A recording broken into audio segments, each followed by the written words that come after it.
I got a new overlay. I got a new overlay again. I might have a problem. I might have a problem because I keep buying overlays, and then the next time I'm like, well, this other overlay is like looking so much better. But like, look, this visual novel is like in a square format, so it felt very empty. It felt very empty. I'm like, I need to get an overlay. Like, oh my god, I need to get an overlay for this one. Isn't it? It's kind of cute. Isn't it cute? I like it. I realize. Well, I don't know how I feel about the little card. I might change that. Technically, I'm able to remove it. But we'll keep it. We'll keep it for tonight. I have a little surprise, I guess. You could say that. This is not Flowers, which is the visual novel that I've been getting through. But we will be back to Flowers. It's just that there's still a lot left to Flowers. And I wanted to add another VN to my collection, okay? I needed one more to put in my books to say yes. Here's another visual novel stream. I know not that many people like my visual novel streams, but there's a couple of you out there. And I like them, I think. They scare me. They terrify me just a little bit. But I like playing visual novels. This one is called It Gets So Lonely Here. And I came across it 30 minutes before the stream. I came across it 30 minutes before the stream. I don't know too much about it, but it's short, so we can finish it in this stream. At least one ending. I think there might be multiple. I'm not sure. And it has a little bit of toxic yuri. That's why I put I love my yuri with a little space as the title. Speedrun 100% the game. That's what we're gonna try to do. And then next time there's a visual novel stream, we'll probably just go back to finishing Flowers. However, I think this developer has another visual novel that they released. This one's free to play, by the way. The second one they released is not, but it also looks good. So I'd love to try it. Is my profile, am I lagging, or is it just my screen? Anyways, I have no idea what I'm getting into here. We're exploring together. It's Yuri. It's a little toxic. I read a few reviews. They said it's not as toxic as they're used to. Which is like, okay, I don't know what fanfics you are reading, you know? But it's a little bit there. And we love that. I haven't read in a while. So I'm gonna do my best. This one does not have a voiceover. Speaking of, I know before I begin, this is literally just clicking start. I was thinking of doing a visual novel that had a voiceover, and it's like really cute and sweet, but it's like, it feels like at that point we're just kind of like watching a movie together. Would that be okay? Would it be okay for us to watch a visual novel that's voiced over and I'm just here with my commentary? Do you want that? I feel like maybe not everybody wants somebody just yapping over it. At that point, you might as well just play it yourself. I don't know. I'm overthinking things because I have anxiety. I have worms in my head that say, oh. Hello, Tengutoad. What color is my hair? My IRL hair or my model hair? Because I guess it's brown, but I actually have blue ends right now in my real life. I'd like to say it's brown. It's like light brown. Maybe if you took dirty blonde to like brown little gradient somewhere in between. See, you guys don't have a word for it. If I was speaking in Russian, I would say it's rusy, which is like this kind of like this brownish, right? I guess that color is just so common for us that we have a fucking word for it. I don't know. It's not the same as brown, but it is brown. You're making me overthink it. It's just brown. A little gray-ish tint. You figure it out. I take interpretations. Okay. I am excited to get into this VN because I saw some screenshots and they were pretty cool. You're running through a forest. I immediately get an achievement, Into the Woods. Who knows what might be waiting for you? I would never be caught running through a forest alone. But, you know. You're colorblind so you couldn't tell if it was red or green? It's brownish with maybe a slight red undertone.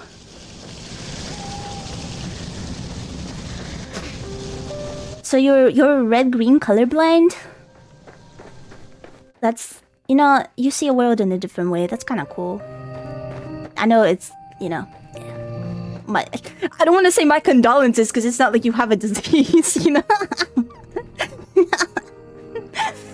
I'm not sure what's the appropriate thing to say. We once found out that a kid in our class was colorblind because they were showing those little pictures, and he was like, "You guys are all gaslighting me. There's not a number in that picture." And we're like, "There is a 7 on that picture, dude." So it was like 9th grade, and that dude just found out he was colorblind. I was like, "That's crazy. How do you go that long in your life without noticing?" I guess I wouldn't know. Okay. It is late at night and the sky is as black as pitch. There's nothing to light your way save for the moon's milky glow, but its rays can... I'm already stumbling. There's nothing to light your way save for the moon's milky glow, but its rays cannot reach you, not properly. The trees which surround you, jutting out of the earth like eerie monuments to a foreign god, are blotting out most of the light. Eerie? Like eerie monuments of a foreign god. You cannot see where you're going. Even if you had commenced your flight at a more sensible hour, however, with the light of the sun to aid you, it would be of little use. You do not know where you're going. I was about to say, where am I going? You have no map, no route, no plan. You're running like a frightened animal, anxious and nervy, with no destination in mind. What am I running from? You have no desire as you run, save to escape. You cannot let yourself be caught. Be caught by fucking what? If that were to happen, you are certain that you would be ruined. You have no choice, therefore, but to keep going, on and on and on, though your feet are screaming at you for mercy. You have no idea how long you have been running. Time has begun to blend together. It has lost all meaning. Something sharp snags at the hem of your skirt, but you do not have the luxury to pause and examine what has happened. What terrifying thing is chasing us? Instead, you tug. Your skirt tears, the sound splitting through the forest, and you stumble forward with a shocked gasp. We're leaving evidence behind. I don't like that. We're gonna get found. You're free, but at what cost? Your skirt has been irrevocably damaged. It might be too late to worry about such trivial matters by now, though. If you do not start running again, and soon, she will catch you. She? That was delayed. I think it weighs like a certain amount of time to see if anybody else tries to catch it. I'm not sure how that one works. Then, your life will be over. Why is she out to kill me? You do not know if she is still following you, but you do not want to risk looking over your shoulder. If you were to see her, silhouette beneath a tree, looking at you with that sickly sweet smile which once ensnared you, you would lose what little nerve you possess. Your legs would lock up and your blood would freeze in your veins. Then you would crumple. You would fall, but you would not hit the ground. She would be there to catch you. Oh?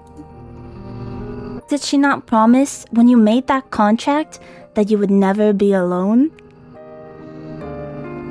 What creepypasta? We signed over a contract that we would never be alone? You would like to take back that silly wish of yours, but it is too late for that. It is too late for a lot of things. All you can do is run. You run and run and run while icy fog swirls about your feet. It is cold enough to sap the heat from your body, and you shudder from it. It feels as though you're drowning. We're gonna die just trying to run away. We're just gonna collapse from exhaustion. It feels as though you're being buried alive. Your knees and your shins, meanwhile, are bleeding. You cannot endure much more of this. But if you value your own life, you must. You run and you run and you run until, at long last, you reach a fork in the road. There are 3 paths which split off through the forest. Well, 4 if you count the path down which you came. Oh, I can choose to return? Oh, never mind. You cannot exactly double back on yourself though. Not when you have put so much effort into running forwards. You can only press on. The 3 paths are signposted, which is something of a strange sight given you are so deep in the forest. Dark though it might be, you have grown accustomed to the shadows. You can just about pick out the writing on this old, halopided signpost, curved and slanted through it is.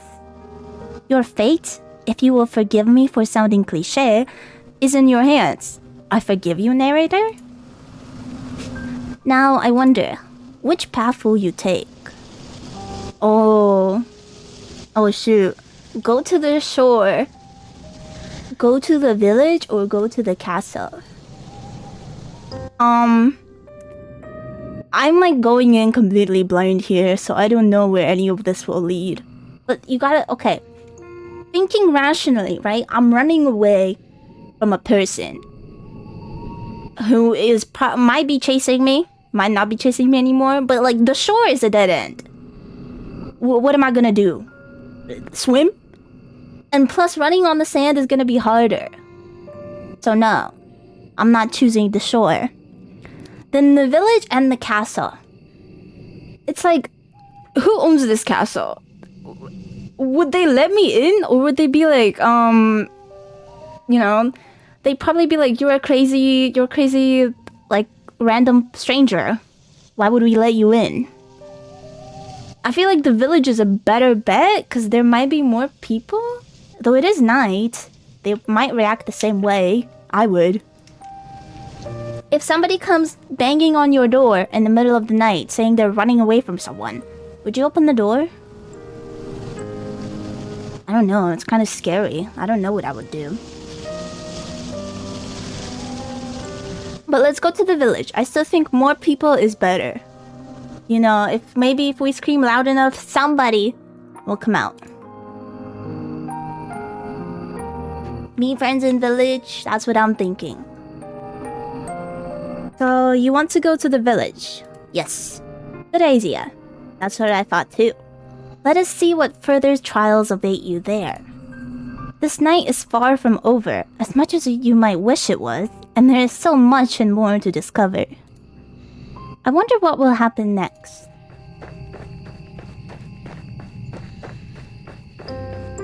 You follow the path which leads to the village, supporting yourself on weary, aching limbs which feel ready, at a moment's notice, to snap at the knee beneath the burden of your weight. The soles of your feet are screaming at you. You need to lie down, and quickly. Your only hope as you continue to run that you will find a suitable residence in which to rest at the village. You do not know what will await you at the village, but you have visions. As you run, visions, my prophet, of a quaint, seeming settlement. All thatched cottages with sloping roofs. Surely there will be a kindly peasant who will be willing to put up a young runaway for a few nights. That's the plan. You can imagine, too, the face of this kindly peasant from the fairy tales you read in abundance as a small child. Oh no, are the fairy tales gonna be wrong? She'll be broad-shouldered and ruddy-faced, with dull brown hair crammed beneath a cap. Okay, this is not the time to fantasize about a hot villager to save us. Okay, we're actually running for our life here. Oh, I should have probably saved at the intersection. Oh well. Her arms will be sturdy for many years of washing clothes and milking cows. She will be kind to you and compassionate, just like a mother. Okay. You do not know what mothers are like. You hardly ever spoke to yours. Oh, not the mommy issues. You're only guessing. You're not a complete fool, however, despite your tendency to daydream, and you do have a few reservations. Peasants do not, as you know from your vicarious reading, have much money, nor do they have much food. Okay, I'm sure... Okay. It might be hard to convince a resident of the village, even the kindly washerwoman of your fantasies, to take in a complete stranger. Okay, but like, if we just ask for a bed for the night, I'm sure we can figure something out in the morning. So, you must try. Yeah. That is all you can do, really. So, you run to the village. It takes some time before you finally emerge from the woods, but finally, you manage it.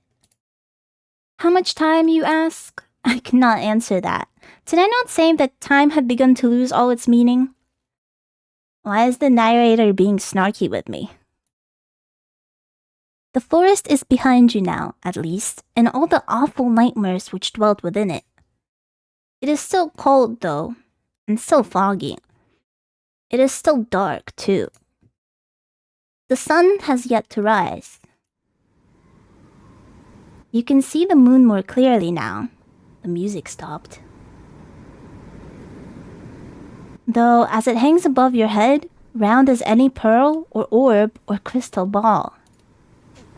The moonlight shines down upon the village, nestled among the hills like a diorama. Hope anew bubbles within you. You have finally made it! Surely not but your salvation awaits you. Yippee! You follow the winding dirt path to the village, looking this way and that. But your hope, such a precious, fragile thing, soon begins to fade. Oh, don't tell me it's like abandoned or something. Pretty painting. Yeah, it's like a little fairy tale style. I like it. The village up close does not look half as welcoming as you imagined. There are cottages, yes, but they're in a state of disrepair. The goddamn village is abandoned. There are holes in the roofs and holes in the windows. Most of the doors are tightly shut, but others are gaping open. The kitchens beyond them even darker than the night sky which shrouds you. There are no lights on in any of the windows, and neither can you see any people, insomniacs like you, at them. You cannot hear anything either, beyond the sound of your own footsteps and the low, mournful sighing of the wind. The village is quite quiet, eerily so. What isn't eerily quiet at this point? It is immediately obvious, even to a naive girl such as yourself, okay, I'm not that naive, you know, that something terrible must have befallen this village. You know before you try your luck at one of the houses that nobody will answer you. We can still hide in one, it's still a roof over our head. There'll be no kindly, red-armed washerwomen to welcome you here. We're just disappointed there's no kind, strong women to welcome me. no matter how much you wish for it. But that does not stop you from wishing regardless. The Yuri wishing never stops. Your knuckles rap smartly against the wooden door. Your efforts soon prove, however, to be in vain. There's nobody here to hear your I don't know that word. Entreaties. How very sad. You try another door, then another, but the result is the same regardless of how many doors you rap upon. Nobody answers you. How could they? There's nobody there. Once again, you have found yourself all alone. Do I die here? Please don't die. Was the shore a better answer? The castle? If the village is empty, I doubt the castle is populated. At least you have found some dwelling in which you can rest your weary head. That's what I'm saying. Will you utilize one of these cottages for your purposes? Nobody is here. You might as well. But no, an abandoned cottage is not what you're looking for. You would far rather have companionship, would you not? Yes, but my feet are hurting. I think I'd rather rest my feet. Bravely, you swallow your tears. You wipe your eyes with the back of your arm in a well-practiced motion, then inhale. You square your shoulders, and you keep on going. Surely the village cannot be completely deserted. Sure feels like it. There must be one person here, at the very least, who can help you. That is what you're thinking as you resume your search. You flit from cottage to cottage with precious little to show for your determination, until you make yet another discovery. Oh, the music is back. Oh no. It's not a nice music. Are we cooked? This village, with its squat thatched cottages bathed in the moon's glow, has a church. As villages tend to do. I don't see anything wrong here. Well, of course it has a church. As I said, the villagers who once dwelt here were not godless heathens. Not that their faith did them all that much good in the end. Hey, maybe they just all moved out. Maybe they're doing fine. Maybe they just, I don't know, found a better village. Still, the sight of the church soothes your overtaxed heart. You were so focused on your fantasies of a kindly washerwoman taking you in, you did not pause to entertain the fancy of a kindly nun doing much the same. We're like on the verge of death, and we're just like dreaming of different women that could soothe us right now and save us. All hope is not lost. You approach the church, which seems to tower over you despite it being so humble. The church is a small one, but it is stout and sturdy. It must be, for it has withstood centuries, forever standing, sentinel, on this hill like a relic from a bygone era. The church does not have any stained glass windows, but it does not need them. Even without more luxurious trappings, the church still exudes an aura of dignified solemnity. The stone building is fringed by a sizable graveyard, one which occupies the rest of the hilltop and some of its sloping sides. Is there a lot of people buried? Did they all die? Is this where they'll bury me now? The graves, which have been planted by generations of wardens, are hewn from a similar stone to that which the church's walls are made of. Well, that's creepy. Big words. Yeah, I might not have the vocabulary for this, but I'm learning, This is like, we're learning from this. Our brains are growing bigger. I feel it. I might be pronouncing some of them wrong. I'm sorry. Some of the gravestones are shaped like lozenges, while others are shaped like crosses. A handful of headstones are even shaped like angels, though these are few and far between. There are very few people in the village as this one who can afford such luxurious final resting places. Why did I say people like that? The accent came out. The accent came out. Or I don't know. You look at the tombstones with an almost childlike curiosity, forgetting in your examination of the visceral, heart-rending fear which gripped you as you ran through the forest. Yeah, like, we could still be being chased, right? That's still happening? We never looked back. You're out of the woods now, and you have subconsciously already begun to relax. Never begin to relax until you're sure you're safe. That's how I know we're cooked. You try to read the names hewn into the myriad tombstones, but it is dark and you're tired. Some of these graves are very, very old indeed. You strain your eyes, but you do not have much luck in this endeavor. Oh well. Such superfluous details are not important. You eventually tire of examining the graves and turn. This graveyard is an expansive one, unusually so, given the village itself is so small. How can it boast so many corpses? Okay, it could be that all the villagers fucking died. Or it could be a lot of generations, you know? Grandmas and great-grandmas and great-great-great-great-great-great-grandmas. And there's much to explore. You walk about the perimeter of the church, casting your gaze first here, then there, then everywhere, consumed as you are by your immense, all-encompassing curiosity. And as you do, you see her. I knew it. I knew it. We relaxed too early. It's her. She's here. Whoever she is, we're cooked. That's why you can never relax until you're sure you're safe, man. You keep on running.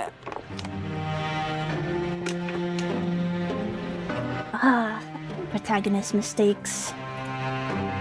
Oh, never mind. We're not cooked. It's a gravekeeper. She looks like an ordinary girl, small and scrawny, just like yourself, but she's much, much more than her unremarkable appearance might suggest. Oh my god, the first character we meet! For some moments you observe her, hiding all the while in the shadow cast by the church, like a furtive lizard clinging against a rocky edifice to shroud itself from the sun. I totally read that wrong. There's no sunlight here, though. There's only the night sky and the stars and the moon. She looks kind. She could protect us. She has a shovel. She could beat whoever is chasing us with a shovel. Beneath the moon's light, a silvery implement the girl is clutching shimmers. A silvery implement the girl is clutching shimmers. Does that mean tool? It takes you... Ow, I broke my headphones. Oh my god. I don't know if you could hear that snap, but that was me breaking my headphones. They're like barely hanging on. Hold on. My bad. I really need to buy new ones, but like, they still work, alright? It just takes a little bit of tweaking to fix them every single time. And they hold with nothing but power of, like, hope and prayers. Hey, it still does the job. That's okay, it's okay, they work. Until they fully break, I won't buy new ones. You know, you gotta... I'm being, mindful.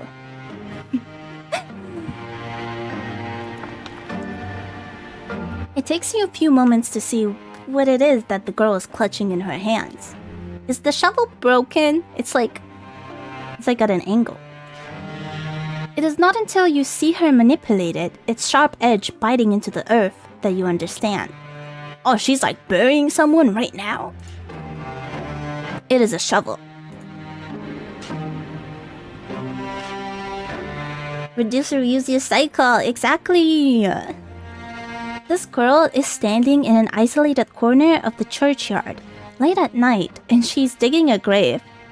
Not for me, I hope.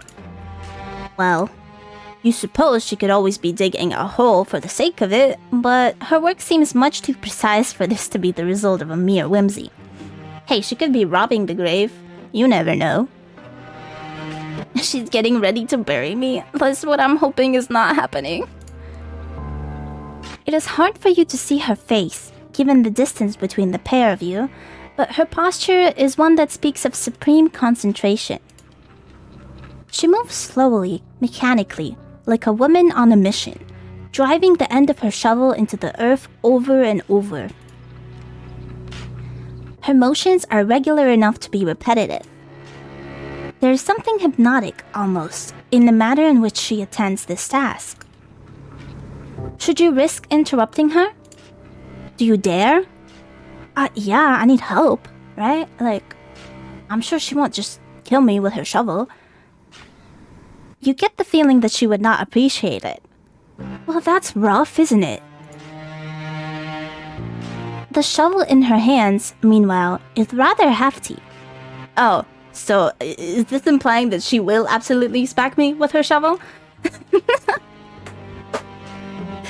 If she wished it, she could cause you no small amount of damage with it.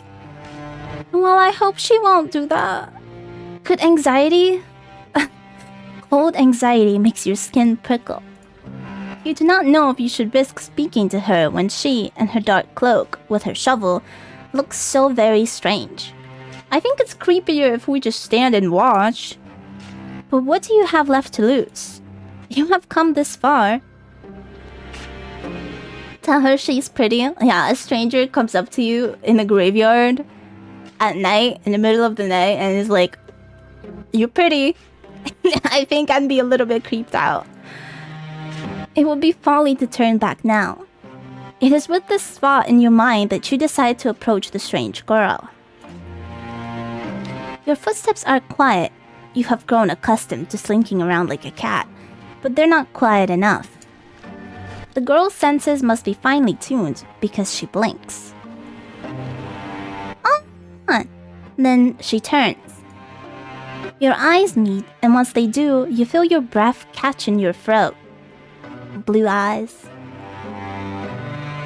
You did not have a clear view of the girl before, concealed as you were in the shadows, but now, she looking at you, you can tell that she's pretty. Mesmerizing. Her skin is very smooth, and her hair, though obscured by a dark hood, is very fair. Her eyes, meanwhile, are a clear, cool blue, like ice. I need some water.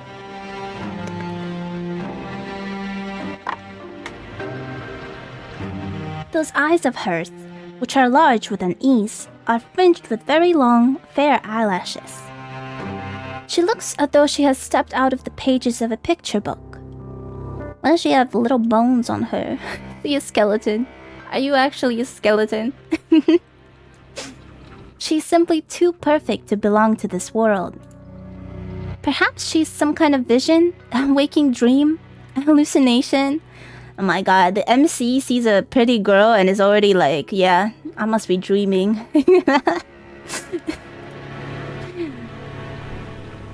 Falling for the first girl we see. But no, she's none of those things. The shovel she's clutching in her hands looks solid enough, its pointed tip glittering wickedly in the moonlight.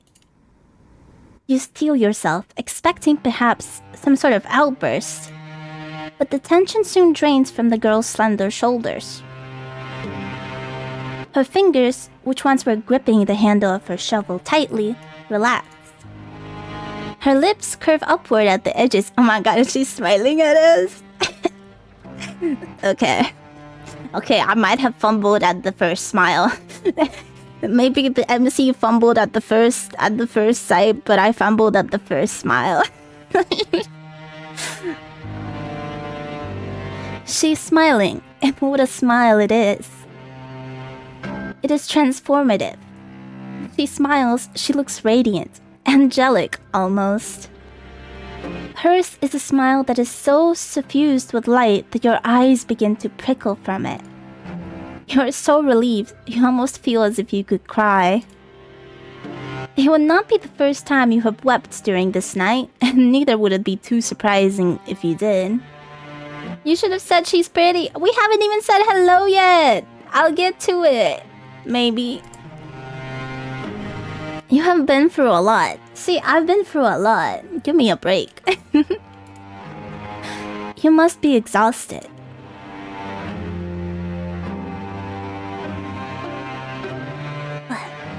The girl holding the shovel seems to realize this, because she bridges the distance between you cautiously, as one might approach a skittish cat. Then she says, in a rough voice, which does not match her dainty appearance, "Well, she does live in a rural village. What were you expecting?" "Nothing! Don't get sassy with me." "Oh, it's so good to see another person. I was afraid I was the only person left alive. The only one in the whole world." Now, this is quite the effusive greeting. "The only one alive in the whole world?" Her introductory speech is riddled with exclamation marks. Yeah, I'm scared now. What do you... Everybody indeed died? That's why there's so many graves? They only kept you alive to bury them? What the hell? She's rather more personable than her appeal would make one suggest. You, a well-bred young lady, cannot help but feel overwhelmed. It is your turn now to be on your guard. Anxiously, you observe the girl with the shovel and you ask her what she means. What happened? Oh?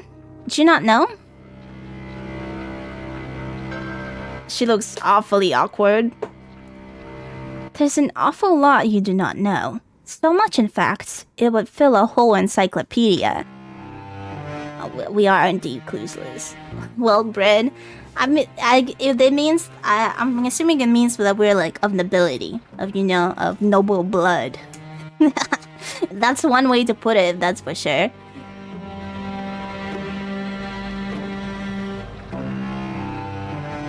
No, a whole library. You shake your head, ashamed at your ignorance, and the girl frowns. You mustn't be from around these parts. I guess I should have known. This village is a small one, and everybody knows everybody else. The girl's expression falls. At least, they used to. Back when there was still people to know. That ain't the case now, though. Not after the plague. I just walked into a plague-ridden town. Oh my god, we're so cooked. We're so cooked. There was a plague? That would certainly explain why the village, when you walked through it, was so quiet. Did everybody else succumb to this mysterious illness? That's right. It's just me here now. I've not seen another human being in a long, long time. It gets so lonely here. Now, that is an interesting turn of phrase. It catches inside your head like a burr. Have you heard it before? What? I've heard it before? You do not have much time to ponder this, however, because the girl takes a step towards you. Okay, calm down. Free feet! Free feet! What if you're a carrier? Free feet! Please. Oh, but where are my manners? They must have gone rusty after being on my own for so long. My apologies, miss. You look like you've come a long way. You said you were a traveler, yes? I did not say such thing. And your hands are very cold, just like ice. Would you like to come inside? Maybe have something warm to eat and to drink? My home's small, I'm afraid, and my food ain't nothing fancy, but I'd be more than willing to share. It's not every day another girl stops by, especially not one as pretty as yourself. I'm feeling very blessed. And you know what? Never mind. Forget the free feet. Come over here. Forget the free feet. The girl laughs, a carefree, airy sort of laugh which does not match your initial impression of her. You thought, when you saw her amongst the graves, that she would be more distant somehow, more mysterious. Perhaps you are mixing her up with somebody else. You're still unsure if you can trust this girl, but her invitation is an appealing one. We literally have nothing better.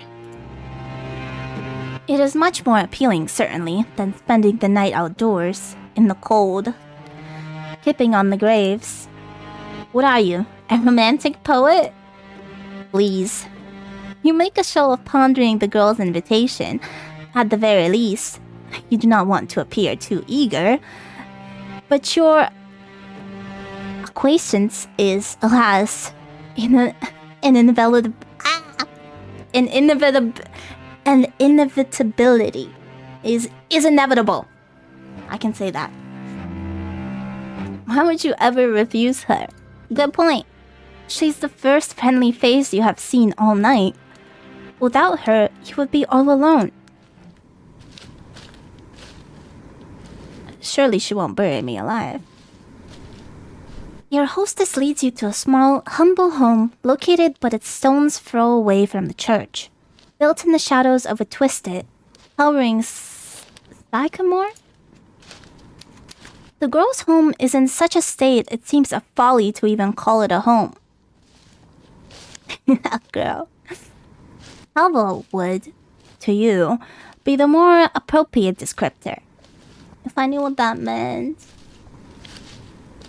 But when your hostess leads you inside, her eyes alive, and she says, "Here we are, home sweet home." You don't have the heart to tell her that you don't find her home very homey or very sweet. That would be incredibly rude. As a guest, you ought to be more appreciative. I like how it feels that the narrator is like scolding me. Narrator is like, yeah, you are not gonna tell this girl that her home sucks. You got that? I wouldn't. Please. Half-heartedly, you look around your newfound surroundings. The ceiling is supported by wooden joints and is perilously low. Not so much that you are in danger of bumping your head, but just enough to feel claustrophobic. There's a fire in the corner, though it is not consigned to a grate. Fire, instead, is blazing in the open. A circle of logs set alight like a scene from a witch's kitchen. Is that safe? We're in a wooden house, after all. Above the fire hangs a silvery pot, suspended from one of the wooden eaves. Other objects of interest are hung from the eaves. Iron implements you take to be cooking utensils, various herbs, and strips of meat left to cure. I love cured meat. The smell of cooking fills the air, mingled with the sharp, sour scent of unwashed bodies. Oh. What? Okay. How, you wonder, does your hostess clean herself? You do not see a bathtub anywhere. Perhaps she does not possess one. The girl's home is unremarkable in every regard, but it is, you suppose, better than nothing. We almost died in the woods, girl. Please be grateful. MC, get it together. Be glad you're alive. Italian cured meat? I'm not sure I've had that. How is it different? I just have my mom makes it every now. My mom cures meat every now and then, and it's really good. At least there's a roof over your head and food to put in your belly. Oh, she took off the hood. I love her outfit. The girl looks to the pot, suspended over the fire, which she gives a stir with a ladle. Then she brings the ladle to her lips to taste whatever concoction she has been brewing within it. You can only hope that she's not like the weird sisters from that famous play, brewing a broth with fenny snake fillets. What? Yes, I think this is just about done, the girl says, to nobody in particular. She sets the ladle down, back into the pot, then looks to you and smiles. Please, no need to try to swoon me over again. More vinegar, maybe? Interesting. I'll look it up. Do you want something? It looks as though you've come quite a long way, and you must be hungry. These words are like music to your ears, even more divine than the trumpets of God's most loyal angels. You are so hungry, you could eat a horse. Who? Not that there are any horses in the immediate vicinity. You express your interest to your hostess, who smiles in response. I thought you'd like the sound of that. Just give me a few moments. Your hostess retrieves 2 earthenware bowls from a cupboard with rickety hinges, into which she pours 2 hefty helpings of whatever she's cooking. This she serves with bread, which is so hefty it could be used as a murder weapon. Sounds about right. It's not much, I'm afraid. It's only soup and bread. It should take the edge off your appetite, though. Hey, I'll take a soup and bread any day, and give me a clove of garlic with that, too. It's perfect. You thank your hostess for her hospitality, your stomach rumbling all the while. The soup does not look like anything you would typically consume, but the soup's poor presentation does not dissuade you. It is true enough that people eat first with their eyes, but when one is hungry enough, one becomes obliging enough to eat almost anything. You know, I have a lot of food sensitivities, and I do wonder, like, could I be hungry enough to eat things that I absolutely cannot eat usually? Or would I just starve? From my experience, I have chosen to starve several times over eating, like, something with carrots. Or something else that I do not like. Because I would just, like, gag. But I wasn't... But, you know, it wasn't, like, a day's worth of starving. What if I was really starved, I wonder? An experiment that could kill me, mayhaps. Why else do you think that people, when stranded upon desert islands, will resort to cannibalism? Humans are creatures of necessity. You like to wrap yourself up in pretensions, but in actuality, you are not much better than animals. You're so hungry, your stomach is aching empty, that you certainly descend upon your food like an animal. Okay, where's the narrator? The narrator feels like he's against me. Your teeth clench, your incisors gleam, and soon you have consumed all that your hostess has offered you. Your hostess watches while you eat, and she giggles once you have finished. How could I not have finished a meal prepared by a cute girl? Did you enjoy that? Oh. You catch your hostess's gaze, suddenly abashed. You were so hungry that you failed to account for her judgment. Now you have some food in your belly, though, and you have been suitably warmed. Your old self-consciousness is returning. Did you not make a fool out of yourself? You demur shyly, looking at your lap, fearful all the while of what your hostess might think of you. You do not want her to take against you. Fortunately for you, however, and for your fragile ego, does this narrator want to square up? Like, see me outside, man. See me outside. Your hostess is not the judgmental sort. She's not like the girls you grew up with. She's not like other girls.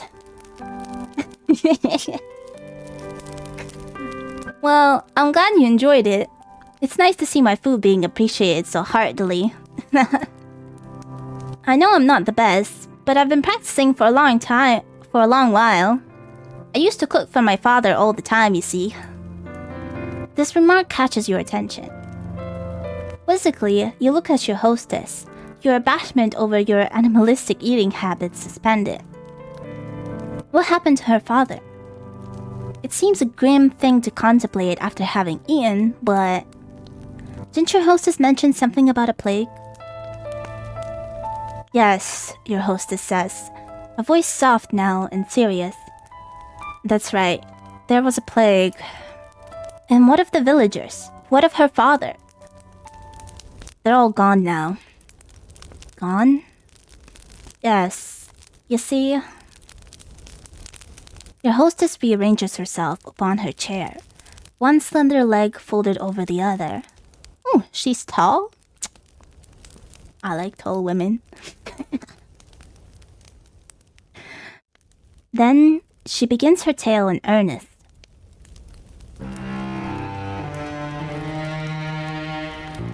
My family has a history. We've lived here for centuries, by the church, so we can tend to the graveyard. So this abode is centuries old then. It would certainly explain the dirt. My father used to prepare bodies for burial, back when he was alive. He built the coffins, and he dug the graves, and he lowered the coffins into the dirt. I know it might sound like an awful job, but somebody's got to do it. There's no sense averting our eyes from death, not when it happens to the best of us. It's a noble profession, one that's been handed down in our family for generations. My father's father was a gravedigger, and so was my father's father's father, and my father's father's father.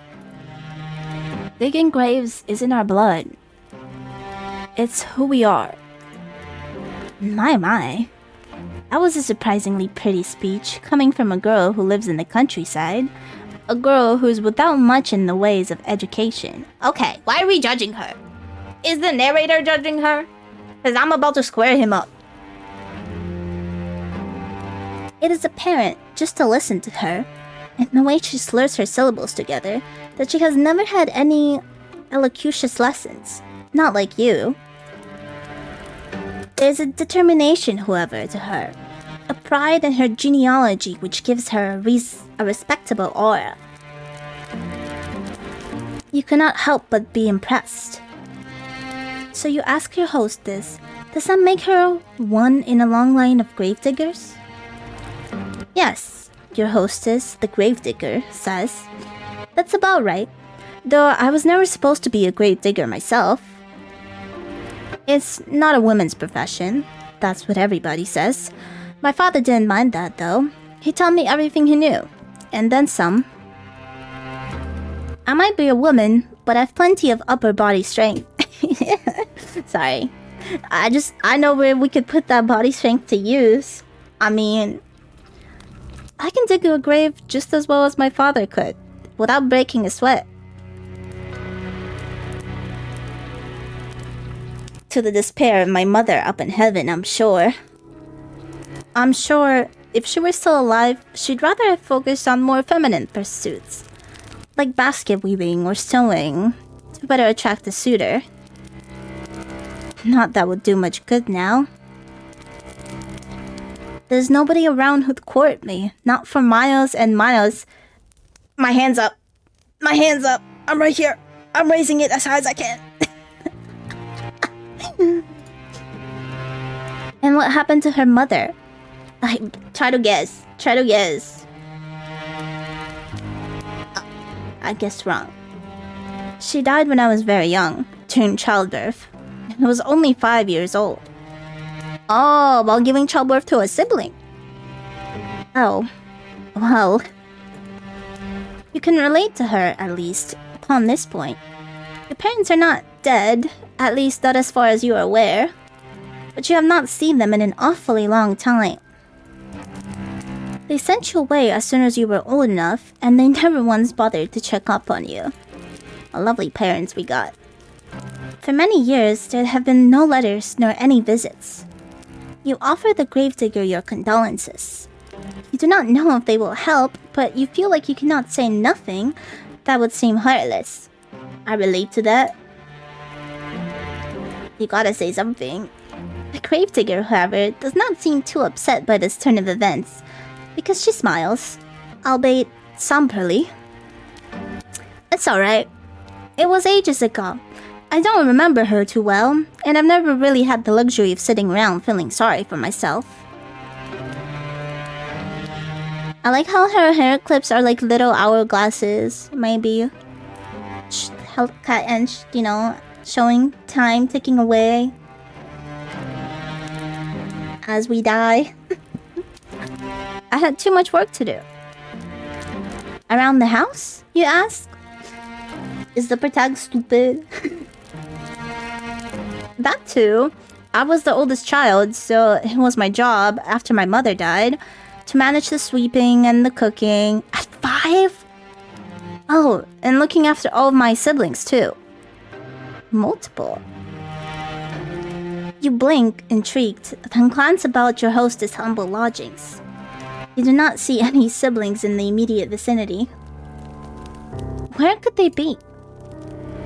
The gravedigger must have noticed your roving eyes. You're not being exactly subtle, because she shakes her head. I had siblings. 2 younger brothers. They're both gone now. Bro, this girl is like buried the entire village.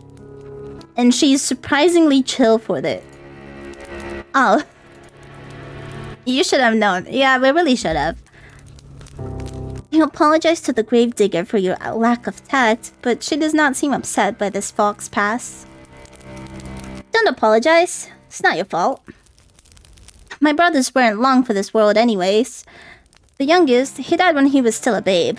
And the oldest, he died before he had reached double digits. Oh. I was upset about it at the time, of course, but I've come to terms with it. Life's a fleeting thing in this wicked old world. That's something you learn in this trade. Digging graves, I mean. I've dug graves for the elderly and the infirm, but I've also dug graves for young babes, still in their swaddling clothes. That's the nature of death. It comes for all of us in the end. No matter how old we are, no matter how much money we have, no matter how good or bad we've been. It's the great equalizer. Or so I've heard.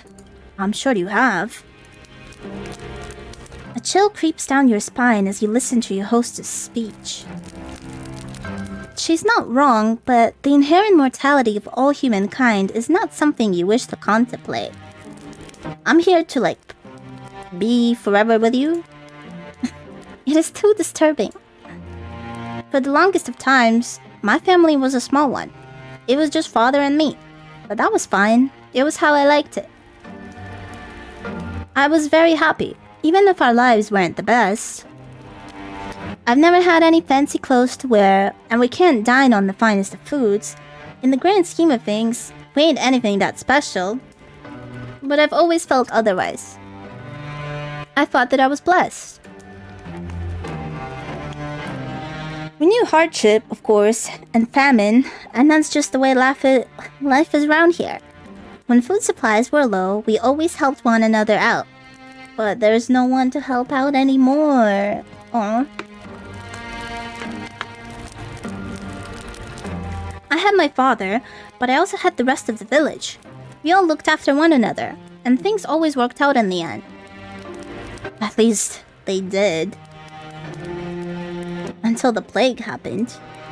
Yeah, she had mentioned the plague. You had been wondering when she was going to return to that topic. You suppose that the plague is the reason that the village as you traverse it was so very empty? You'd suppose right. The plague tore through the village. I don't remember when. You don't remember when? It feels like it was a while ago. But maybe it wasn't all that long after all. That is weird. Why don't you remember how long ago? You're not that old yourself. It feels like I've been on my own for centuries, but... Your hostess' eyes begin to cloud over. She looks as though she's entrenched within her own memories. What could she be remembering? You have never seen a plague before, though you have heard of them in your history lessons. Your history professor was quite enthusiastic about the subject. She talked about piles of dead bodies stacked up on the streets and stacked up in the wooden carts come to take them away with no storage of aplomb. She was a strange woman, your history professor. The plague came on very suddenly. There was no warning. One day, everyone was fine, and the next, they were all dead. Oh, damn. It is with no small amount of anxiety that you eye the gravedigger. Then you ask worriedly, surely they could not all have died? Is that not an exaggeration?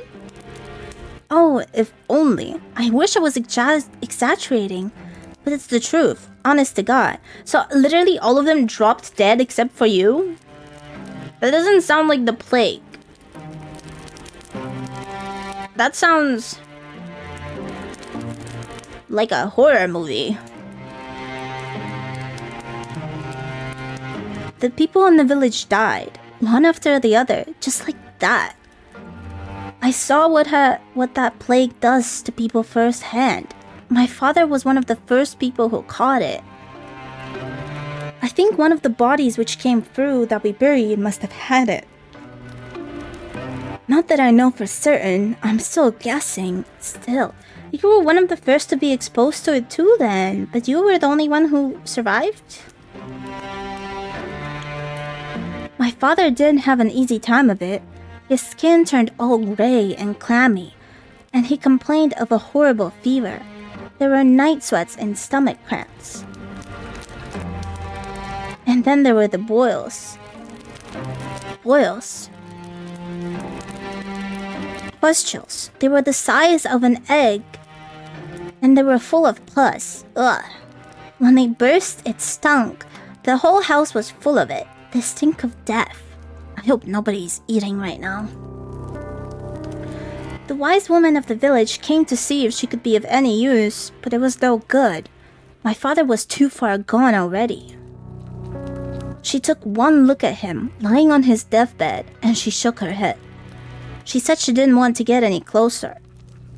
I can't say I blame her. It was a ghastly sight. I didn't appreciate it at the time, though.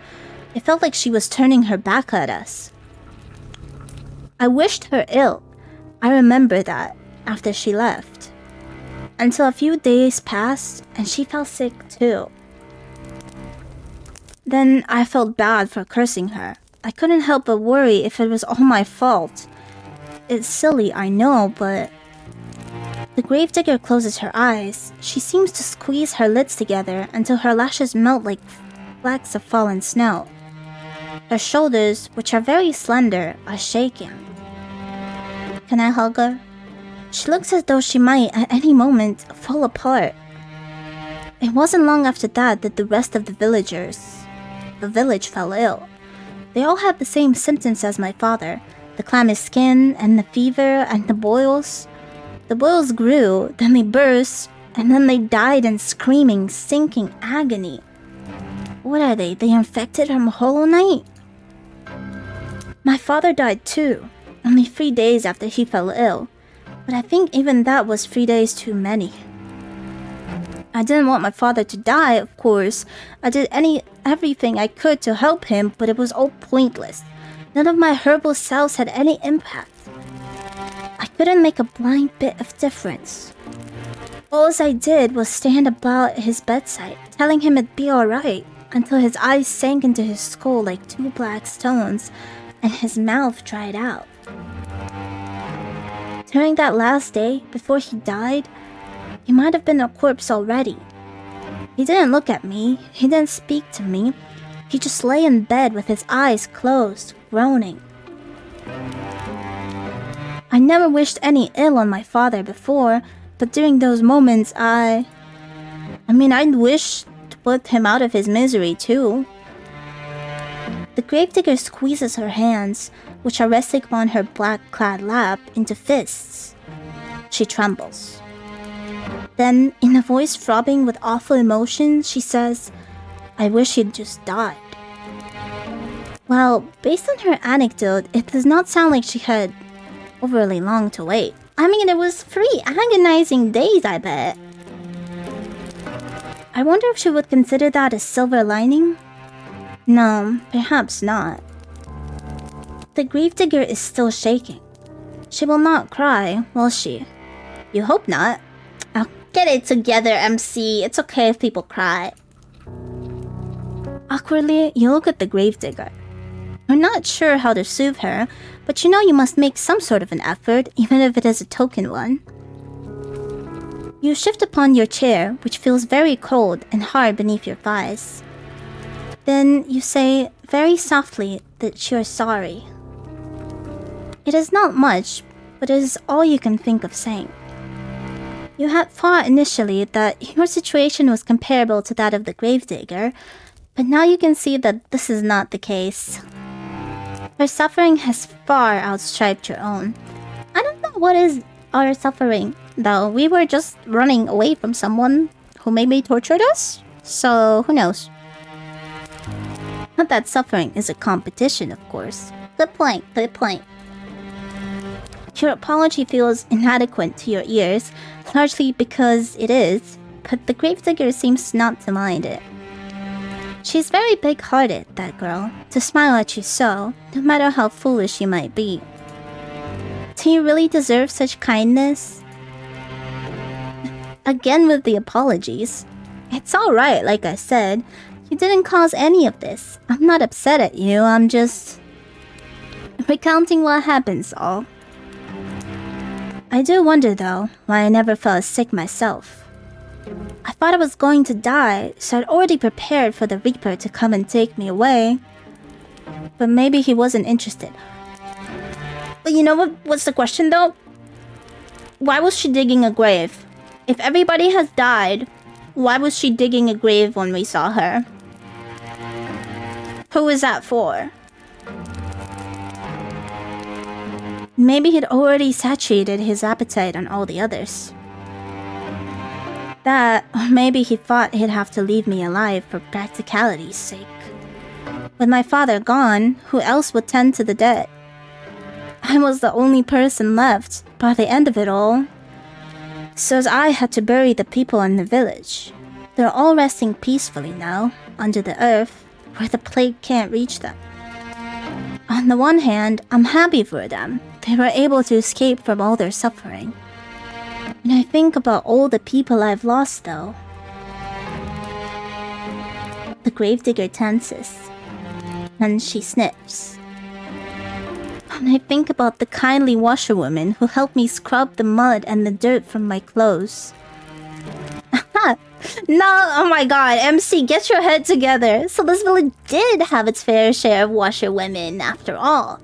It would seem your early insistence upon this particular point was not without merit. Oh my god, she's telling us like this sad backstory of this village, and we're like, so there were strong washerwomen. Not like in my fantasies. Oh my god. And the handsome young farmlands who used to flirt with me. The priests who preached at the church, who told us wonderful tales of paradise. And the children who would skip stones on the lake and play hopscotch in the streets. I can't help but feel so lonely. The gravedigger's eyes begin to shine once she has finished her address with tears, but she does not let them fall. She's being very brave, much more so than you are. Anxiously, you extend a hand towards her, meaning to... what? Give her a hug? Hey, come on! It's an honest attempt! You do not know her well enough. Hey, I think like... Okay, but who else does she know? Pat her head? That would be infantilizing. Squeeze her hand? Perhaps that could be misconstrued as a romantic overture, and that is the last thing you want. Hey, that is not really the last thing I want. You endured more than your fair share of teasing over that. We can put a hand on her shoulder. You sit there for a few moments, paralyzed by indecision, as the gravedigger poorly suppresses her sniffles. Oh, come on. In the end, you let your arm drop back to your side. Your hands rest upon your lap, as useful as damp kindling. You do not know what to do with it. You do know that you ought to say something, though, to show that you heard her plight and that you care. You do not know what this something should be, however. No words could ever console the gravedigger. It would never be enough.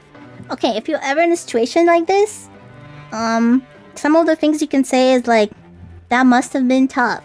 Like, something to just acknowledge their feelings, you know? Something to just say that, like, you know, like, I can't imagine going, well, I don't talk about yourself. But, like, yeah, I can't, like, yeah, that must have been rough, like, you're very strong for surviving this, which might not be appreciated by all. But, like, usually validating their feelings is the best thing you could do. They can offer some balm, however, to the bereaved And so, after a pause, just long enough to be awkward, you offer your condolences. What else can you say? Oh my god, there's many things you could say. Stop repeating the same thing. Oh no, the gravedigger replies, wiping a few stray tears away with the back of her arm. It's alright. I've grown used to it, really. Being on my own, I mean. It ain't so bad, really. And I'm not alone now, at least. I've met you. You'll keep me company, won't you? Well, what can you say to that? You aren't callous enough to trample this poor girl's hopes, are you? You know full well yourself how awful that feels. You can do nothing but nod, a response which makes the girl smile more widely still. That's wonderful. I know you're just a traveler who's passing through, but I can offer you bread and board until you leave. Okay, she's not holding us hostage yet. I have food enough and a spare bedroom. I can make it up for you right now. You must be tired after your long journey. Just give me a moment. The gravedigger rises to her feet in a flurry of excitement, then retreats. You watch as she departs, a little too eager to please and frown. The girl's home is a small, humble one with a low ceiling and slanted walls. You cannot imagine such a small dwelling possessing a spare bedroom. This so-called spare bedroom is, in all likelihood, the room her father slept in before the plague carried him off. Just try not to think about that. You do not think that you would much like to spend the night in the room of a dead man, but what choice do you have? Listen, at one point, all buildings become old enough that somebody's died in them. You know, I guess it's a little more common in like Europe, unlike America, but still, you know, it's just part of life. Somebody died in your home. Somebody will, you know. Doesn't make it haunted or anything, it's just life. You are tired, wretchedly so. Why, it is all you can do to keep your eyes open. While you were running through the forest, desperate to escape your pursuer, you had no thought in mind beyond finding some safe sanctuary in which you could recuperate. Now that you have found said sanctuary, it wouldn't be unreasonable to find faults with it. Exactly. You ought to learn to be more thankful for what you have. Who says I'm not thankful, man? This narrator wants to square up with me. There are many people in the world with less. Creepy door. You rise and follow the gravedigger. Once she has finished her preparations to her so-called spare bedroom, which is every bit as cramped as you feared it would be. At least there is a bed, which comes as something of a relief. The rest of these lodgings are so humble you were half expecting a straw pallet. As tired as you might be, you cannot lie to yourself. You have no desire to sleep among the hay like an animal. Okay, calm down. Listen, if other people do it, you can do it. The sheets of the bed are clean too, a fact you discern with a cursory glance. So you will not be expected to sleep upon sweat-soaked linen of a plague-ridden man after all. Well, I hope so. That's the least. This reality is your lucky day. I got you this too, the gravedigger says somewhat shyly, as she hands you a folded gown to sleep in. Thought it might come in handy. Your own clothes are, a little shabby. We did tear a skirt. She can say that again. Your skirt is covered in mud, and the hem is torn and ragged. This nightgown is one of my old ones, so it suffered a bit of wear and tear, but I hope it'll fit all right. It's clean if nothing else. You accept the nightgown from your benefactress with words of thanks. You want to sound approvingly appreciative, but you cannot mask your fatigue. Weariness overcomes you, and you yawn, a fact the gravedigger does not fail to notice. Begging your pardon, I don't want to keep you. I'll be making myself scarce. If you need anything though, don't hesitate to ask. I'll be happy to help. The gravedigger bows her head to you like a drudge, then hurries off, closing the door behind her with a thud. Tired though you are, you soon find that you rather miss your hostess' company. In the face of her good-natured smiles, you could almost forget all of the hardships you have hitherto endured. Like, shouldn't we have told her we were being chased? I feel like it's an important thing we should mention that, like, hey, actually somebody is looking for me. And they're dangerous. In her absence, however, your lodgings feel almost unbearably cold and inhospitable. You suppress a shudder, then unclose yourself. You work as quickly as you are, but your fingers are cold and they fumble with the buttons of your blouse. It takes you more time than you would like to complete this endeavor, but you soon have your shirt and your skirt dispensed with. You are too tired to fold them neatly, so you do not bother to fold them at all.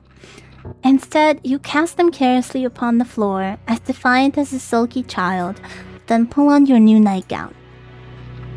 Your host's earlier warnings were apt enough. It is quite worn, but it fits well enough. It is more comfortable, at least, than your old uniform. Uniform? We were wearing a uniform. Interesting. You have endured worse. Newly dressed and ready for bed, you loosen your hair from your braids and settle down among the sheets.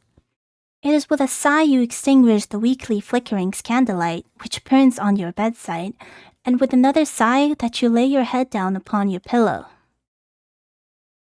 Though physically exhausted, you have to wonder whether you will be able to sleep at all. I'd imagine we're just gonna pass out if we feel safe enough, that is.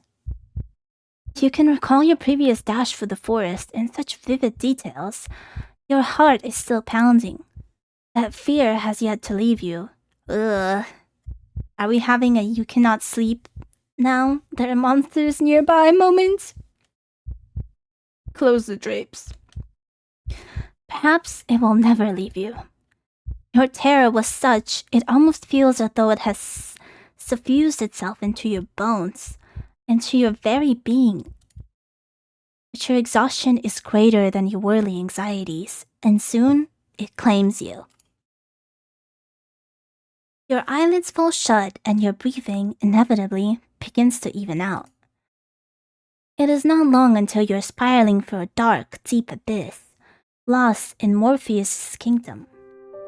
But your sleep, despite your wearing state, is not as restorative as you had hoped. Oh, are we having nightmares? Your imagination has always been overactive. Even at the conservatory, you were frequently acid but dreams of the most vivid nature. The dreams that you have this night, lying beneath unfamiliar sheets upon an unfamiliar bed, are no less intense than usual. In your dreams, you are back at the conservatory, the place where this adventure of yours began. Oh, finally! I get to find out what actually happened. You're wearing the crisp white blouse you once discarded, and your grey, unremarkable skirt. Your hair is tied in braids, and your eyes are downturned, forever focused upon your feet. You tried not to look at your classmates, and you thought yourself fortunate if they did not look at you in return, so we went to school. It was a school uniform. You did not want anybody to notice you. Until that awful winter, that is, where everybody stopped paying attention to you for good. Nobody tried to trip you when you walked past them in the hallways. Aw, we were bullied. Nobody, in fact, so much as glanced at you. All of a sudden, there were no malicious whispers, no wicked laughter, no pulled hair, and no thrown objects. You were giddy with relief at first over this newfound means of tormenting you that your classmates had devised, but this little game, that of complete and utter disregard, continued and on and on and on as the days grew shorter and the nights grew longer. So they completely shunned us? That is cruel. As the time passed, you began to fret as to the state of your own corporeality. Could anybody still see you? Did you even exist at all? Then at long last, you found it, quite by accident, the source of all your woes. One of the girls had erected in the forest, though which you were sometimes bidden to jog for PE class, beneath the shade cast by an old oak tree. It was a makeshift tombstone. What? A small, meager monument made of stone, upon which one of your classmates had honed a name. Your name. So, wait, they're treating us as if we died? Or did we actually die and we are a ghost? You knew at once, as you stood there, standing beneath the shade of that ancient tree, that this was the reason behind your classmates' silence. This was why they had, for many months, been ignoring you so assiduously. They had buried you. And now I'm talking to a gravekeeper. In their hearts, you had already died.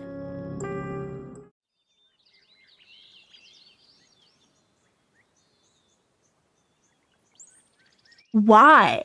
That is messed up. They made a grave for me? For the MC?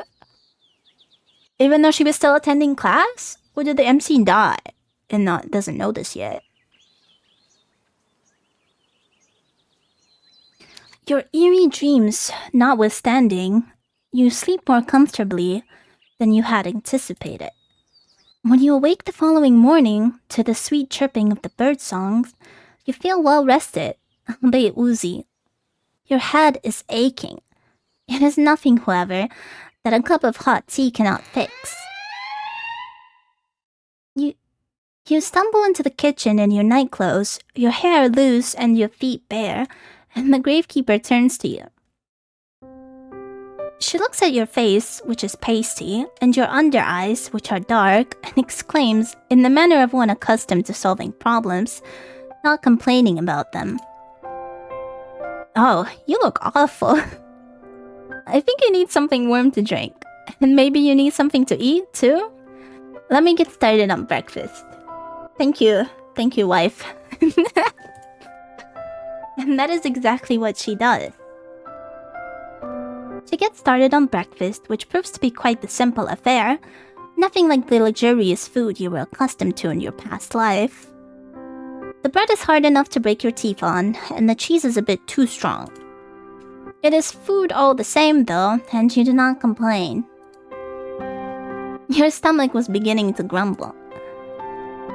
Where does she even get all the food, if everybody else is dead? The tea is inoffensive, at least, and you drink it gratefully. You thank the gravedigger girl for her hospitality. Okay, we could have asked for her name. We learned a lot about her, but we haven't learned her name. We just call her the gravekeeper. The gravekeeper girl. And she smiles at you in return. A sunny smile, like a field of blooming bellflowers. Oh, hi, Driss. Thank you for the sub. 14 months streak. It's nice to see you stop by. I hope you're doing well. I'm playing a little, I think this is indie visual novel today. A little creepy one, mayhaps. Thank you. You thank the gravedigger girl for her hospitality, and she smiles at you in return. A sunny smile like a field of blooming bellflowers. Always glad to see me stream. Thank you, thank you. I try.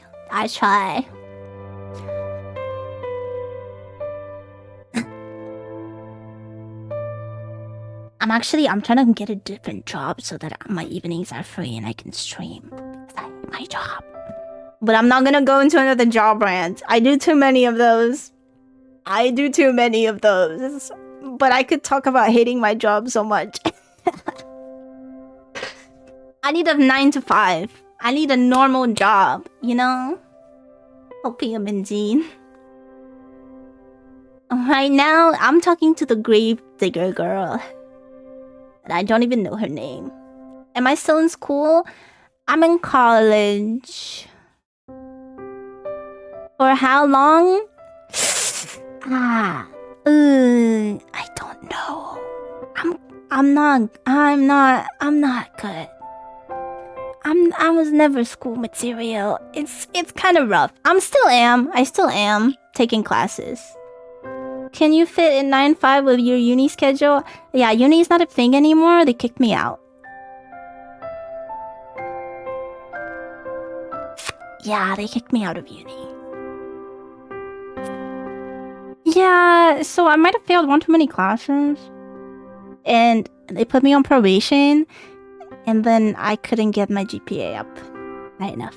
I tried. I really did. I'm in college though. I went back to college instead. Like I'm still taking classes. I just went back to college. And I'm taking my time. You know, I'm taking less classes than an average person would. But that's because it's harder for me. So I need to focus on the classes more. But I'm doing it online while working. So yeah, I think I can fit it in. If I just keep on slowly, you know? I'll make my way through it somehow. Little by little. I didn't tell my parents. I told them I switched out of my free will. Your message didn't send. I didn't see one get deleted or marked. Let me save while I'm here. I love how it says 23 minutes. I've been at this for an hour. For an hour 30. It said there's like a 4-hour game through. You went through for the exact same stuff. See, and you seem like you're fine. You seem like a good guy. So I'm sure I'll be alright too. We'll both be alright.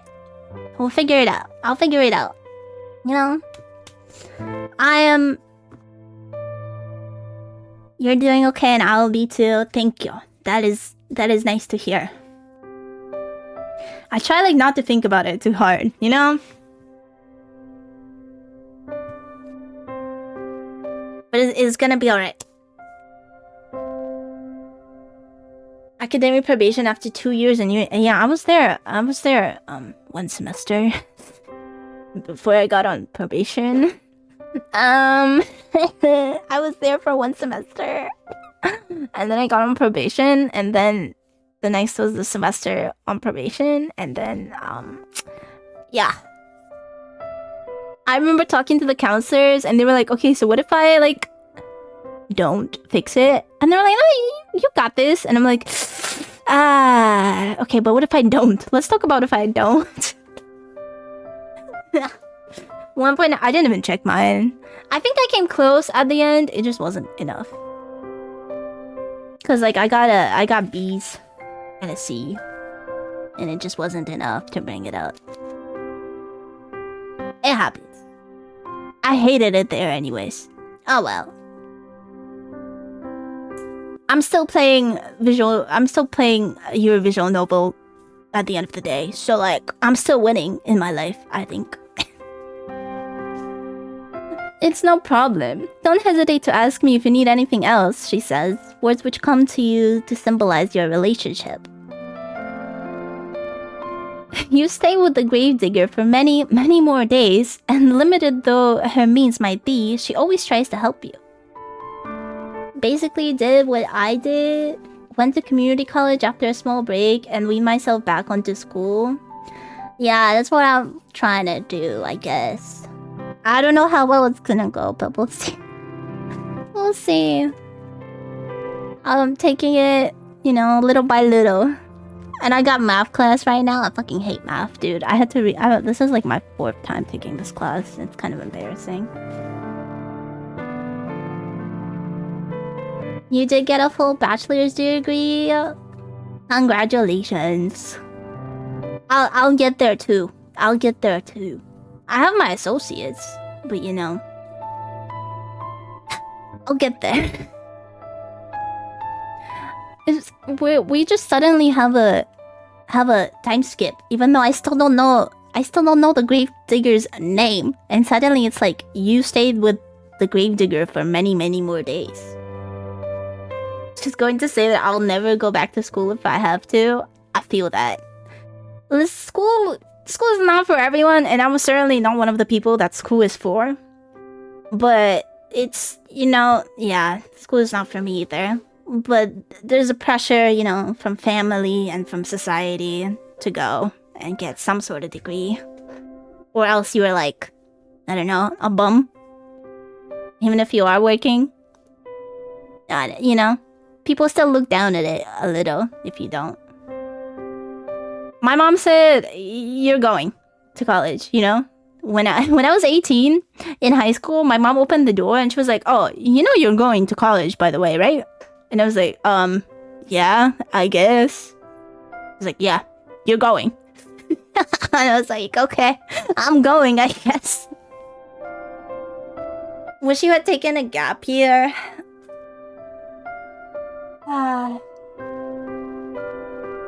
I don't think a gap year would have helped me. I think it would just make it harder for me to get into school again. Because I would be like, I enjoy it too much without school.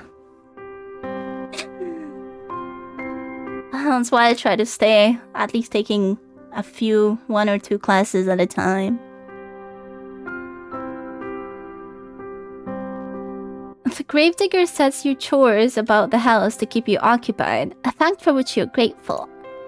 You need to do something to keep your mind off of your frantic flight through the forest. I don't think it would have helped per se, but it would have helped me not feel pushed from one place to the next. I feel that. I mean, I did take my time with my associate's degree, just getting, general classes. But then at the end of the day, I still did not feel like I know what I'm doing, And I had to transfer to uni and declare a major, and I'm like, I hate everything. And then I chose comp sci, and I hated every single moment of it. I hated taking comp sci, man. I hated that class. I hated being there. So, of course, I didn't learn much. But I'll find my way.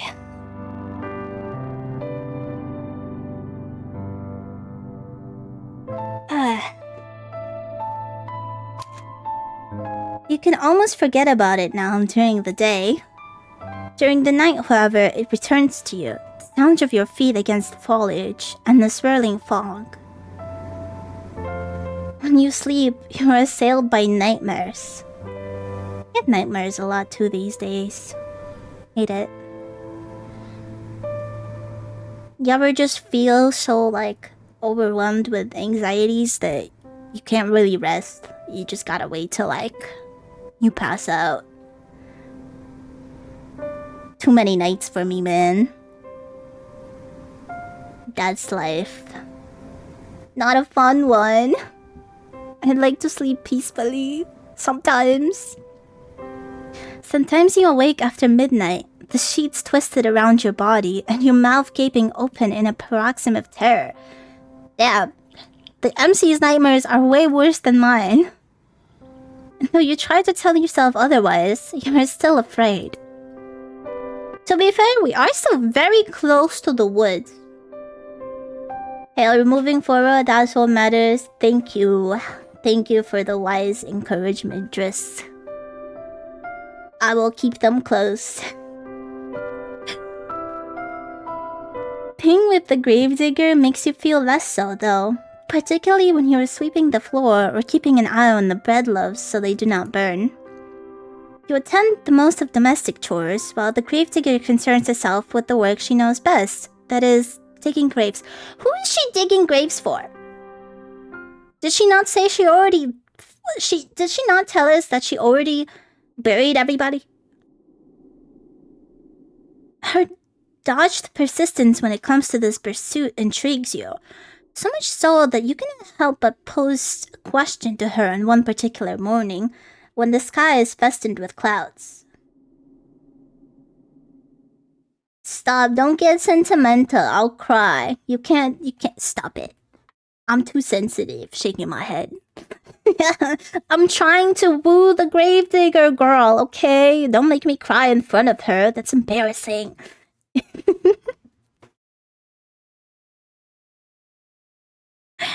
Why, you ask her, perhaps a touch insensitively, do you continue to dig graves?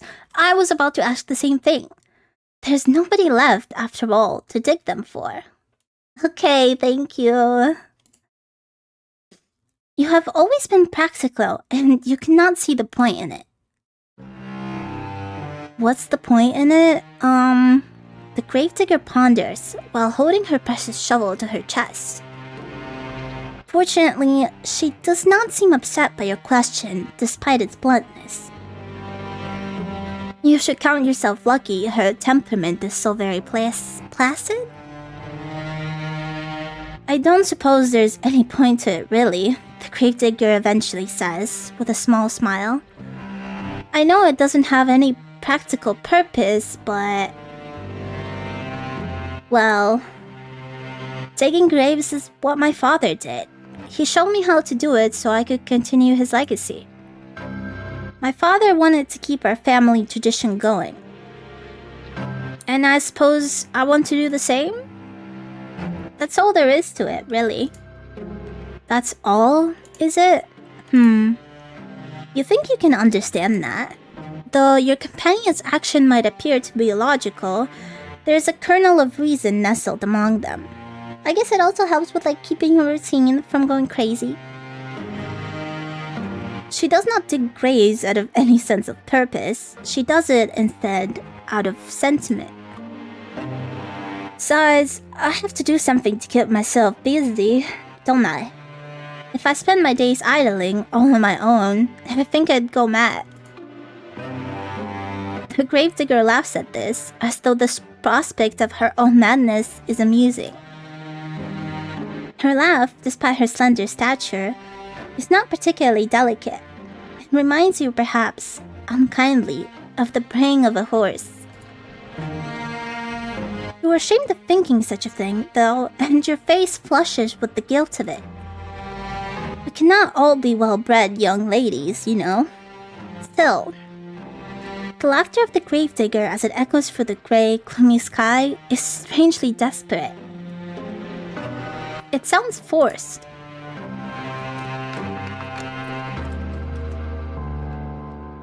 You had a sip of water there. Her smile, too, is a touch unnatural. The rictus grin of a corpse. Ugh. You find, despite your attempt to return her laughter with a polite giggle, that you cannot. You cannot help but pity her. You retreat indoors briefly after you talk with the gravedigger, then set about some simple chores. The gravedigger trusts you well enough to manage sweeping the floor, a task which does not take particularly long, and the preparing of the meals, a task which takes slightly longer.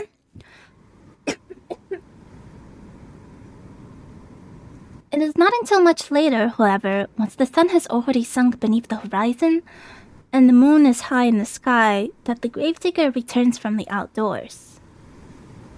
She is windswept after many hours spent exposed to the elements, and there is dirt caked beneath her fingernails. Well, she digs all day?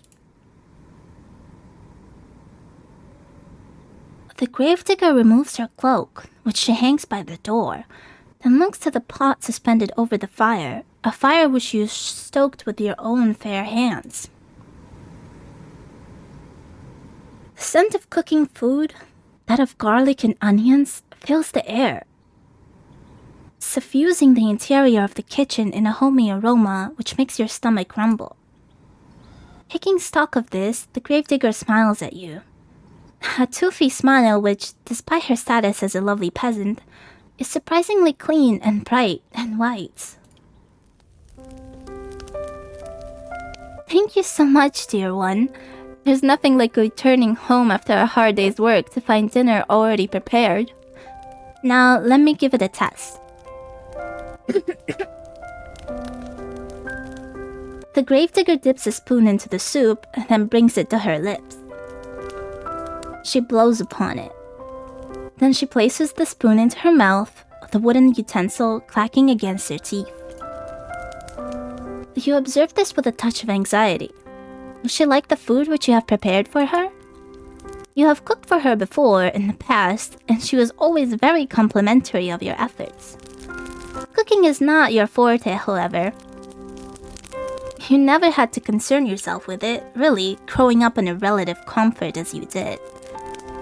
You think that you enjoy this rural, rustic mode of existence more than you did any of the privileges of your past life. At least now, with the gravedigger, you have a steadfast friend, a staunch ally. When you're with her, you're not alone, and that is worth its weight in gold. The gravedigger exclaims after drawing the spoon from her lips. Her smile a bright, keyless one. It's delicious. Your face flushes at this compliment. You're unaccustomed to receiving them, and it makes you feel good. Shyly, you ask the gravedigger if she truly means that. A query which makes the gravedigger smile. Of course I mean it. You've become quite good at cooking. Really. That is a relief. You were not very good at all of this cooking malarkey in the beginning. You did not know how to handle a knife, nor how to peel a vegetable, and you cut yourself more than once. You bled into the soup on several occasions. Never once did you throw the sullied soup out. The gravedigger lives a humble existence, and she cannot afford to waste her precious ingredients. Your soup, during your stay, have all been seasoned with the slightest hint of iron. Damn! Seasoned with my blood. Today's soup, however, is a marked step above all the rest. You did not cut yourself with the knife even once. Maybe your companion's compliments are not empty fluff. Maybe you really are improving. The soup should be ready to serve. I have some bread too that we can eat it with, but oh, I should brew some tea too. Let me. Yes, the tea. You knew that you were forgetting something.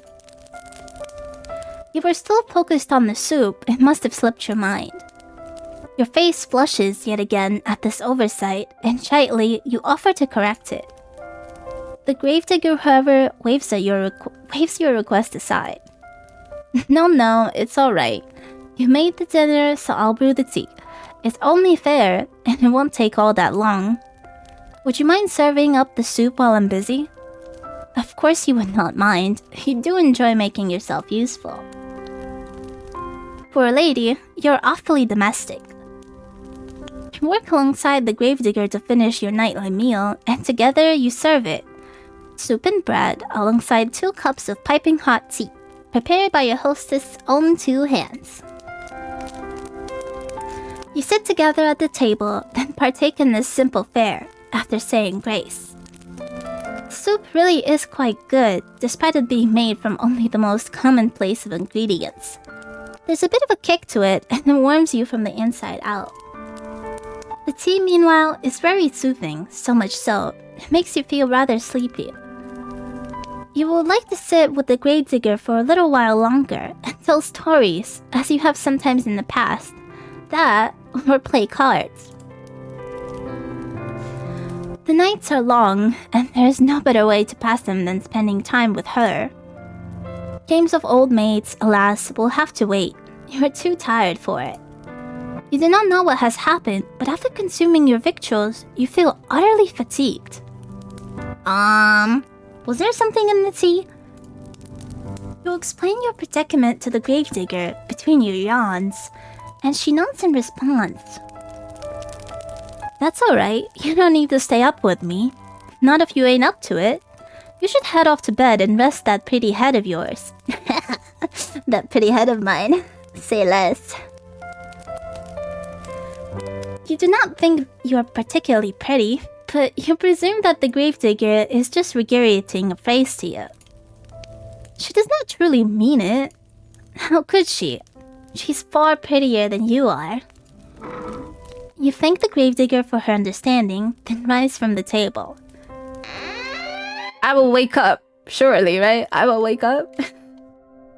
You retreat to the spare bedroom on the trembling legs, then change out of your clothes. You have only just slid into your nightgown when you hear the rapping of knuckles upon your door. light and unobtrusive. This wrapping could, of course, belong to but one person. It is the gravedigger, come to check up on you. I'm sorry, the gravedigger says, her voice soft. But you rushed to your room so soon after eating, I couldn't help but worry about you. Would you mind if I took a look at you? I just want to see if you're alright. The gravedigger is trying to keep her voice steady, but you can hear it wavering regardless. Oh, is she afraid we're getting sick?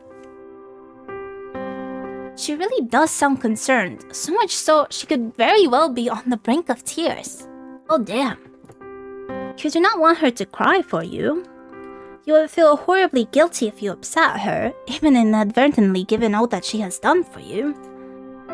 You bid the gravedigger entry into your room, therefore, without further delay, an invitation she hastens to take. The door swings inwards with a creak, and there your hostess stands, still attired in black. Her clothes strike a stark contrast to your pure white, well, off-white, nightgown. The gravedigger looks at you, seated in bed with your hair freed from your usual braids, and exhales. In that relief, you wonder, saying about her face, but why? What was she expecting to see exactly before entering your bedchamber? To see that we have a fever and boils? Thank you for letting me in, the gravedigger says, toying with her fingers. How do you feel? Not too terrible, you reassure her. There are no particular problems with your health, you just feel tired. Are you sure you're not sick? Your face does look a bit pale. There would be nothing out of the norm. You're always pale. I can relate to that. True. Now, is there anything I can do for you? Would you like something warm to drink, or maybe a hot brick to place in your bed? It should keep you warm. You appreciate your hostess' thoughtfulness, but you reassure her that this won't be necessary. You will be fine. I hope so. I thought that about my father too before he... Aww. The gravedigger begins, but her voice soon trails off. She does not finish that thought. She's worried we'll leave her too. She does not need to. You know now what she was thinking of before she entered your bedroom. Cold, clammy skin, a sweating brow, rank, oozing pustules. You think upon these symptoms, which are eerily similar to those recounted during the Great Plague, which once beset your own country, and you shudder. Oh, we had that plague too. If you don't want anything, then I'll be on my way, the gravedigger says. But before that...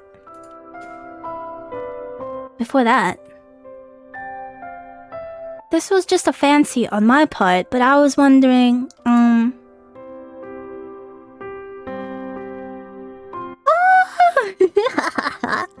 Would you mind if I brushed your hair for a little while? I wouldn't mind that at all. Your hair? That's right. It's such a pretty shade of red, is all. I just thought... Oh, MC's a redhead. Explains a lot. Well, it's just a fancy, really. You don't have to let me, nor if you don't want to, but I thought it might help you relax if you're feeling under the weather.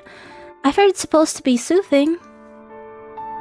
That is what the gravedigger says, but you have the distinct feeling that she's the one looking for solace here. She's not quite so selfless, perhaps, as she would like you to think. But she has been so very good to you, and she has done so very much for you, that you do not want to begrudge her this small self-indulgence. You rather think she deserves it. You agree, therefore, to her request, and upon doing so, you are certain you have made the right choice. Your hostess's face lights up immediately, in a manner which makes you blush. Oh, thank you. It'd be my honor. Now let me fetch my brush. The gravedigger retreats from your room in a hurry, but returns soon thereafter, holding in her right hand the promising brush. This artifact acquired, the gravedigger then settles herself upon your bed by your side. She looks at your hair for a few moments, her expression pensive. Then she announces that she will begin. The gravedigger leans in. The wooden frame of the bed creaks under her weight, a creak which melts with the sighing of the breeze outdoors. You can feel the bristles of the brush running through your hair. It is soothing enough, so much so it makes you shiver. The sensation is a pleasant one, and somewhat nostalgic. Did your mother do this for you, you wonder, when you were a little girl? If she did, it must have been when you were a very little girl. You have not seen your mother in quite some time, not after you enrolled at the conservatory. You have such lovely hair, dear one. It's soft, just like silk, not at all like mine. Mine is so coarse. This gentle voice draws you out of your vague, half-formed reminiscence. It sounds as though the gravedigger is lost in nostalgia of her own, because her voice, when next she speaks, is dreamy. I think my mother used to brush up my hair like this, for me, back when she was still alive. It must have been a long time ago, though. It is funny, you think, as she bristles of the brush continuing to slide through your tresses, that you and the gravedigger should both be reminiscing, in tandem, about your respective mothers. Perhaps there is something maternal in the act of brushing one's hair, which is what summoning forth such images. I would not know, personally. I cannot remember my own mother, after all. I don't think I like having my hair brushed very much, the gravedigger continues, her breath warm against the exposed nape of your neck. My mother used to complain that I squirmed too much. I can remember that. She always told me to sit still, though it wasn't my fault I squirmed. She used too much force. Now, this is curious. It's not as though the reminiscing of the gravedigger are not particularly fond after all.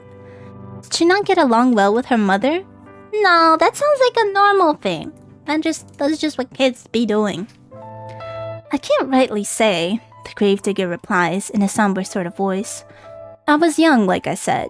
When she died, I really don't remember her too well. But I don't think she ever had that much time for me. She was too busy with all of the cooking and the cleaning. Oh, and looking after my baby brothers. But she had time enough, despite that, to brush your hair. She did what she felt she had to make me look presentable. Not that it really worked. I wasn't like the other girls in the village, you see, who like to sit indoors with their mothers and sew. I'd always loved the outdoors. My father said I inherited that from him. Ruefully, the gravedigger smiled. Not that you can see it with your back facing her.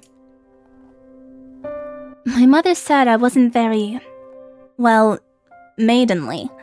She didn't like that. I always traipsed around outside after my father, watching as he dug graves. She said it wasn't appropriate, like I was some sort of a princess wearing a fine dress. The gravedigger snorts. I used to get a bit muddy, yes, and maybe I did get burrs in my clothes and knots in my hair, but it shouldn't have mattered. It's not like I ever had any hopes of marrying a prince, no matter what my mother said. But still, she hoped. She had a lot of hopes, my mother. High hopes. I think she might have resented my father, maybe, for working such a menial job.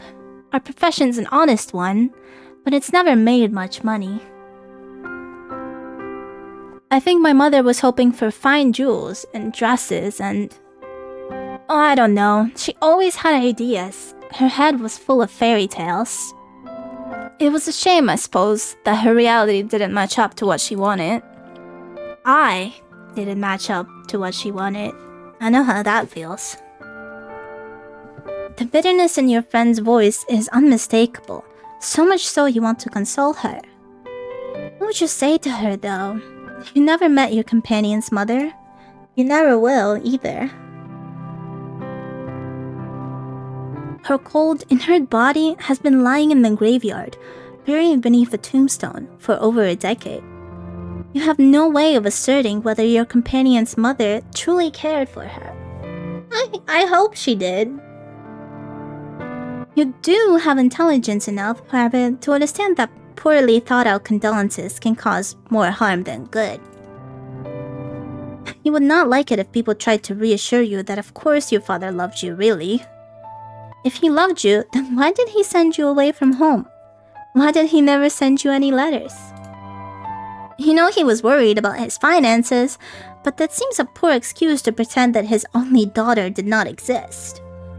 As for your own mother, meanwhile, she was nice. At least you think she was. But she was woefully ineffectual. Though she was, nominally, an adult, she always cleaved before your father's judgment. You think that she was afraid of him. You do not try to tell the gravedigger, and therefore, that her mother loved her. That she must have done, else she would not have given birth to her.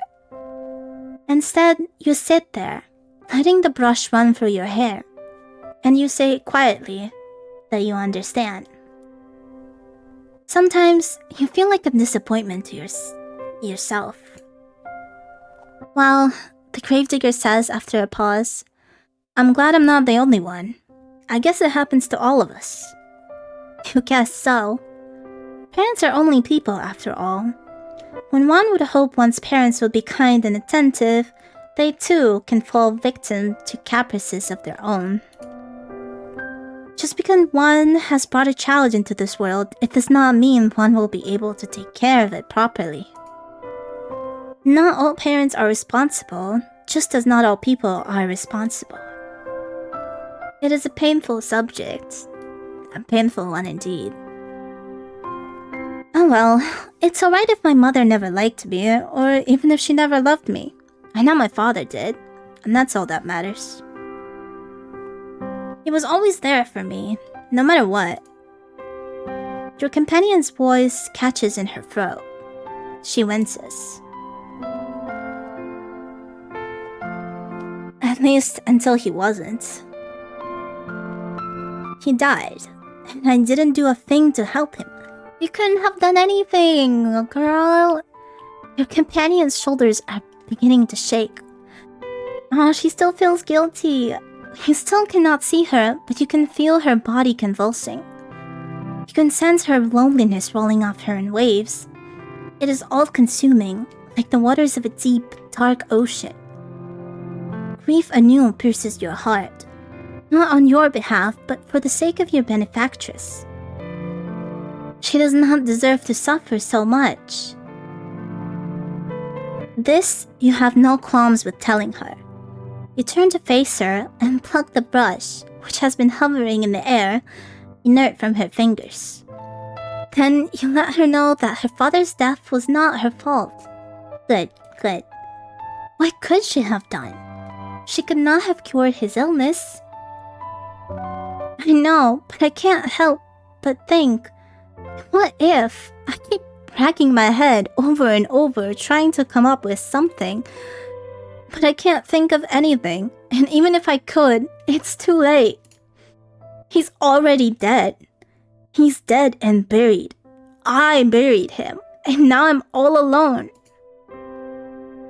She might have been alone, you tell the gravedigger, but she isn't now. Not anymore. How can she be when you're there? I know that. I know, and I'm grateful, but I don't know if I deserve it. Why would she not deserve your company? You do not understand. Because I couldn't do nothing for nobody. My father always looked out for me when I was a little girl, but when he needed me the most, I failed him. I failed everyone. I don't think she failed anyone. She buried every single one of them. That's like the most she could do. That was her duty as the gravedigger. I'm so sad. All of the villagers, all of my friends, all died. What would I do if the same thing happened to you? I don't think I could bear it. I don't want you getting sick too. Not when I care about you so much.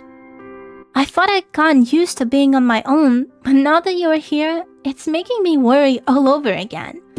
I've been worrying so much I can't sleep from it. Aww. I'm scared. Your companion's voice catches in her throat. Then she collapses in on herself. She leans forward, her arms wound about her middle as if to steady herself, and she cries. She cries and she cries and she cries. For a few moments, you look at the gravedigger, unsure of what to do. Hug her! Her pale face, streaked with silvery tears, seems to flicker in the candlelight. Her shoulders, which seem too slender to bear the accumulative weight of all the sorrows she has endured, are shaking. Your fatigue continues to cling to you, as insistent as the fog which rolls amongst the tombstones in the graveyards at night. You're not so very tired, however. You cannot offer your hostess some comfort. You do not know what you can say to console her. You feel too wary to think of pretty sophisms. But there is something you can think of. You would not typically be so bold, of course, but you're tired enough for once to throw caution to the wind. That and the tears of the gravedigger are awfully arresting. Aww, I got an achievement in your arms. Be a good Samaritan. Oh, we finally hugged her. Oh, let me get a little glimpse of the MC. You open your arms. I cry too easily. I can't do these, man. Hold on. Let me get myself together.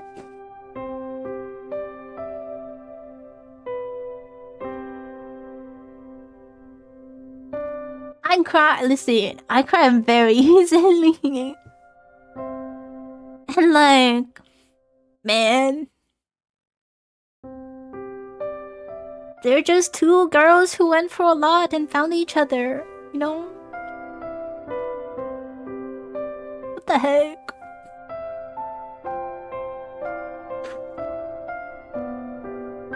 You open your arms, and before the gravedigger can pass comment, you pull her to your chest. Oh. A soft exclamation escapes the lips of the gravedigger, quieter than the sound of wintry snow as it brushes the ground. Then there is nothing. The gravedigger is stiff in your arms for a few moments, like the corpse she and her father used to seal away inside the wooden coffins. She's all wide-eyed and awkward, pointed elbows, tears still coursing down her pale cheeks. You worry briefly as you hold her that you have perhaps made a mistake. Were your attempts at consoling her too clumsy? You would not know. You have never been in a situation like this before.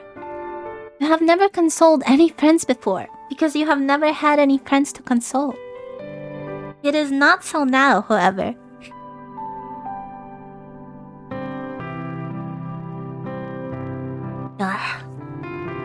You're as far away from your old life as it is possible to be, and the gravedigger does not curse you for your impudence. Neither does she try to squirm away from you. Instead, she sits there, still as a statue, cradled into your arms. Oh, very sorry to show you something so embarrassing.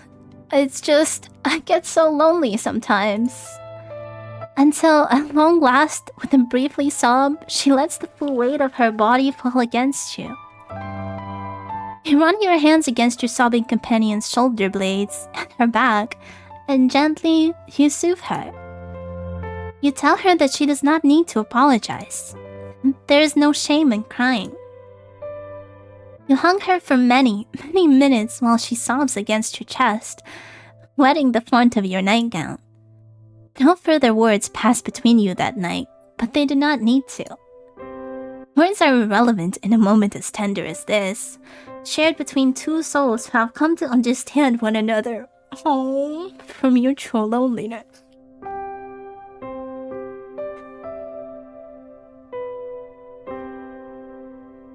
man. You slide beneath your sheets and you still feel exhausted, and the gravedigger joins you without asking for permission. It would be an unnecessary piece of politeness, really, given your acceptance is all but assured. You have already accepted the gravedigger, after all. Every single inch of her. What the fuck, man? Oh. You have already accepted the gravedigger, after all. I'm okay. I'm okay. I'm okay. You have accepted her hospitality. You have accepted her food. It's okay. Now you are accepting her company. You arrange yourself beneath the sheets, then draw her body to yours. The gravedigger has not yet changed into her nightwear. Her clothes will be horribly rumpled when she awakes come the following morning, her head resting against your chest. But tomorrow has ceased to matter. It no longer exists. Okay, I need to take a sip of water. It's not even that sad. I'm just a very sentimental person. There's no concept of time between the two of you. No thought of the day which will dawn once the night inevitably ends. Instead, there's only the warmth shared between you and the wetness on the cheeks of the gravedigger. There's the sound, irregular now, and less intense than before, of your companion's muted, muffled sobs. There's this gentle, tender moment snatched in the midst of a deep, dark night, which can never be replaced. Your eyelids feel heavy, as though weighted down with stones. They droop inexorably downward, pulling you, like a drowning maiden, into the dark, impenetrable abyss of slumber. You yawn. Then you fall asleep, cozied up beside the gravedigger like two cats in a basket. You sleep and you sleep and you sleep, more deeply than you have allowed yourself in quite some time.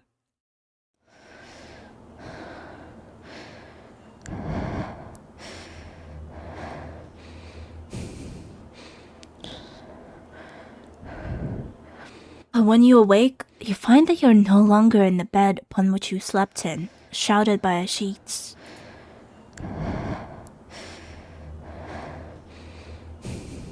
The gravedigger, too, is nowhere to be seen. Instead, you're quite alone, lying by yourself in the dark.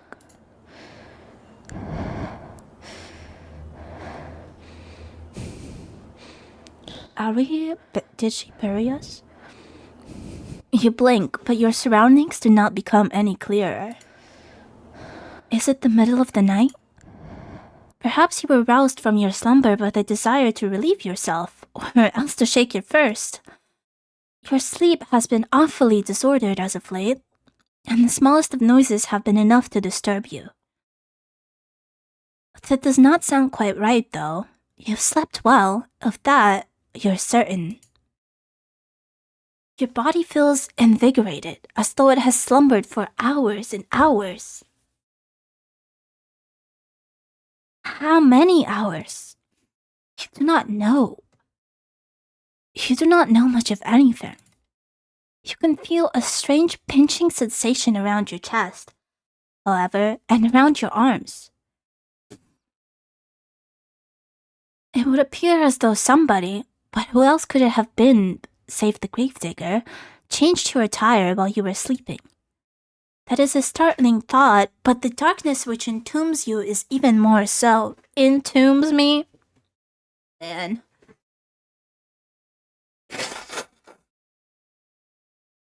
Excuse me. The darkness which surrounds you is unsettlingly complete. It is so thick that you cannot penetrate it. Your newfound woes do not stop, however, at this deep, unnatural darkness. It is cold, too. Are you lying upon something hard? Some sort of a stone slab? What is going on? You reach out, but your movements are soon timed. There is something heavy lying atop you, something that is limiting your movements. You were anxious before, upon awaking, but at this discovery, you feel downright aggravated. A sharp prong of panic pierces you, but you try to suppress it. Hysterics will get you nowhere. In most cases, they only tend to make bad situations even worse. You ought to know that already. You swallow your mounting dread as best as you can, though it is coming on thick and fast, and try to squirm. You move your arm outwards, but they do not get very far. There's a wall above you, and walls on either side of you, walls which do not budge, no matter how hard you push. Not, I must add, that you can push particularly hard, your anxious state notwithstanding. You have never had much in the way of upper body strength, nor lower body strength. You do not have much in the way of strength at all. You feel quite helpless as you lie there, out of breath from your meager exertion, unsure of what you should do. You can hardly see a foot in front of your face. You do not know where you are, nor why, but a terrible premonition is beginning to bear down upon you, which initially you try to discard. You did not want to accept it as a possibility, but where else could the truth lie? You're lying in a box, hemmed in by walls which offer only a scant few inches for you to stretch in any direction. Where else could you be but a coffin? The moment you allow yourself to ponder this awful reality is the moment you hear it, your regular sound of drumming. It is as though somebody, though they must be a very large somebody, is tapping their fingertips upon the lid of your coffin. That, or it is raining. It is not the fingers of a giantess, though, which is disturbing you, nor is it falling rain. It is dirt. The sound continues on and on as though it is drilling its way inside your skull. It is relentless. It is merciless. Like the ticking of a great celestial clock, it cannot be stopped. Your time is almost running out. But you knew that already, didn't you, when you were running for the forest? You ought to have known, silly thing, that you cannot outpace your destiny forever. Sooner or later, it will catch up with you. You are stubborn, though, and you do not want to accept this. Not content to simply lie there, you cry out. You cry not for your parents, whom you hardly knew, not for your school friends, for you never had any.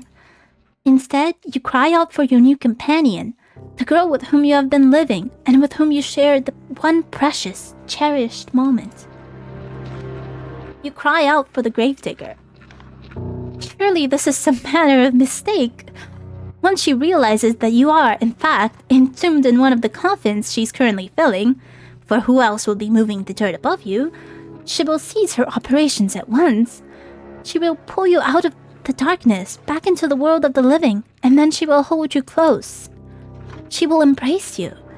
She cannot mean to cause you any harm, not when she was so good to you and so kind. Why would she bury you? You cry to her so loudly you fear your vocal cords might tear, all while banging against the roof of your compact prison. You cry desperately, helplessly, and to your relief, your cries do not fall upon deaf ears. The sound of the falling soil stops, albeit briefly. Then you hear a voice. The voice is very faint, given it's being filtered through your coffin's sturdy lid, but you recognize it. So, you're awake then, are you, dear one? The gravedigger says. She sighs. Then she says in a perplexed sort of voice, "Now, that is a pickle. I was hoping you'd be asleep a couple hours more, so the last time we spoke could have been on better terms. If you keep screaming like that, I'm going to feel bad. Excuse me? Your companion's words, though distant, are unmistakable.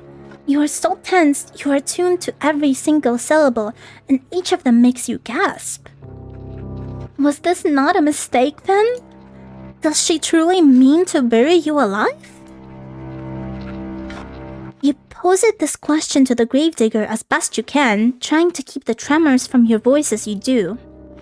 Perhaps you think, in your optimism, that if you do not let her know how afraid you are, she will reward you for your bravery and let you go.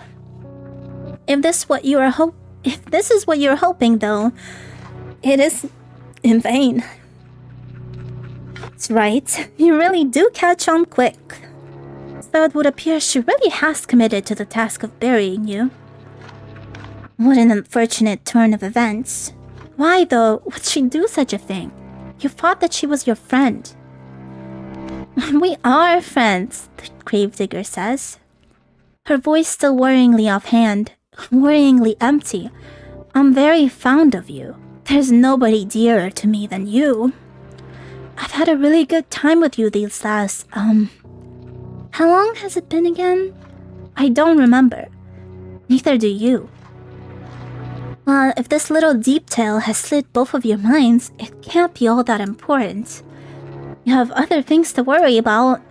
If you really are friends, you say to the gravedigger, then what does she hope to gain by burying you? You do not understand, but you understand her reply even less. Well, here's the thing, the gravedigger says, in a reasonable sort of voice. Though burying somebody alive could ever be thought of as a reasonable action. I've been digging graves for a long time, see? You cannot see. It is too dark. But you affirm that you do all the same. Well, I was digging all these graves, but I've not had anybody to put them in, not for ages. It was rather sad. You think you know where this train of logic, twisted though it is, might be going, so you do not interrupt her. You know no good will come of it. All you can do, for the present, is lie there and listen. I was thinking I'd never find another person to bury in this god-forsaken village, not after the plague messed everything up. I was getting desperate. Until you came along, that is. Now that I have somebody I can bury, I'm not gonna let the opportunity pass me by. I'm sorry, but this is just part of my job. It's what my father taught me to do. It's all I know how to do.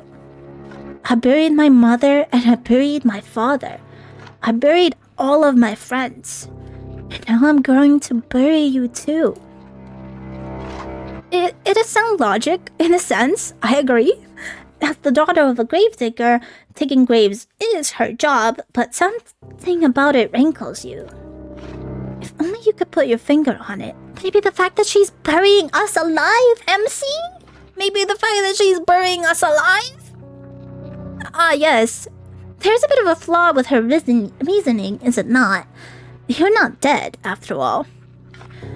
You might not be dead now, the gravedigger says in response to your ingenuity. But you will be, if given enough time. I mean, everybody else I've known's died. Who's to say you wouldn't be next? It seems rather more likely that you will die, and quickly, if she persists with her poorly thought-out plan to bury you. Your coffin is not very large. It affords you precious little space. Eventually, if trapped within it for long enough, you will run out of oxygen. Then you will suffocate. Excuse me.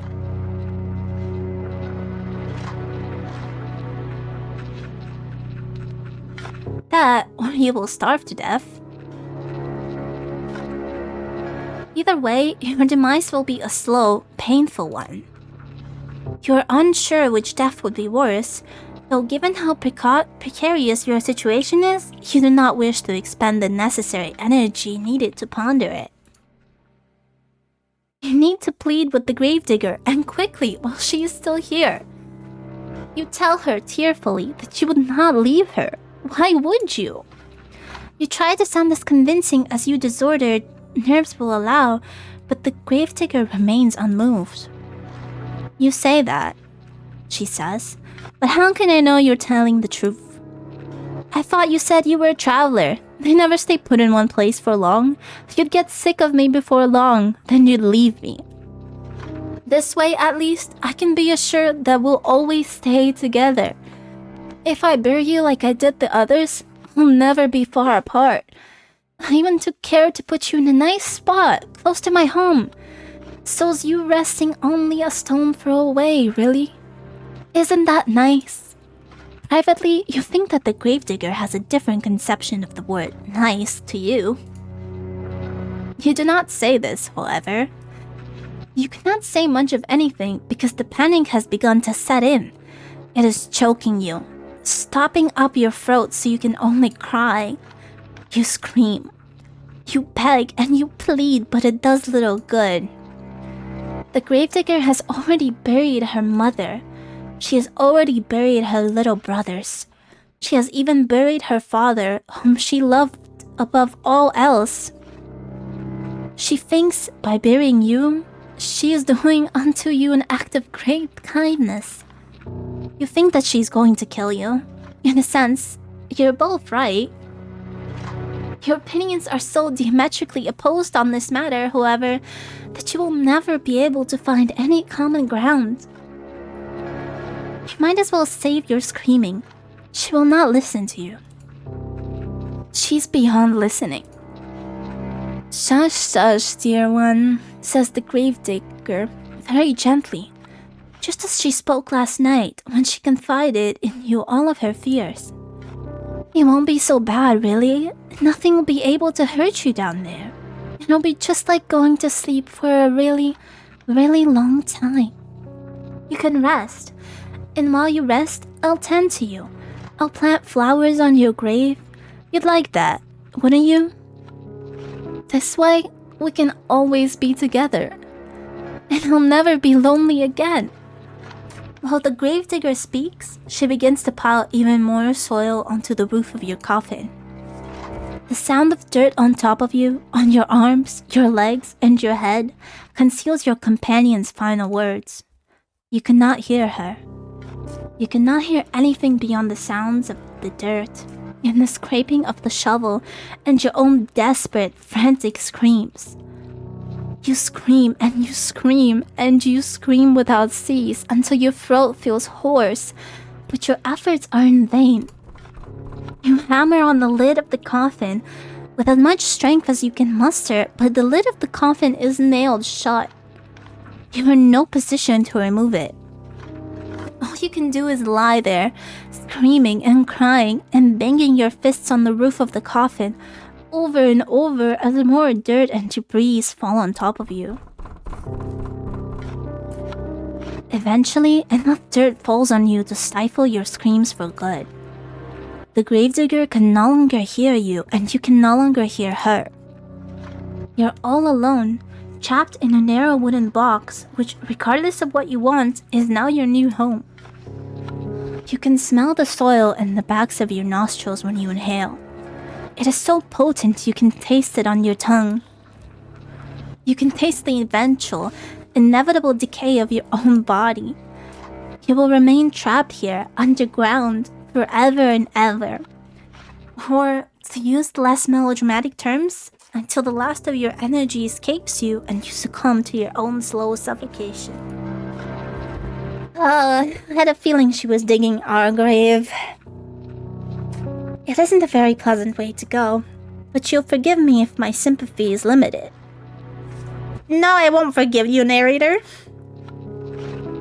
You did bring this upon yourself, you know. How did I do that?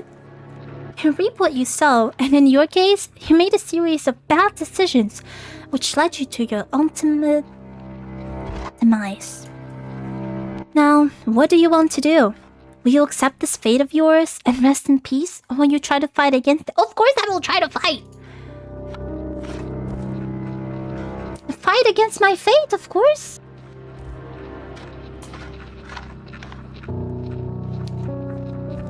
Now, there's nothing else to do.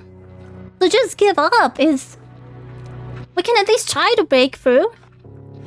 Are you not happy with the hand that fate has dealt you? No, I'm not. What the heck? Very well, I cannot blame you. It is quite a grim ending. I would not wish it upon my worst enemy, and you're rather dearer to me than that. Now, why don't we give this another go? Just try not to be buried alive this time. I can only endure so much of you screaming. Your fate is, once again, in your hands. Now I wonder, which path will you take? Oh, it brings me all the way around. It brings me all the way back to the beginning of the choices. Oh, I want to take at least another tour, but I'm going to run an ad real quick, and I'm going to go use the restroom and give my voice a little break. Okay, BRB.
I'm back.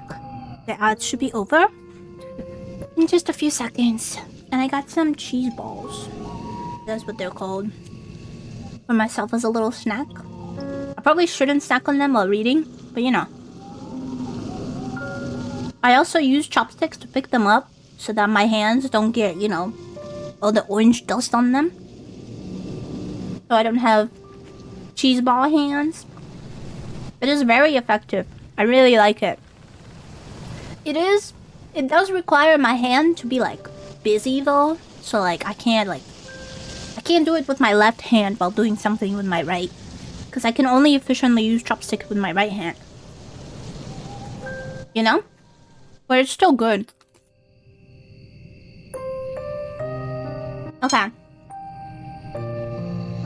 So I still think going to the shore is like a dead end. So I'm gonna go to the castle. So you want to go to the castle? Good idea. And that's what you said last time. All decent fairy tales tend to conclude in castles once they're beleaguered. put upon heroin are finally able to wed the handsome prince they once dreamt of. Why bother trying your luck with the shore, which may very well be deserted, or the village, which will be full of dirty, barefoot peasants? Okay, be nice. It is far better to skip the suffering and go straight to the grand finale. That is very astute of you. I can't tell if he's making fun of me. I did not realize you had it in you to be so mercenary.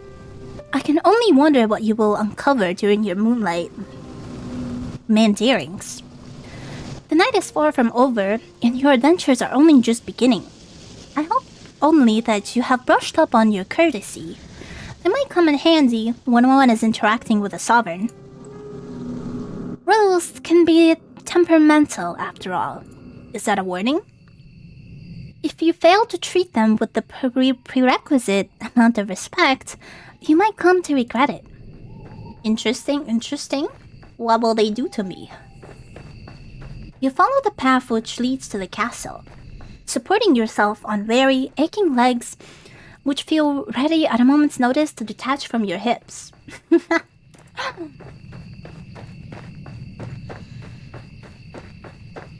You're a little more than a wisp of a girl, but you have been running for so very long. And your feet are so very numb. You feel like a great lumbering thing, clumsy and ungainly. The soles of your feet are screaming at you. You need to lie down, and quickly. Your only hope, as you continue to run, that you will find a spare room available for you in the castle. You do not know what exactly will await you at the castle, but you have visions as you run of a vast, open dwelling.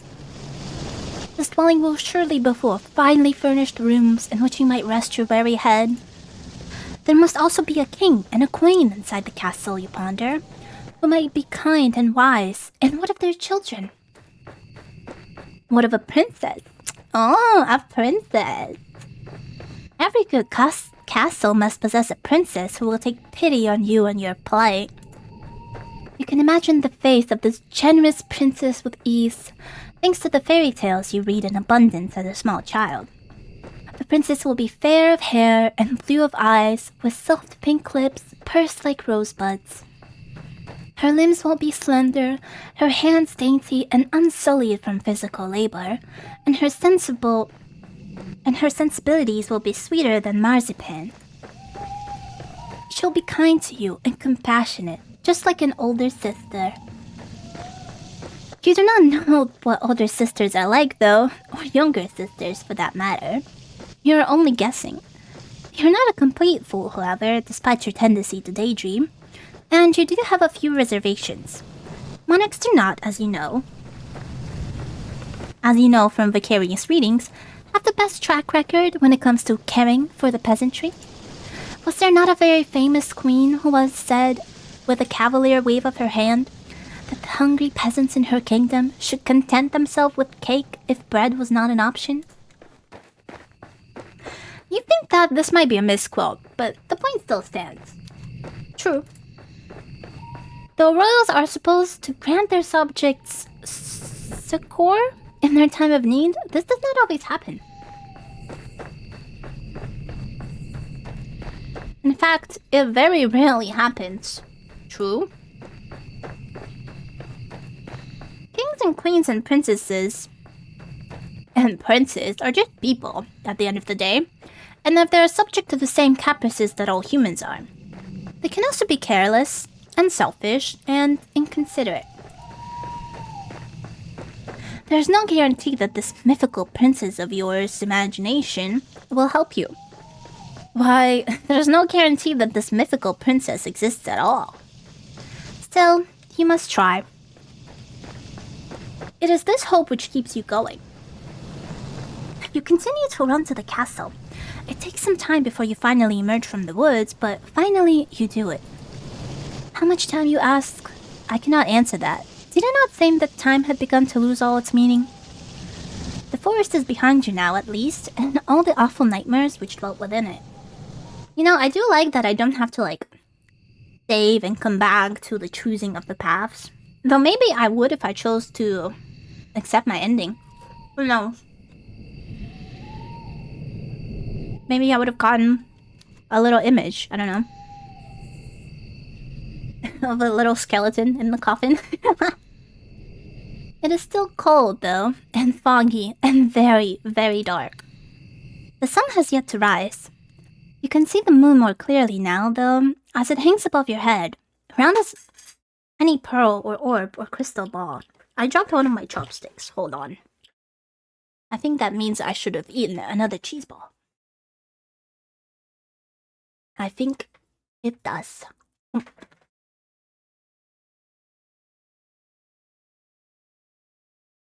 The moonlight shines down upon the castle, which looms in front of you like a cliffside. The stone edifice of the building is imposing, and it drowns you in shadows darker than the depths of the deepest ocean. The castle is not all dark, though, not like the night sky above it. When you crane your head, you can see that there are lights flickering within, in the narrow, slitted windows. There's people here, thank God. It would appear that somebody's home. The king and the queen, perhaps? What of their servants? What perhaps more pressingly of their guards? You half expect that as you stand there, that armored knights will be accoused for your daring to approach the castle of king and queen so-and-so. Do you not know your place, foolish peasant girl with the dirty skirt? Begone with you. You're not, of course, a peasant. Your family is a wealthy one, or rather, they were, before your father made a series of poor financial decisions. You do not look like a young lady right now, though, with your dirty face and your dirty skirt, which is torn at the hem. If any guards were to take you for a vagrant, it would not be surprising. But though you stand there dithering, your filthy fingers hooked in front of your filthy skirt, you do not hear any cries. Nobody sounds the alarm. Lights might be on inside the castle, but there's nobody outside its perimeter standing sentry. There's nobody to impede your entry, and the elaborate iron gates which are set into the vast stone walls about the castle exterior are open, just a crack. Oh. No guards. Open door. At night. A little creepy. It would be a trivial matter to slip inside. There's nobody to stop you. Why are you trembling now, you silly thing? You have come so very far. It would be an act of foolishness to turn around. Go on. Go. Damn, calm down. Give me a second. You inhale, perhaps in an attempt to screw up your courage, which has, at long last, begun to fail you. And then you step forwards. You slide between the wrought iron gate, as stealthy and as secretive as a thief, then cross the path which leads up to the tall, imposing structure. The doomed doorway which leads into the castle itself, hewn from stone, is closed, but at a push of your palm, it swings inward. Door creaks alarmingly as it opens, the sound loud enough to split the silence like a thunderclap. You inhale at this and glance around, your eyes darting hither and thither. If there are any guards posted about the castle grounds, they should all have been alerted by that sound. Will they come for you at long last? What will happen should they catch you? Clearly there's no guards, so we can chill. Will they throw you in the dungeons? That does not sound like a pleasant way to spend a night. At least you would have a roof over your head, though, and you would not have to keep walking. Your feet really do ache. You stand there for an indeterminate amount of time, your heart pounding a panicked, irregular rhythm in the base of your throat. But no matter how much time elapses, no guards come. You are thankful for your good luck, though it does make you wonder, where is everybody? Right? There was lights on, so there's at least somebody here. Is there any servants at all?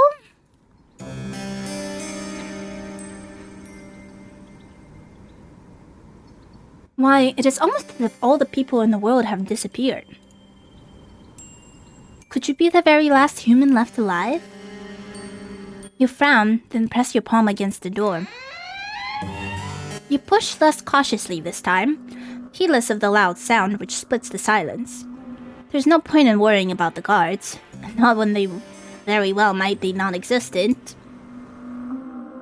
Oh, spooky castle. Your entry to the castle secured, you then take a step forward.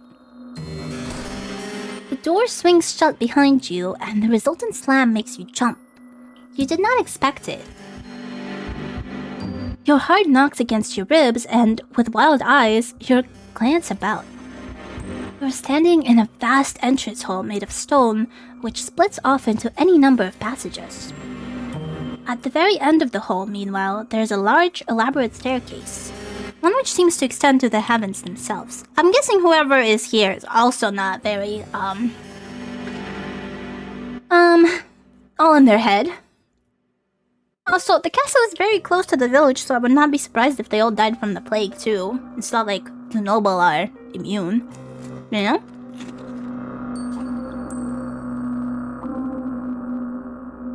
It is dark inside the hall.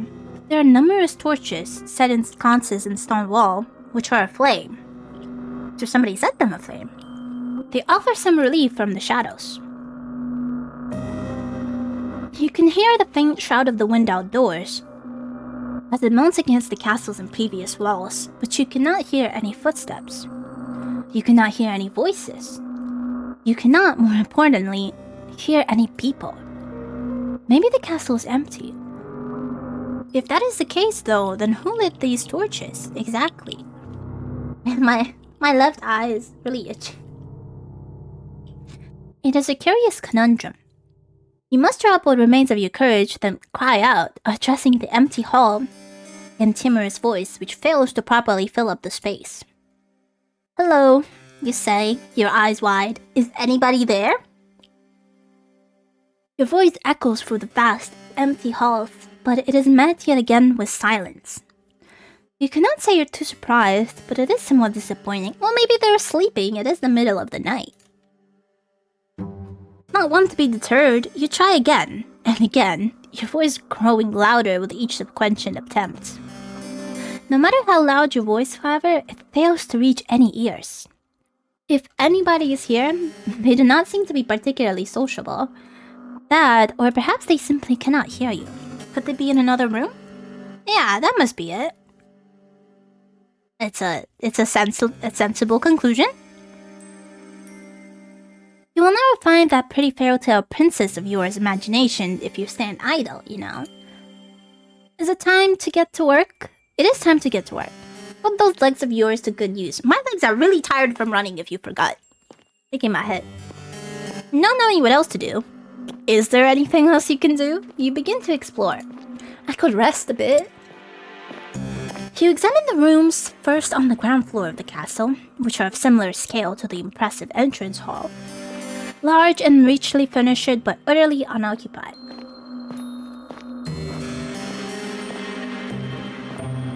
This VM does have really good writing. They don't utilize much visual-wise. It's very slim, but I think it is like a small indie game, so you can't blame them. It still paints the atmosphere, is very nice. A little eerie, of course, but as it is supposed to be.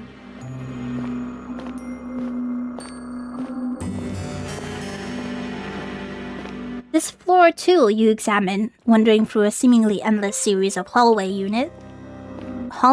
until, at long last, you find a door which is ajar. Is it my princess? From between the crack in the door and the jamb, you can see flickering lights. Irregular, yes, but it is light nonetheless. Could it be from a fireplace? That would suggest then that this room is occupied, unlike all the others. Perhaps the kindly princess you dreamed of will be awaiting you in this room? It is with a trembling hand that you press your palm against the door. I hope the princess doesn't bury me alive. You push it. Oh? Nobody. Then you step inside the bedchamber, which unveils itself to you. Shyly, you stand in the threshold of the chamber, much of your courage extinguished and gasp. The bedroom itself is gorgeous. It is a chamber so luxuriant, not even the shadows can obscure the fine craft of the furniture within it, nor the rich patterns on the walls.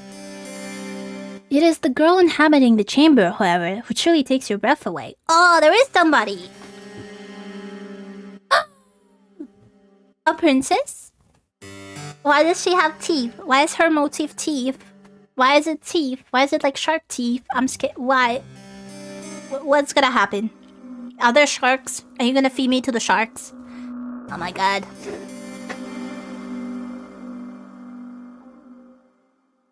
Sitting upon the velveteen sheets of the towering four-poster is a girl in a sumptuous red gown who seems to be of a like age to you. You do not have a clear view of the girl's face. Her head is bowed, her gaze directed downwards at her lap. You can tell from her hair, however, and from her slender calves, which protrude from beneath the hem of her dress, that she's very pretty. The girl's hair is golden, just like freshly cut wheat, but it is the red of her dress which truly captures your attention. She's so striking you cannot look away from her. Ugh, why a shot of a doll? Why a shot of a creepy doll? The girl is not alone in her chamber either. She has a companion, though this companion is not half so endearing as she. In her lap, perched upon her velvet skirt, is a doll. I don't want to be a doll. The doll's hair, like that of the mistress, is golden, though much of it's hidden beneath a bonnet.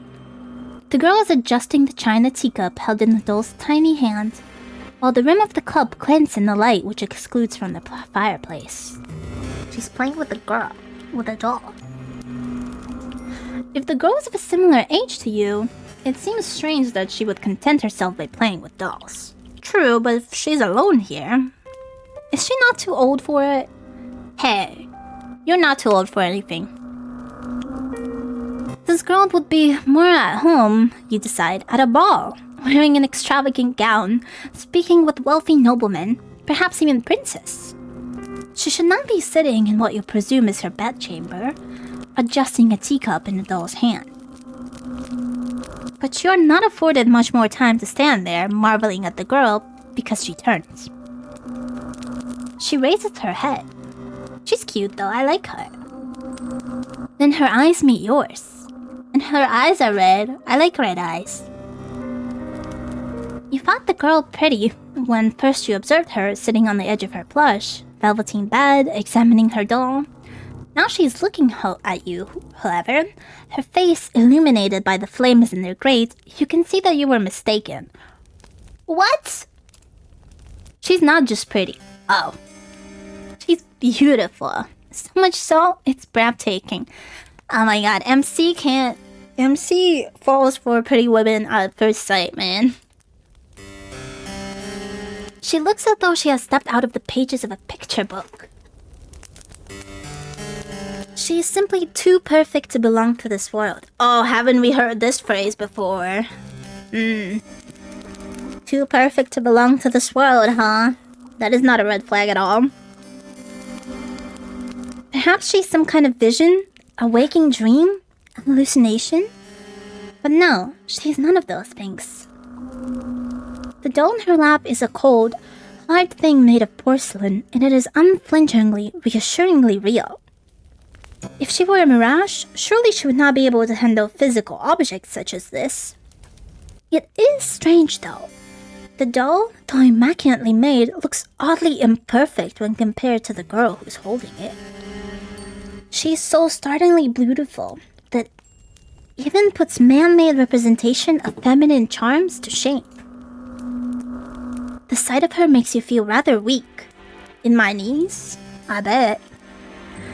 You always have had a fondness for fair maidens, haven't you? I can't disagree with that. You're rather hopeless when it comes to them. Even worse than a knight errant from a courtly legend. I can tell. Your aesthetic appreciation is not particularly ladylike, but... well... 'Cause not every day a girl encounters an elegant beauty like this, attired in red, illuminated by the firelight. I suppose I can forgive you for this rudeness, as too can the girl. Ah, look at her little tooth. So cute. She does not seem to be the type to hold a grudge. Oh, the girl says, in a voice that, surprisingly enough, far less refined than her appearance. It is good to see you. I've been waiting. Has she? That is news to you. She's been waiting? For little old me? You blink, perplexed. A response on the tip of your tongue, but you're unable to expel it into the ether. The girl is setting her doll aside. Then she stands, the hem of her dress swishing about her legs. Nimbly, like a ballerina, she canvasses the space between you. Her room is so very large. There's quite a lot of space. Then takes your hands in her own. You must, the girl says, her eyes aglow with excitement, be my new lady's maid. It's been a while, but it's such a relief that you finally arrived. I knew that you would. Oh. You never leave me alone, not when you knew how long I was waiting. Oh, I'm so happy. The girl's good mood is contagious, so much so you find yourself being swept away in it. You are tempted to accept any identity she might press upon you. Hey, if a pretty girl says I'm her maid, I'm her maid. You have never been a maid before, but you might not mind being this girl's maid. me and MC, we're the same man.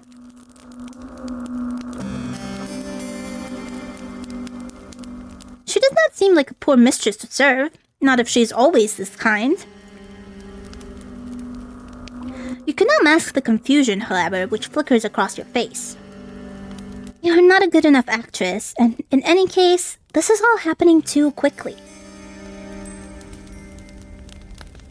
Why, you barely know this girl. Why is she being so very familiar? It is with blank, boven eyes that you examine the girl. Your befuddlement is pronounced enough that even the girl, despite her good mood, notices it. She frowns. Then she says, her fingers sliding away from your own. Or am I mistaken? Are you not my new lady's maid after all? Disappointment in the girl's face is abundant, so much so your heart clenches. You do not know her. She's still a stranger, fair enough. But you're struck, all of a sudden, with the intense desire to appease her. That's how pretty girls be. That's how pretty girls be.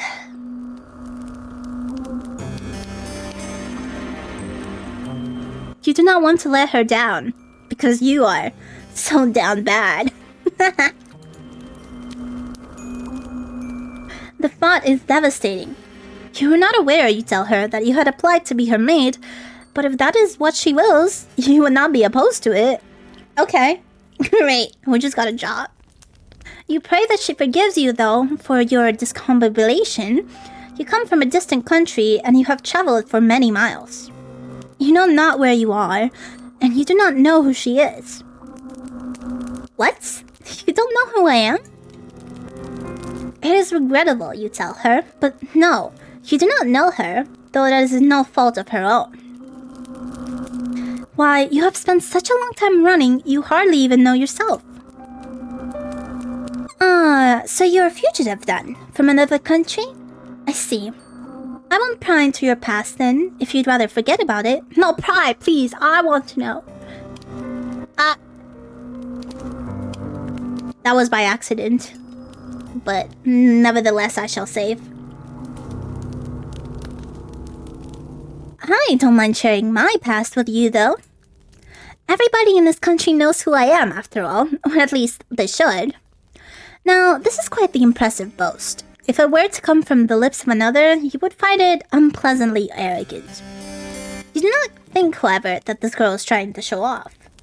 Pretty privilege, man. Pretty privilege. It's real. It's real.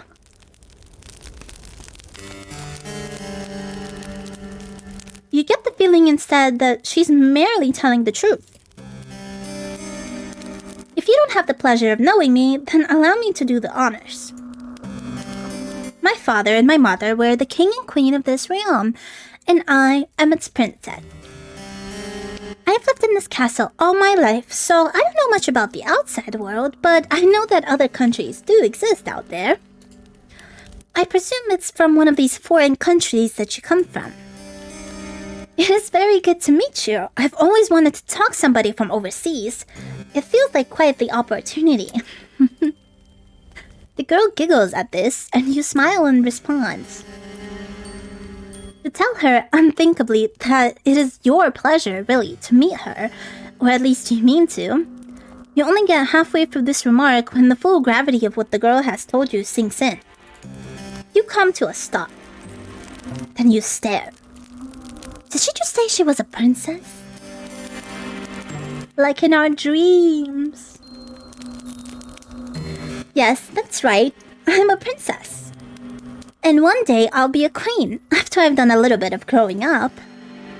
My ministers don't think I'm ready to run the country just yet, but I've been doing my best at my lessons. One day I'm sure I'll be the best queen there ever was. So she really is a princess. That makes sense, you suppose, given she lives in a castle, but it comes as a surprise regardless. Yeah, in an empty castle, wasn't there guards guarding the literal princess of this realm, like she says?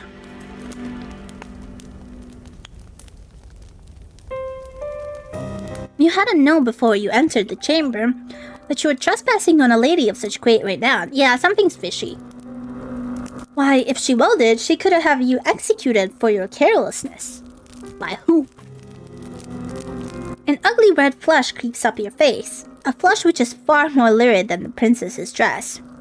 As you look to your feet, bashfully you stammer out a new address, that you're very, very sorry for intruding upon her, and you hope that she can forgive you. Oh, it's alright, think nothing of it, I don't mind really, we all make mistakes, and anyways, you weren't to know. You said you weren't from around here. You nod your head in silent affirmation. It isn't a complete lie. You really are not from this country. Ah, the more you know. You're not from this world at all. From this world? What the heck? Is it talking about, like, maybe? Or, like, what's happening?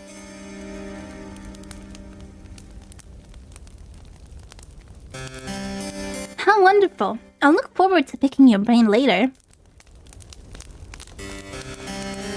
All of my servants come from the nearby village. Where are they then? Their tales are all the same, and so are their superstitions. I could do with a breath of fresh air. My last lady's maid told me I was too impetuous, but I don't think there's anything wrong with wanting a bit of adventure. Not that I've ever been afforded much of that. I've been shut up in here for so long, I hardly ever get a chance to talk to other girls my age. My last lady's maid was older than me, and so was the one before her, and the one before her. Okay, what's happening to all these maids? Some of the princess's fair mood seems to dissipate as she speaks, her expressions turning, by degree, into something rather more pensive. Pensive emoji, my favorite. But I haven't seen any of my old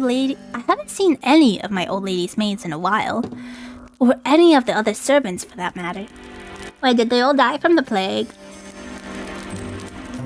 They've all disappeared. Now, that is quite curious. How could a whole household full of servants simply disappear? That, I don't know. This castle was full of servants once. My lady's maids, and my undermaids, and my scullery maids, and my housekeeper, and my cooks, and a large retinue of retainers. They're all gone now, though. So they probably did all die from the plague, and she doesn't know. I think my minister must have sent them away. I don't know why they would have done that, though. They didn't explain it to me. Then again, they never explain anything to me. They still treat me like a little girl. It is so tiring. She said that her ministers sent her servants away. What of her parents, the king and the queen? Would they not be the ultimate authorities in the castle's hierarchy? Oh my god, hi there. Big fan as well. Only the greatest, Magic the Gathering player alive. How?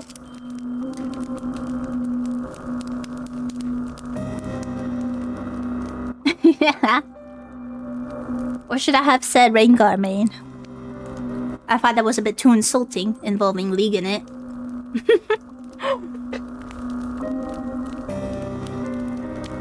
How are you? How am I urinating everywhere? So I met this girl, and her whole village died of a plague. And then she was a gravedigger, and she buried her whole village. And then she buried me alive. Yeah. That's how it's going. As fuck. Okay, but have you met Magic the Gathering players? They're also freaks, but still different kinds. I've seen them from across the table. 10 out of 10 would shovel again. It was really sweet. Like, I liked the story. I cried over it. And then she buried me alive. And to be fair, it was like she was explaining her reasoning. And I was like, yeah, fair enough, I guess. And there's nothing you can say. She had her reasons. She had her reasons. She wanted to keep us close. Alright? She wanted to keep us close. I'm on my Remnant 2 and Final Fantasy grind right now. Oh. That's a long grind. I'm still playing I'm playing Final Fantasy Remake 7? I don't know. Whatever number it is. I'm still not far in. I gotta play that this week. I'm meeting a new girl now. A princess. Playing Saving Crisis Core and 16 right now. It's so fun. I've heard of Crisis Core. Somebody asked me in Valorant if my name was Crisis because of Crisis Core. And I was like, what? And they were like, Final Fantasy. And I was like, I don't think I'm there yet. Remnant is just Dark Souls with guns. You think I know what Dark Souls is like, I guess. So I gotta play Crisis Core too. It literally has my name.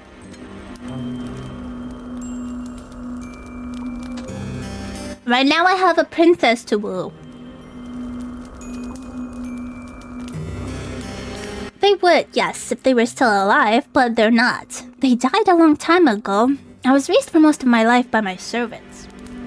Crisis Core is the prequel to the main 7 storyline, follows Zack and Sephiroth and his bros. Bro, what? Zack? Is he American? Who named him? There's Cloud, there's Tifa, and then there's Sephiroth, and then there's Zack. Okay.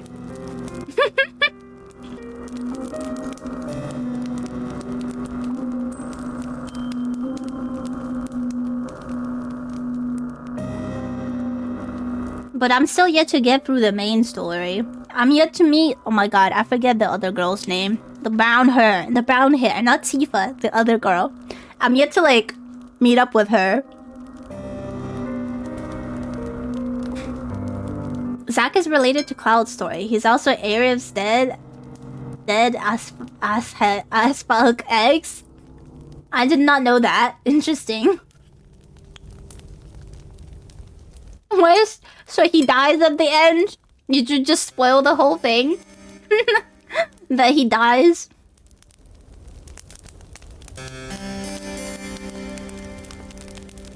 Shaking my head.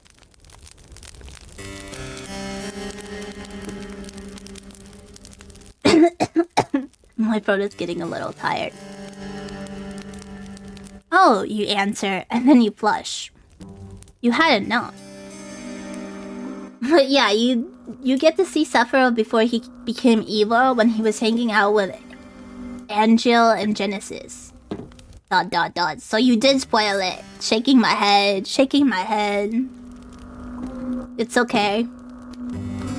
I'm sure it won't tarnish my experience. Surely.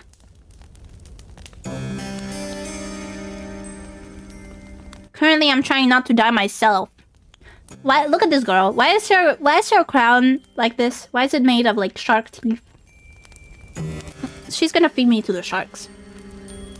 This game has existed for 20 years. Is it also a spoiler that Darth Vader is Anakin? Darth Vader is Anakin? Yes, it is, because I didn't know that. I didn't know Darth Vader is Anakin. What? Maybe because I don't really have a clue who Anakin is. I knew he was the father. Am I kidding you? I never watched Star Wars. Listen, just because something existed a long time doesn't mean, like... Okay, sure, it means that more people have seen it, but, like... It's... You can still spoil it to others. I don't get that argument, like... Man, some of us weren't born when some movies came out. Neither did you, so exactly. Who the hell is Anakin? Apparently Darth Vader, but I didn't know that until now.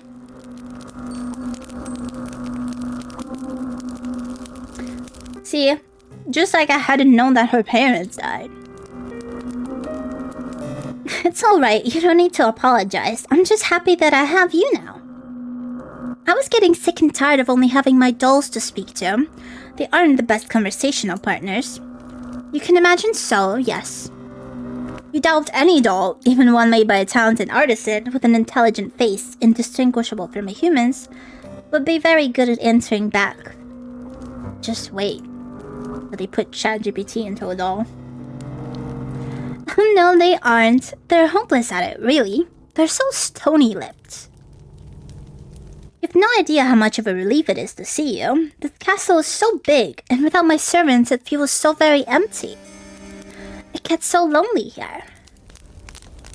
Now, that is an interesting turn of phrase. It catches inside your head like a burr. Have you heard it before? I have heard it before. That is what the gravekeeper said.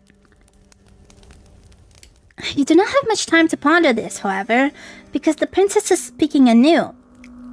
In that curiously conversational manner, hers, which does not seem particularly princessy. Okay, hello, good night. Thank you for stopping by. It's good to hear from you. Sleep well. Maybe she learned how to speak from her servants. That would explain why her consonants are so unrefined. Oh, but listen to me yammering on again. It's a bad habit. I really must put a stop to it. You're probably tired, dear one, from your travels. Would you like me to show you to your room? Yes, the princess announces before you can say anything in reply. I think I'll do just that. I might show you a bit around the castle first, though. It's like a maze in here, and I wouldn't want you to get lost. Dude, my nose is like so itchy, and I don't understand why. Is it my glasses? No, it's like so itchy. It was fine earlier. Was it from crying? Ah. I bet it's so red now. You'll be staying here for quite some time after all. Okay, she just decided that for me. What a nice gesture, I guess. The princess then hastens to take you on a tour of her home.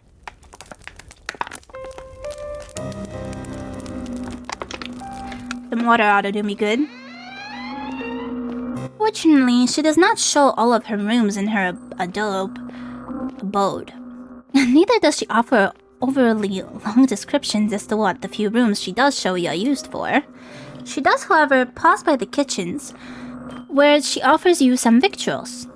Once the growling in your belly has been satisfied, the princess then resumes her journey. She leads you down a dark, twisting hallway and up a series of equally dark, twisting steps until she arrives, at long last, before a door. The princess pushes this door aside, summarily, thus permitting you entrance to a small, humble bedchamber. She couldn't give me a royal one? There must be one empty. This chamber is not half so opulent as the grand bedroom in which the princess resides, with its resplendent four-poster and its richly patterned wallpaper. This room's ceiling is not as high, and the singular bed shoved against the wall is thin and narrow. The walls are an unamusing beige, and the floors beneath your soles is of warped wood. There's a Molodora scent, too, which hangs in the air, one of disuse and general decay. You get the feeling that nobody has slept in this room for quite some time. That might explain why it feels so very cold in here. Though, if the princess's tour of her castle has taught you anything, it is that it is cold in every room in her abode. Is she a vampire? Red, black, teeth? Now, here we are. The final stop of our tour. This will be your room, dear one. Dear one. I hope it's to your liking. She also calls us dear one. Ugh. The princess, despite her exalted status, looks somewhat uneasy as she observes you, her eyes upturned like those of a loyal dog's. Is she concerned about your reaction to this room? Perhaps she's afraid that you will turn your nose up at her kindness. For a princess, she's awfully eager to please. This unexpected contrast between the princess' lofty title and her encouraging attitude makes you smile. The room is rather scanty, yes, when it comes to its contents, but it is more than passable. It has a roof and 4 walls, and though it is cold, you fancy you will feel warmer once you have slipped beneath the bedsheets. Room is not quite so fancy as your dormitory at the conservatory. Oh, our dormitory was fancier? That's posh. And neither it is so large. It was large! But it does have one glaring improvement over your previous lodging. You will not be expected to share it with anybody else. Fair enough. Roommates suck. There's only one bed in this room, and this bed is to belong to you. You think that the peace and the quiet will do you a worlds of good. You tell the princess as much, and she smiles. That's good. I was worried you wouldn't like it. I know it isn't much to look at, but it's one of the nicest servants' rooms we have in the castle. Most of the maids sleep beneath the roof, in this teeny tiny room which is all cramped. There's 10 beds up there, and they're so close together, there's barely any room to pass between them. I thought it was perfectly ghastly when I saw it, the last time I went up there, not that I was supposed to be up there. It was a rainy day, and I couldn't go outdoors, so I was doing a bit of exploring. If the housekeeper had known I'd been skulking around, I don't think she would have been best pleased. Yet you let them to keep sleeping there? In any case, nobody sleeps up there anymore. The scullery maids are all gone now. I couldn't put you up there, though, in the attic with all those empty beds. I didn't think it'd be very cheery.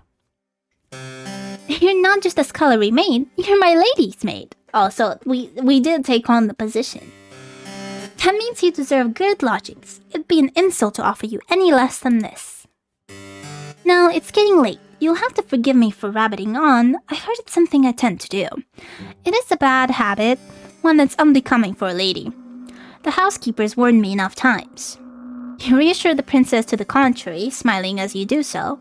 You do not mind if she talks too much. That is better than not talking at all. Her affable nature makes it easier to spend time with her, manners be damned. I'm guessing we'll have nightmares here too. You were always scolded too back in the conservatory for your behavior. I keep losing the pillow that's supposed to help me sit properly. And my back starts hurting. You know full well how aggravating it can be to be upbraided, not for any particular misdemeanor, but for being yourself. Fair enough.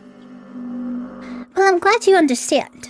The princess answers with a giggle. I really should be off, though. It's bad manners to keep you, especially when you look so sleepy. Get some rest. We can talk more tomorrow. If you don't mind my ceaseless prattle, I'm glad you seem to appreciate it, at least. Though I'm sure you'll get tired of it eventually. All of my old maids did. What nightmare shall bestow us tonight? The princess departs, and in her absence, you take a seat upon your bed. Your new bed. You cannot help but think that this is all happening very quickly. It sure is. She was very accepting of a stranger.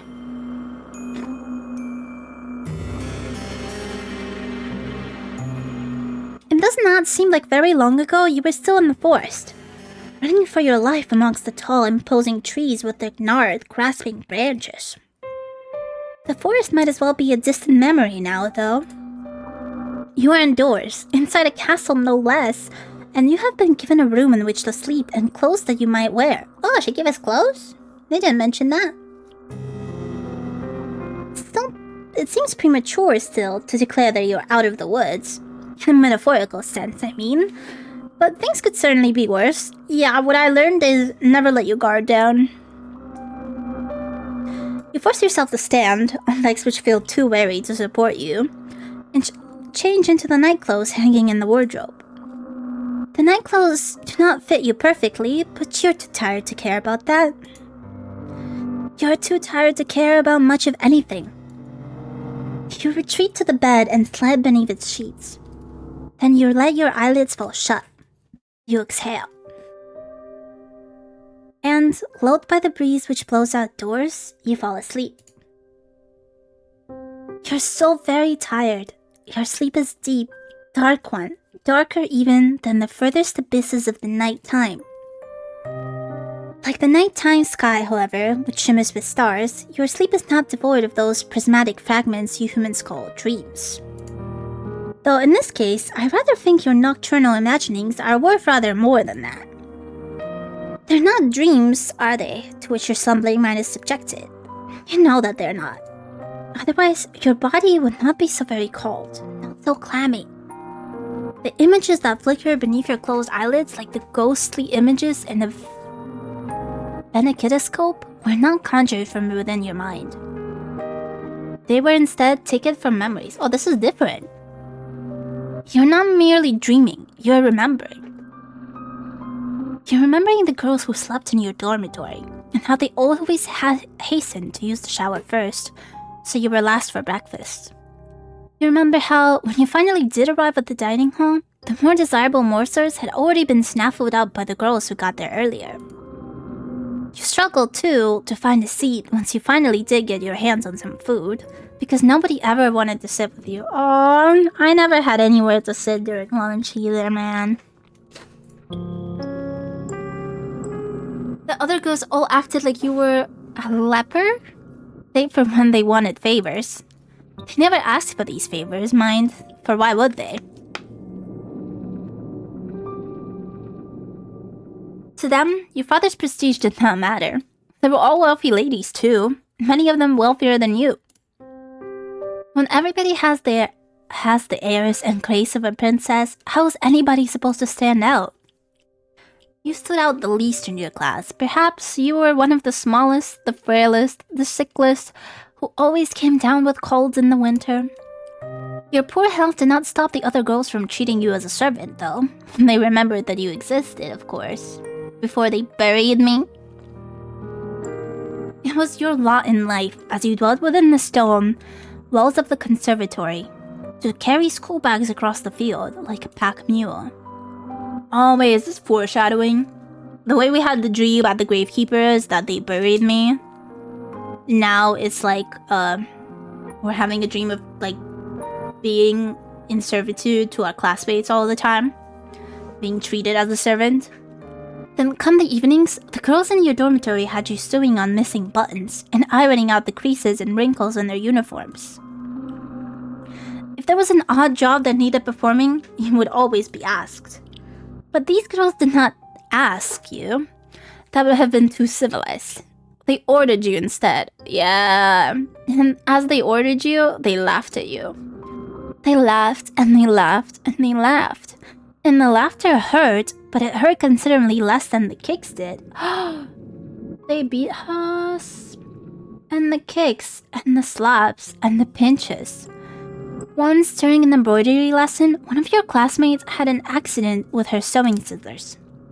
She stumbled, or at least she pretended to, and before you knew it, the silvery blades of those scissors were embedded in your left palm. She stabbed us? This happened quite some time ago, when you were even little than you are now. Littler. But you can still remember it. It hurt a lot. The scissors were sharp and they perforated your skin, Not all the way down to the bone, but enough to bleed. Your wounds bled bright red like strawberry jam all over your embroidery. Then, when your professor saw it, she shrieked. Her face turned as pale as hay and as way. I don't know how to say that. And she looked for a few moments as though she might faint, though you were the one who was in pain. Your professor looked at your face. She could not bear to look at your hand. Then demanded to know why you could not be more careful. Ugh, blaming the one who's hurt? Her tone had been an accusatory one, almost if you had stabbed yourself in the hand with your scissors to goad her. Ugh, hate that. The pain on your hand hurt, but the giggles of your persecutors hurt all the more. She just laughed as she bled? Bro, these classmates are next level cruel. They never were punished for that. Perhaps your professor did not care enough to punish them. Perhaps she, like everybody else, thought it was all your fault. The wound, when all was said and done, was not too deep. You did not even need any stitches. It healed well enough in time, on its own, though it still left a scar. A white, raised thing, like a crescent moon. You still have that scar. You do not know how much blood you lost. It seemed like a lot back in the classroom. You could smell it in the air, as sharp as iron, but it could not have been that much, evidently. So she's gonna drink. Is she gonna take my blood? Is she a vampire? Did I get it right? Am I a prophet? If your wounds had been more serious, perhaps your professor might have cared. Or not. Perhaps your classmates too would have felt some modicum of guilt over what they did. Nah. But this seems very unlikely. I agree. You know that your blood meant nothing to your classmates. Why should it? If you meant next to nothing, that the blood in your veins was, if such a thing is even possible, even more inconsequential. You feel disoriented when you awake, at long last with the rising of the sun. You do not remember what you dreamt, but you do not think that your dreams were of particularly pleasant nature. If they were, your heart would not be hammering so. I'll at ease.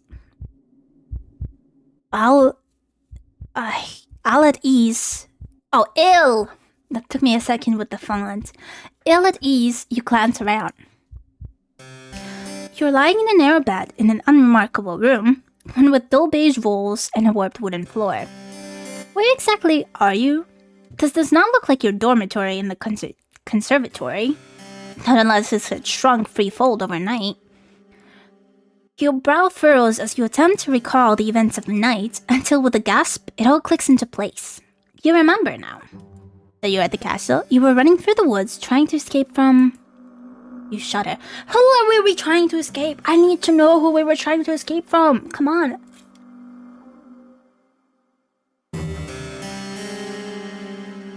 You do not want to think of what it was you were trying to escape from. Think about it, just for a moment, tell me, come on. You presume that you must have given your hunter the slip, though, because you're still in one piece, awake and alert enough to face the dawning of a new morning. You still have all of your limbs, and your facial features appear to be in the correct configuration. That is more than enough to be getting along with. Look to the foot of your bed, then blink, bemused at your discovery. You can see lying upon the sheets a garment, 2 garments actually, of black and white, folded into a neat white square. A maid's outfit!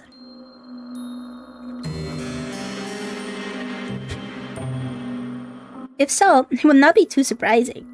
Hold on.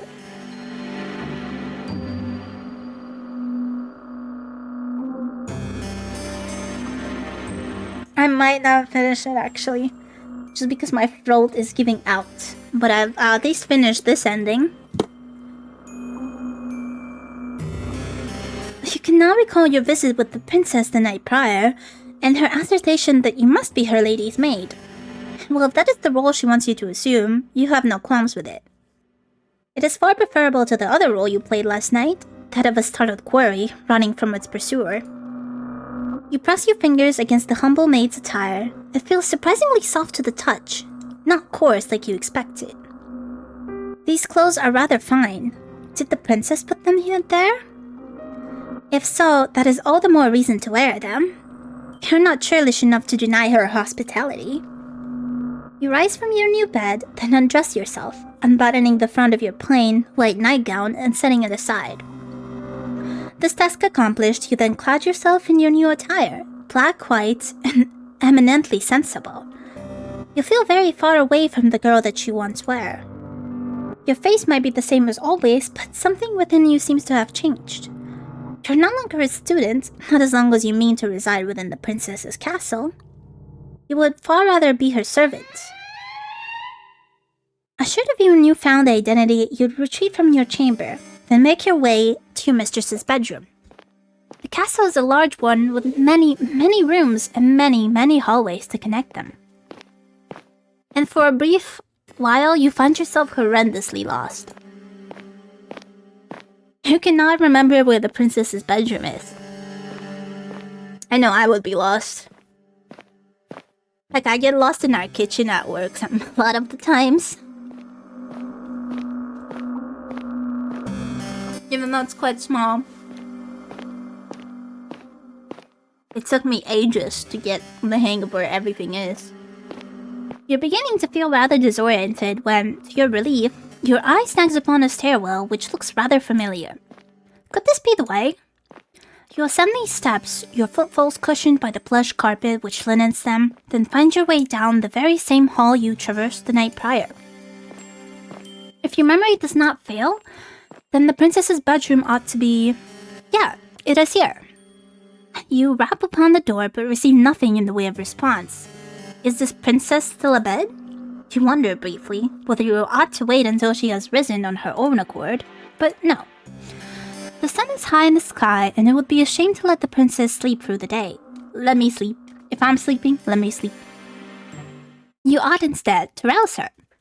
That seems like the sort of duty a lady's maid should attend to. You enter the princess's bedroom and glance about. Her room looks the same as you remembered from the night before, though the ceiling seems even higher viewed in the land of morning lights. You can see now that there are fewer shadows to impede your view, how very opulent your young mistress' abode is. Her armor is loud and imposing, as is the grate in which you will be expected to keep a fire lit during the nights. The princess herself, meanwhile, is coiled on her side beneath the sheets. But she did get up earlier. She got up to give us the maid outfit. Or she did it in the night? I don't know. Ah, I dropped a cheese ball. Hold on. Whoops.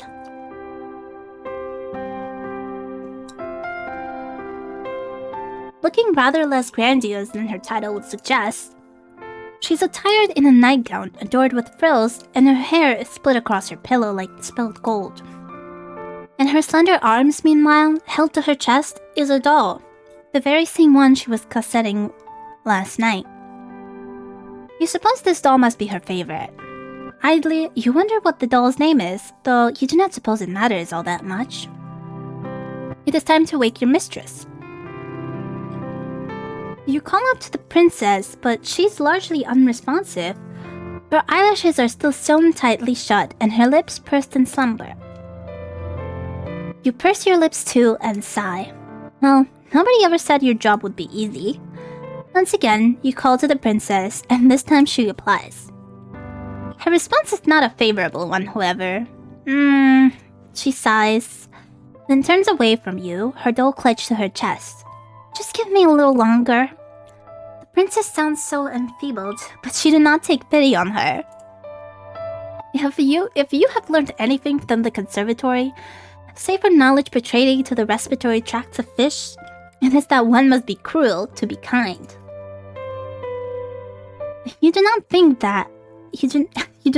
this adage was practiced with any great success in the conservatories, but perhaps it will have more of an impact upon the princess. You tell her once again to wake up, more sternly this time. You will not let her sleep, for she has slept long enough already. If I'm a princess, you better let me sleep, man, as much as I want. It is very slovenly, really, to still be abed at such an hour. Oh, defeated, the princess sighs. Alright, I can see that I can't twist you around my little finger. She looks so tiny. And she's as white as her gown. I'm up. You don't need to nag me. Once you have roused the princess from her bed and you have put her doll to one side, you set upon her toilet. You aid the princess in the brushing of her hair, a chore to which she submits willingly, like a cat might allow its fur to be brushed. You allow yourself to ponder, as you run the bristles of the princess's brush through her hair, how wonderfully soft it feels against your skin. RMC sure knows very well as to what to do. As a maid. I'd be stumped. But a curious query from the princess, "Are you alright, dear one?" brings you back to your senses. You were rather lost in thought there.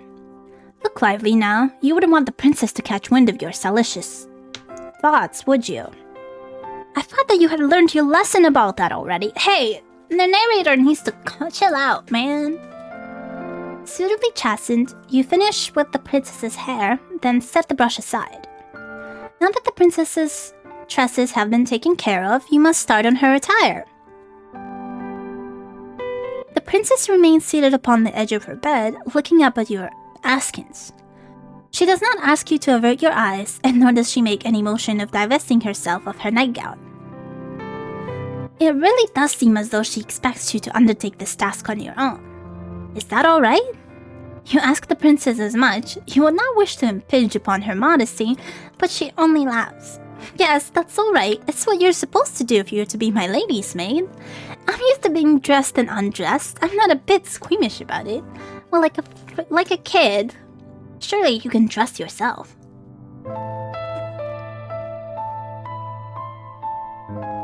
She might not be squeamish about it, but you are. Exactly.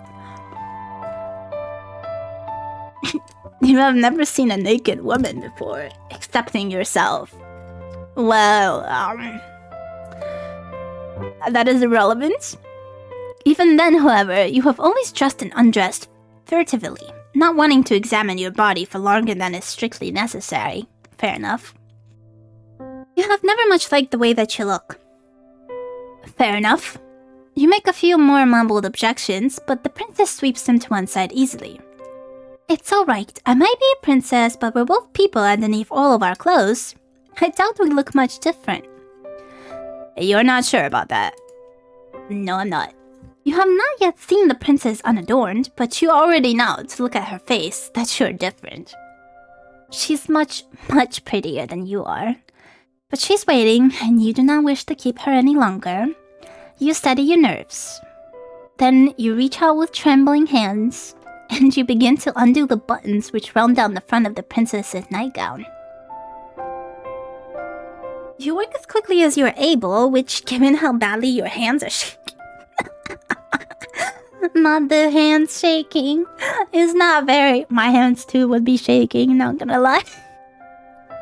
You fumble with a couple of the buttons, pinching as you do so. The princess, however, seems blissfully unaware of what it is exactly you're doing. Or not doing, for your fingers have begun to seize up. On the front of her nightgown. She's not even looking at you. Instead, her gaze is directed beyond your shoulder to the windowsill and the sky beyond. It isn't particularly sunny, but I don't think it's too cold outside. Going for a walk might not be a bad idea. What do you think, dear one? You think that you would like to finish undressing the princess as soon as possible, so you can make some progress on dressing her again. The sight of all this exposed skin is bad for your heart. Fortunately, you're able to make quick work of the princess's nightgown despite your initial mishap. Hurried on perhaps by your anxiety. You beg the princess to stand, which she does, and neatly she steps out of her nightgown. Her motions, once again, as graceful and as fluid as a dancer's. This task completed, you search hurriedly, worriedly, for the princess's red dress. Where is it? You cannot find it. Sweat begins to prickle on the back of your neck. Your palms, meanwhile, feel uncomfortably clammy. The moment passes awkwardly, uneasily as you search, The princess standing there all the while, as naked as the day she was born. Oh my god. Why did you not find her dress before you stripped her of the night one? That is a really good question. What a fool you are. The princess, noting your panic, giggles, then says, "Are you looking for my dress?" "Yes," you reply. That is what you're doing. I thought so. I did wonder before you started undressing me. Why did you not ask where it was? Maybe it slipped your mind? It had slipped your mind, yes, to your shame. You were too busy trying not to fixate upon the princess' bared skin to think about how to conceal it. "My dress is in my armory," the princess says, glancing over to the aforementioned piece of furniture.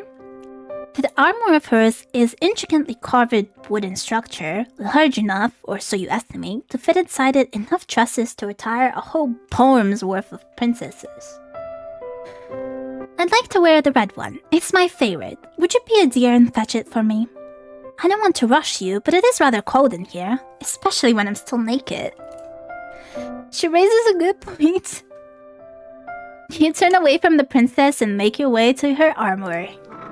Once there, you open its wooden doors and peruse the clothes hanging within. It's just as you expected.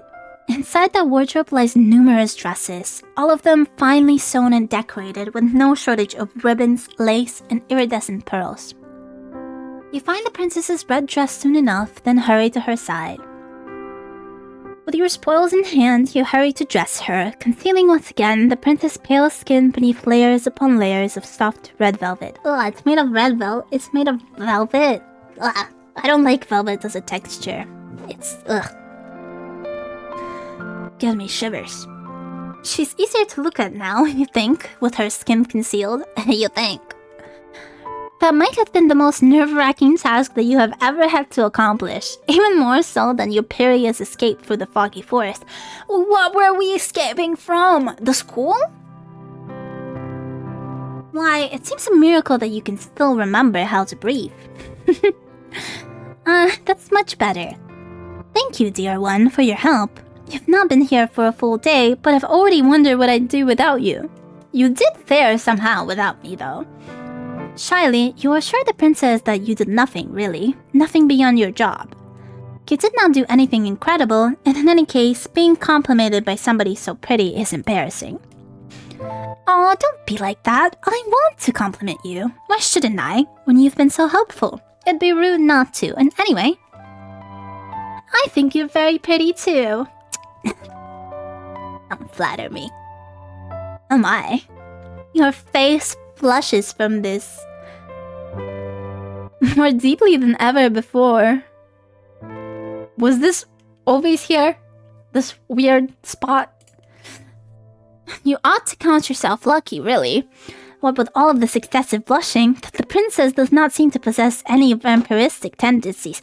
They said it! They said she has vampiristic tendency. Well, they said that she doesn't, but we don't know that. You're making yourself quite the easy target. Vampire! Now, the princess declares, why don't we go for a walk? It is a nice enough day, and I get so very bored of being cooped up inside.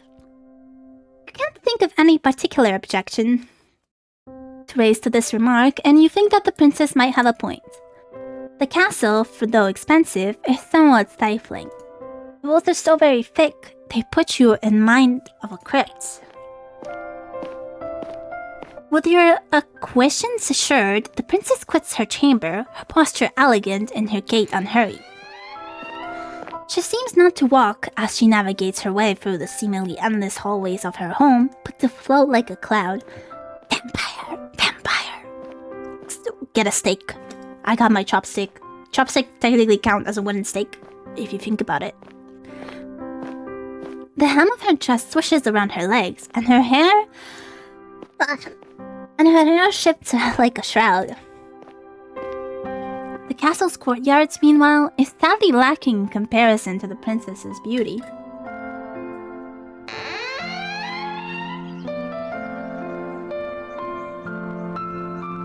The courtyard is fenced by the castle's walls, which look, in the stark midday light, tall and imposing, faceless soldier standing sentinel. Though the sun is out, it is not particularly bright, and neither is it particularly warm. The courtyard itself, meanwhile, is in a state of disarray. The flower beds are in shambles, all overgrown with weeds.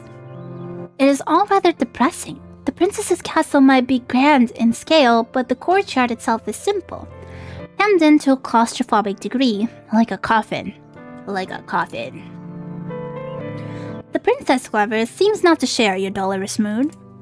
She instead looks elated by her newfound surroundings, her smile unwavering.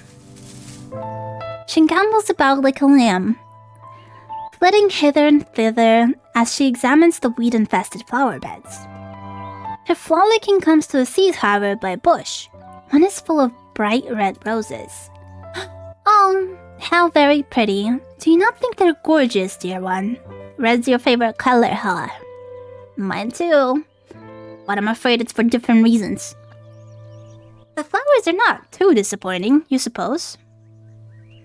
They make for a fine spectacle, in fact. A welcome splash of color when contrasted with the dullness and the drabness which permeates the rest of the courtyard. Though the other flowers in their beds are wilted, withered things, it is not so for these roses. They are rich, bright red, just like blood.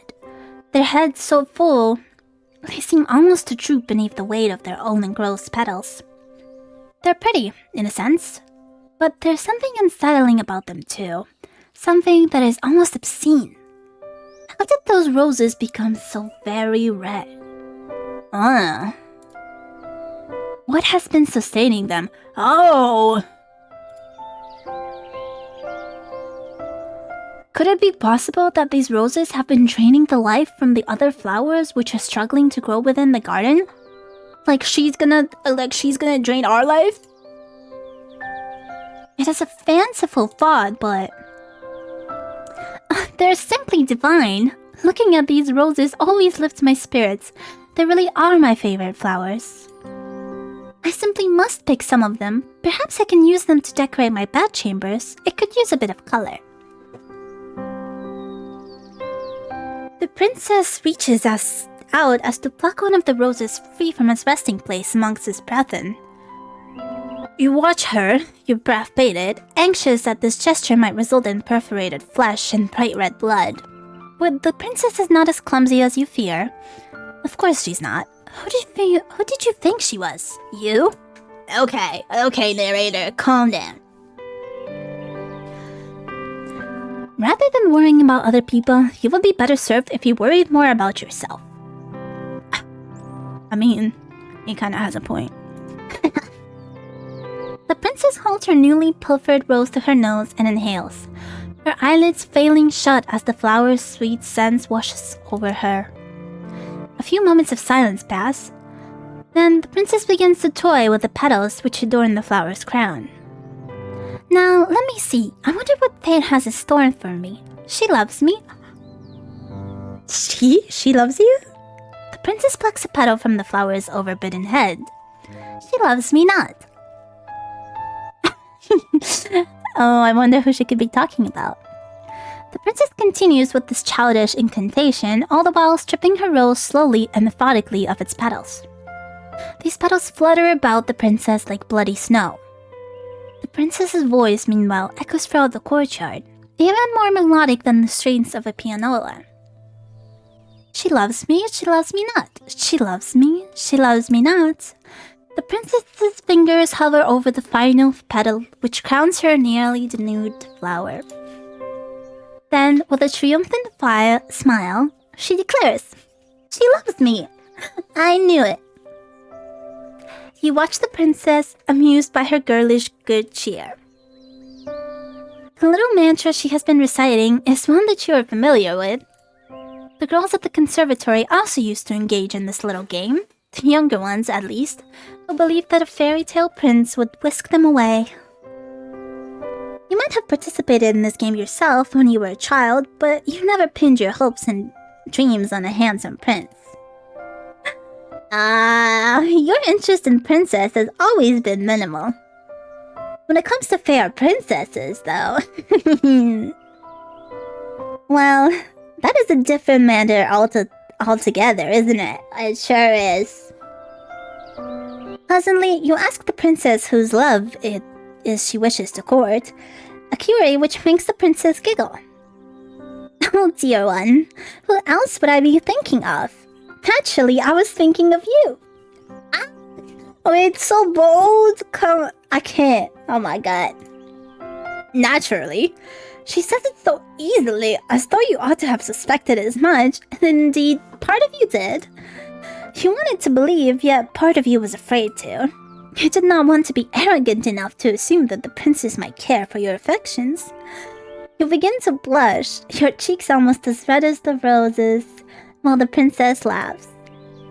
She laughs, and she laughs, and she laughs, her voice clear and sweet like a nightingale's song, as though you are the funniest thing she has ever seen. You never liked being laughed at when you dwelt within the walls of the conservatory, but it is different with her. You have not known her for all that long, but you're already entranced by her, ensnared. If somebody did that to me, I would be too. If anything, me and MC, down bad, and I know for sure these things would work. She has you wrapped around her little finger, she sure does. Oh my. The princess's laughter tapers off into a series of giggles, as, smiling, she wipes her eyes with the back of her hand. That was quite an amusing diversion, but I've just had an idea. You look at the princess curiously. What idea? You can't tell. You cannot even begin to guess. I just thought that all this watching must be boring you, the princess tossing the rose's striped stem carelessly to the ground. You should give it a try. Please do. It'll be fun. Oh, is it gonna be She Loves Me Not? No. The princess retrieves a second red rose from the bushes, deftly snapping it between your fingers, and offers to you. I want to see what fate has in store for you too. You smile at the princess, touched by her enthusiasm. Indulging in childish games like this might not be the best use of your time, but the princess looks so very determined you would not wish to hurt her. What could be the harm, really, in consenting? Oh, why does it imply that there is indeed harm? The only real casualty of this game will be one singular rose, the rose that the princess is holding towards you. You reach out, meaning to accept the princess's offering, but... Oh no! You're clumsy, and you seize the stem of the rose with a touch too much strength. The head of the rose might be pretty, but there's more to a rose than its bright red flowers. Roses have thorns too, a fact you're now being painfully reminded of. Pain flares for your fingers and you gasp. You take a step back, the hem of your skirt swishing around your ankles. Your finger is stinging, and so are your eyes. You ought to have been more careful. Why were you so stupid? Oh, be nice to me. I'm trying my best. You poor dear, you're bleeding, the princess exclaims, alarmed. Then she frowns. This is all my fault. If I'd not suggested the silly game, this never would have happened. Please, let me take care of you. And how is she going to do that? Perhaps she means to take a handkerchief from her pocket, with which she might staunch your wounds. Princesses tend to carry handkerchiefs around with them, don't they? Silken ones? How else would they give brave knights tokens of their gratitude, once these aforementioned knights have successfully slain dragons? Princesses can hardly dispense kisses as favors. It is simply not done. That is what you always thought, but... Please hold still. This might sting a little bit. This princess is anything but ordinary. Rather than take a handkerchief out of her pocket, she instead encloses her white, thundering fingers around your hand. Carefully, as though she's handling a precious object, she raises your hand, her eyes affixed all the while on the beads of startlingly crimson blood which are oozing luridly from your wound. She licks her lower lip. Vampire! Vampire! You might not have burned in the sunlight, but you cannot trick me. Then she dips her head. She can dip on me at night. I mean, what? I got an achievement, rose red, but your blood is redder. That's a cute little moment. She parts her mouth, and with a soft sigh which borders on the sensuous, she slips your injury's digit between your teeth. What is the... Hold on. Actually, do save. What is the one key to take a screenshot? Ah! I accidentally exited full screen. How do you do it? I know there's like a built-in...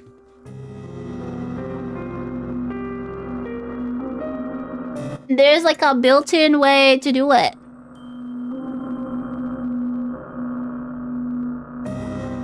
Take a screenshot, F12. I want this. Yippee! So much for princesses not dispensing kisses as a token of appreciation. This might not be a conventional kiss, but feels intimate regardless, almost startlingly so. The princess's lips, which are as red as any rose, are enclosed around your index finger. You can feel the warmth of the princess's mouth about your skin and the wetness of it. These sensations make your whole body quake. I can imagine. You did not expect this. Tremorously, in a voice which wavers, you ask the princess what is it she's doing. Oh, the princess glances at you, her mouth still enclosed around your finger. Didn't I tell you? I'm trying to stop the bleeding. Yes, you gathered as much, but... Is there a problem? I'm not making you uncomfortable, am I? If it's not, you say that she's making you uncomfortable per se, but this is rather awkward. You did not expect it, that is all. And is she not worried that this is unhygienic? Unhygienic? The princess blinks. She is the very picture of innocence. Which is funny, really, given your finger is still nested against her tongue. She is speaking with her finger in her mouth. Oh my god. I don't know what you mean by that exactly, but I've heard this is the best way to take care of cuts. My nursemaids used to do this for me when I was a child. It's what you're supposed to do. And you ask, your voice catching in your throat, did her nursemaids keep staunching her wounds with her mouth when she grew older? Well, no, but my nursemaids was dismissed when I was 8 years old. That's the normal way of things. I had my ladies' maids to look after me then. Still, with all the teeth motifs. How very interesting. And did they ever clean her wounds like this? No, the princess says, smiling mischievously, because I'm not clumsy enough to cut myself, silly. Now that was quite a sharp retort. You did not expect it. Your face turns even redder, if such a thing is possible, though this might perhaps be to your benefit. With some luck, all of your blood will flow to your face, rather than to your finger, and your bleeding will stop. Has it stopped? Your injury was not a deep one. There should be no need for the princess to keep on sucking, but she still is. She's gonna drain all the life out of me. You're not accustomed to intimacy of this nature. It is making your heart flutter. If the princess knew that her mouth was doing to you... Oh, her mouth can do many things to me. You're sure she would not be so very familiar. You feel quietly, crushingly confident that she would scorn you for your feelings and deem them unnatural. But she literally did an I love you, she loves me, she loves you not on us. It will not be the first time. Aww. MC has been rejected before. At this point, you should be used to rejection. It still stings though.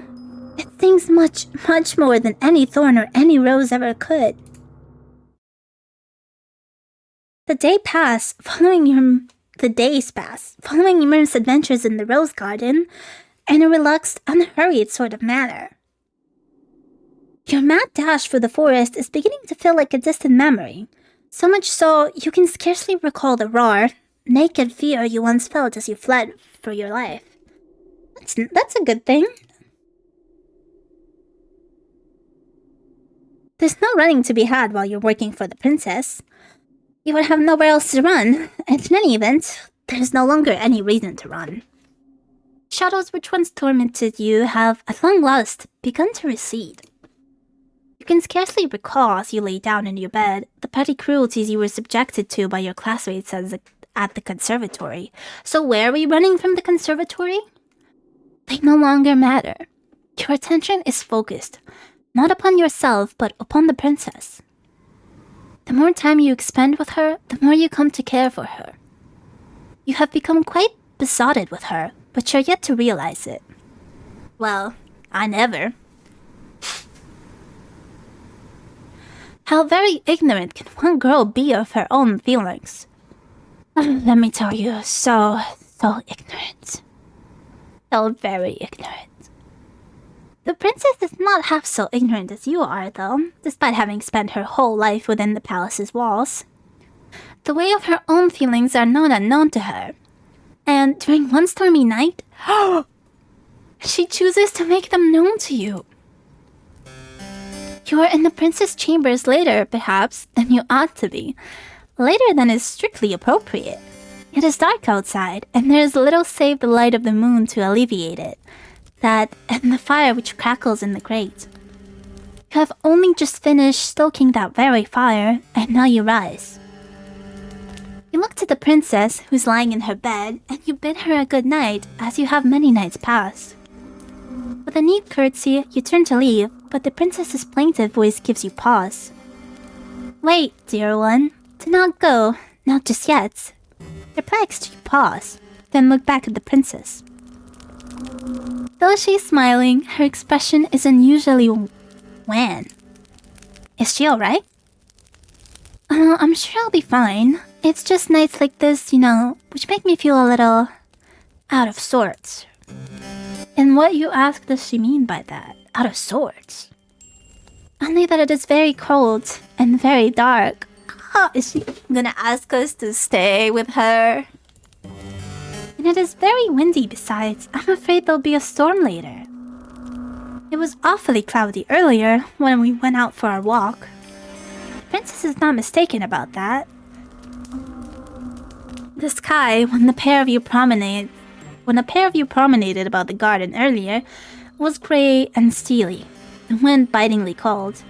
You can hear the wind rattling mournfully against the panes in the princess's bedchamber. The princess's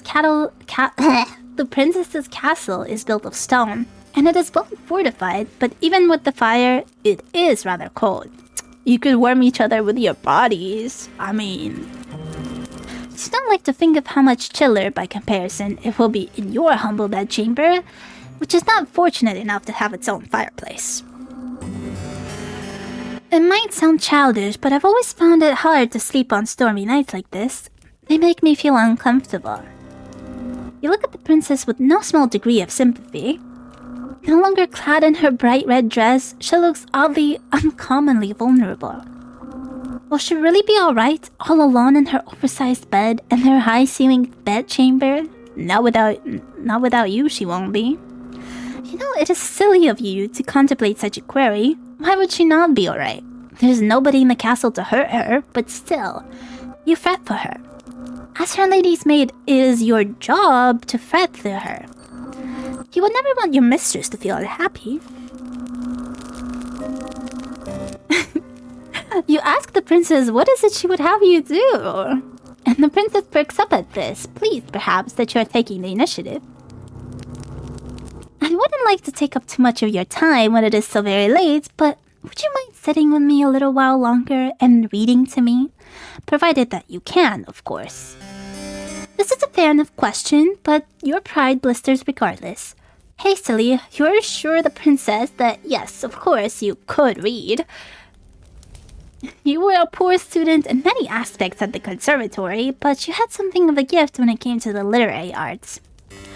Reading books is all you have ever been any good at.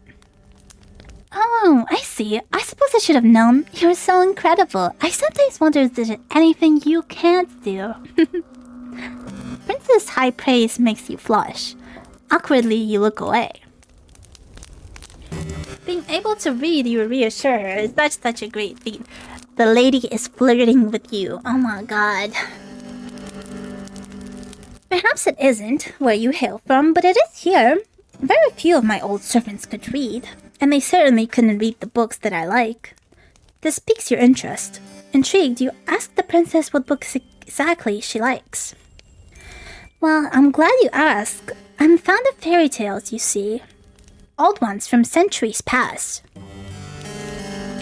I have a collection of them here, the princess says, indicating a book on her table, as thick as a mortuary slab. The book is old though, and the bindings are weak. The pages brittle, the writing woefully old-fashioned.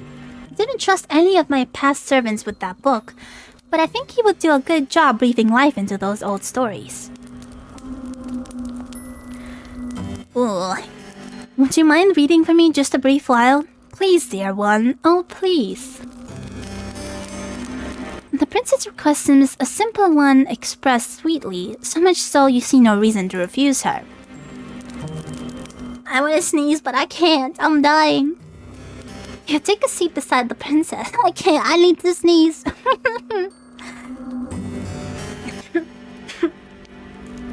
But I can't.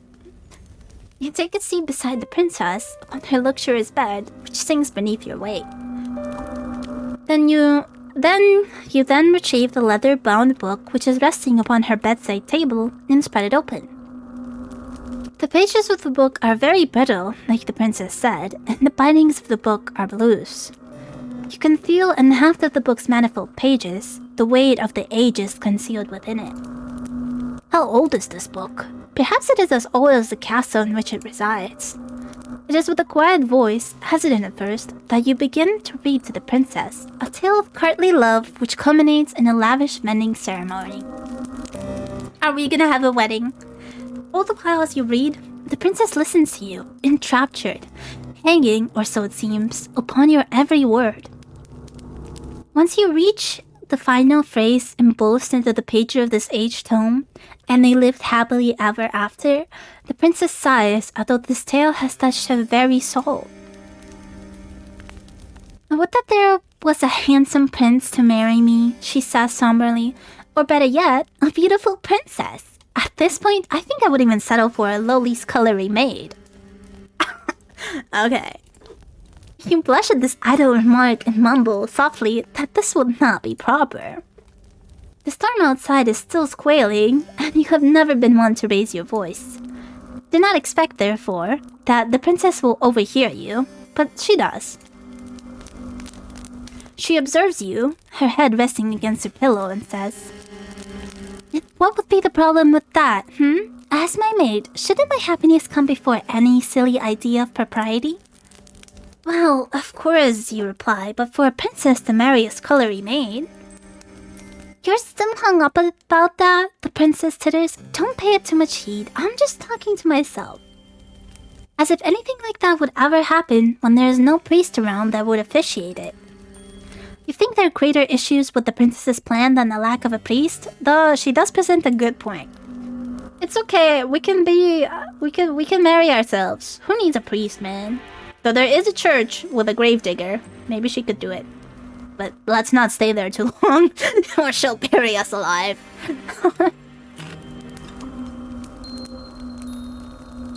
The castle is an empty one. Even if the princess were to find somebody that she loves, there would be nobody to make such a wedding official.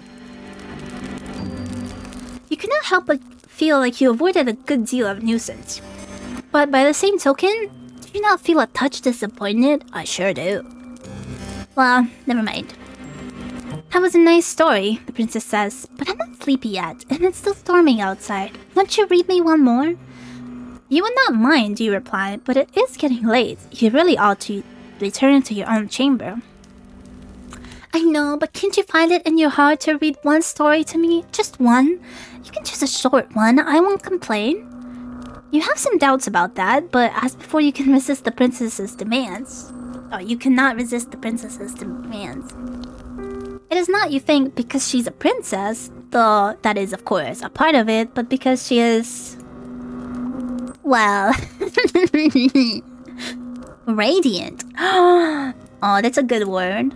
He would not, you think, as you turn to the next story, recounted in this aged compendium, want to upset her. He would rather cut your own tongue. You read another short story to the princess, which is of a similar vein to the last. Impossible adventures culminating as they're clothed in a happy marriage. This tale delights the princess just as much as the tale you read prior, and she begs for another, then another. One bedroom story becomes 5, and even when the candles which flicker on the princess's bedside are close to guttering out, the princess is not satisfied. Like a grasping, greedy child, she has never heard of moderation. When she wants something, she seeks to glut herself with it. Her only request that of more. If she were less commonly, perhaps her inability to adhere to the word no would be seen as a character defect.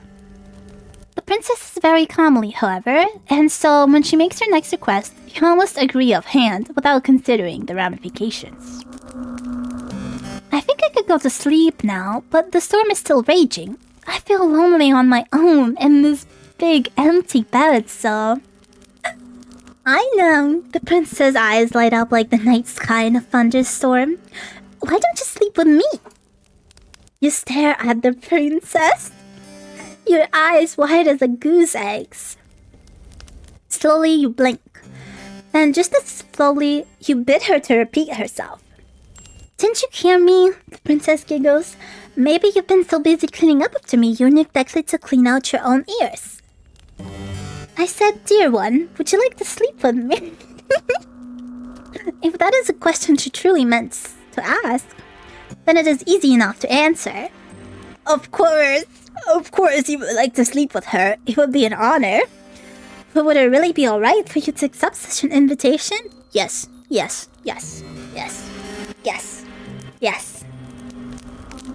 It must be a gross breach of protocol, surely, for a lowly domestic such as yourself to share a bed with a princess. She asked. There's no one to see. You sit upon the princess's bedside, fretting, while she observes with wide, preaching eyes. She's waiting. Well, what's the matter, dear one? Why do you tarry so? Could it be... The princess's lower lip begins to tremble. Don't you want to lie with me after all?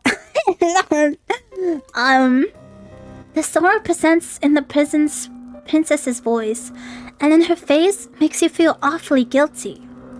Hurriedly, you console her. You tell her, in no uncertain terms, that if she truly wishes to partake in your company, then you have no qualms with it. Why would you? Well then, don't just stand there dilly-dally, silly. Come and join me, come! And that is what you do, after returning briefly to your own chamber to change into your nightgown. Once dressed, you waste no time in returning to your imperious princess's side. The last time we slept next to a girl, something bad happened. She's already lying in her glorious four-poster bed, awaiting your return as though you were a knight errant gone away to slay some wicked dragon. The princess giggles when she sees you. In your haste to change, you have made a hash of the buttons, and she bids you to come closer. Let me fix that for you, silly. Oh no, you say, I couldn't possibly let you do that. I'm but a servant after all. Should not be your job to dress her? Maybe so, the princess says, but I don't mind a bit of a role reversal. It makes things more fun. You try a few more refutations, but in vain. She might as well address me. I mean, what? The princess summarily discards all of them. Quite at the princess's mercy, she might be even more stubborn than you are.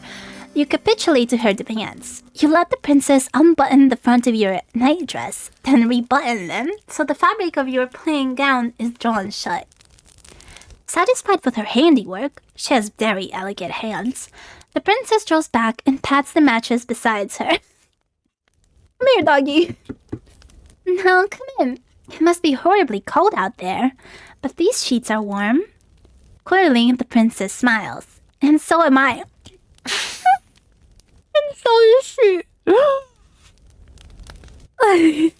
Sorry. I am just as down bad as the MC. You feel warm yourself as you slide into the bed beside the princess. Your face is red as the gown the princess so often wears, as red as the roses in the castle grounds. All the while, your heart is fluttering. Does the princess know what an effect she's having on you? Oh, she knows. Oh, she knows. Surely she must. How could any woman be so blind? There, the princess explains, what your body is like besides hers. That is much better. Do you feel cozy, dear one? You swallow, and with a shaky voice, you reassure her. Yes, you're cozy. You're quite cozy indeed. I need a drink of water.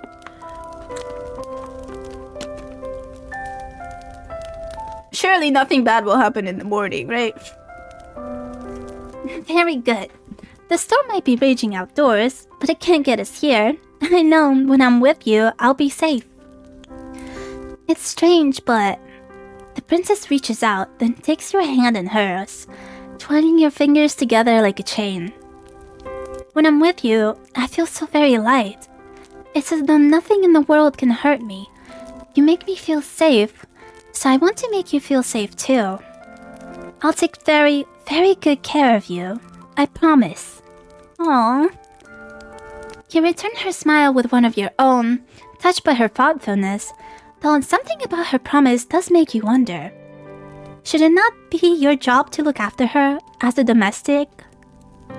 Clearly she means a different role. My god. Wait, the princess replies after a pause. But you've been taking good care of me already. Now, I need to return the favor... return this favor in bed? I don't mind. As a princess, I'm supposed to look after my vassals. It's all part of my job description. You were unaware that being a princess came with a job description. You found the profession came with far fewer written responsibilities and far fewer forms to sign than, say, becoming a doctor or an astrophysicist or a mathematics professor. You tell the princess this sleepily, and she laughs. You do say some funny things, dear one. I think you must be tired. Rest your head. You've been working so hard. I think you deserve it. Yes, you think. Only half conscious, you think you deserve it too. You have been working hard for a long time, have been running for even longer, but now, at long last, you feel like you can let your fears go.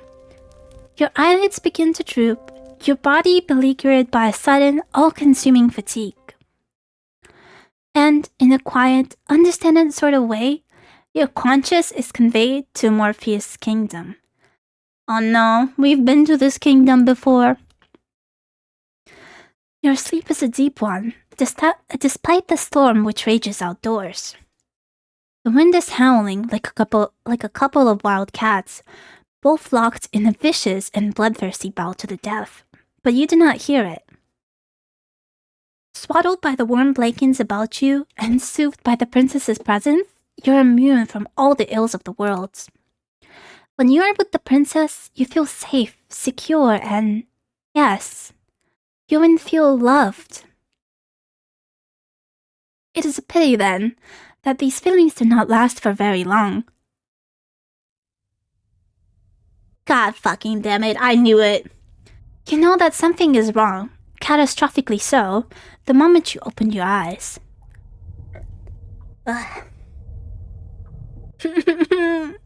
What this game is teaching me is to never fall asleep in any maid's chambers. Your thoughts are hopelessly jumbled, but you're certain that when you fell asleep, it was in a bed, a nice warm bed no less, beneath soft, comfortable sheets. You're not lying in the bed right now, though. You're not, in fact, laying at all. Oh, here's all the servants. You're standing and stand against a cold, hard wall made of stone. The curve of your back is pressed against the wall so intimately you can feel its chill seeping through the fabric of your nightgown. Your feet, which are bare, are similarly pressed against cold, unfeeling stone. They feel so frigid you cannot help but tremble. You're trembling so much, you can feel your teeth chattering. Together, they sound like castanets. The sound is almost jaunty as it echoes through your cell, but that is indeed where you are. The princess's bedchamber, wherein you fell asleep, is a thing now of the past. You are standing instead, you realize, with a sharp start, in the cell of some great underground dungeon. You swallow, and when you do, you can taste something bitter on your tongue. Your stomach is beginning to churn with anxiety. You feel like you're going to be sick, a feeling which wells up inside you to a staggering degree when you catch notice of the stench. You're not, you realize, the only one in the dungeon. There are others here, others attired in simple black and white outfits of servants, which look much like the dress that you once wore. The others who are with you, however, in this expensive cell, manacled to the walls, are in no fit state to speak to you, nor to tell you of their plight. They're all unfeeling, unseeing, unbreathing. They're all dead. Not the music. You cannot approach these servants to check their pulses, or you yourself are restrained, but even if you could, there would be no point. There's no way any human could survive the wounds which have been inflicted upon these sad, slumped bodies. Over there, you see a woman slumped, the front of her once white apron stained with blackish blood. There's a gaping wound in her stomach, one throughout which her entrails have half escaped, in some sort of burgundy goop which might once have been pale pink. There's another woman slumped beside the first of a smaller statue. She's skinnier. Maybe she's not a woman after all, but an adolescent like yourself. She might even be younger. The girl's age, or lack of, did not preclude her attacker from inflicting upon her horrors. Alas, for her body is even more mutilated than the first. Her body is spread with even more wheals, and her face has been half smashed in. Only one eye remains, staring fixedly at the wall opposite to her, in the ruined remains of what was once her skull. Over there, you see a woman who is missing both her arms and her lower jaw. What the fuck did she do with it? Over there, you see another woman who is missing her entire lower half. Where have her legs gone? She ate them. Did she eat them? That's why she was sucking all the blood. She loved... God damn it. The injuries inflicted upon these bodies are ghastly, but their advanced decay is enough to turn your stomach. You know not how long these carcasses have been lying down here, but they have begun to putrefy. You fear a similar fate might befall you should you stay here. You need to escape. Fitfully, you struggle against the manacles which bind you, but alas, it is no use.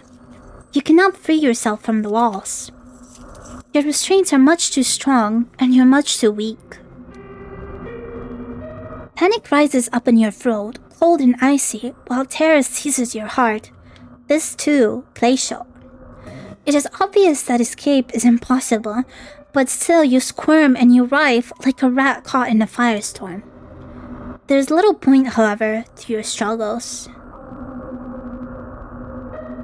The bodies next to us are all skeletons, but they describe like bodies still rotting in front of us with parts of them missing. Ugh. You succeed in nothing as you attempt to free yourself, save making the steel manacle dig into your abused wrists more sharply than ever. You gasp. That hurts. Well, you ought to have known that would not work. The very definition of insanity is, performing a set of actions over and over again, hoping for a different response. In that sense, perhaps one could argue optimism is not very so different from insanity. Now, that is an interesting point to consider, would you not agree? I have bigger things to consider right now. No, evidently not. You are still trying to escape, you foolish girl. As if that will do you any good. What the fuck else am I supposed to do, narrator? clangorous rattling of your steely restraints is rather starting to get on my nerves. You're making enough noise to raise the dead down there in your dark, dingy cell, and all your screaming is hardly helping matters. I wish that you would cease this infernal racket, but I know you will not. This narrator has something against us, man. What the heck? Nothing I say could ever get through to you. Not that you have ever listened to me in the first place, because you haven't been giving any good advice. You've just been like, oh, look at this, it's all your fault. You're not helpful. Perhaps you would listen to her, though. Is she not your kind, considerate mistress? Look now, she has come all this way into the dark depths of the castle's cold, inhospitable dungeon to see you. Is that not kind of her? Oh, dear one, the princess trills, entering the dungeon with a series of light-lifting steps. It would seem like you have finally awoken. How are you? Based on all that infernal racket you've been making, it would seem like you have no shortage of energy. Balefully, you turn your head so as to meet the eyes of the princess. Is there not a girl who will not kill me around? She's standing but a few paces away beneath the roughly hewn stone arch which bids one entry, but rarely ever an exit, to the dungeons. The dungeons are dull and drab, but the princess is wearing her favorite red dress. It is so bright and brilliant that for a few moments it hurts you to look at her. Once, the red of princess's outfit made you think of romance. Now it makes you think of violence.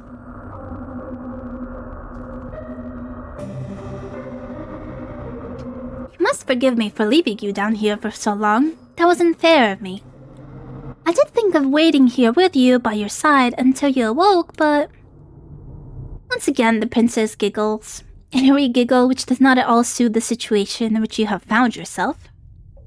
The dungeon is not a fit place, after all, for a princess. It is horribly cold here, and so very drab. And there's nowhere nice and soft to lay my head.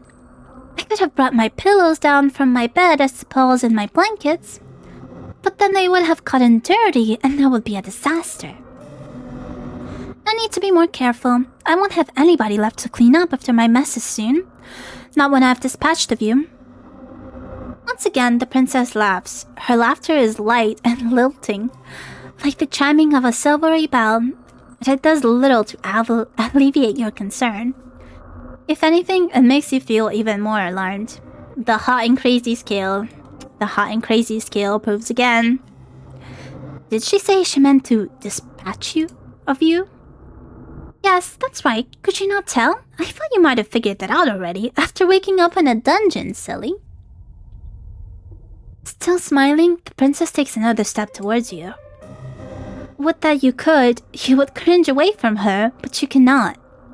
You're completely powerless. Screenshot. The princess reaches out and places a hand upon your cheek. Her skin is very white, and although her touch is cool, it is less so than the frigid air in the dungeon. Though your body is aching, the princess's touch is gentle, and you find yourself leaning into it subconsciously.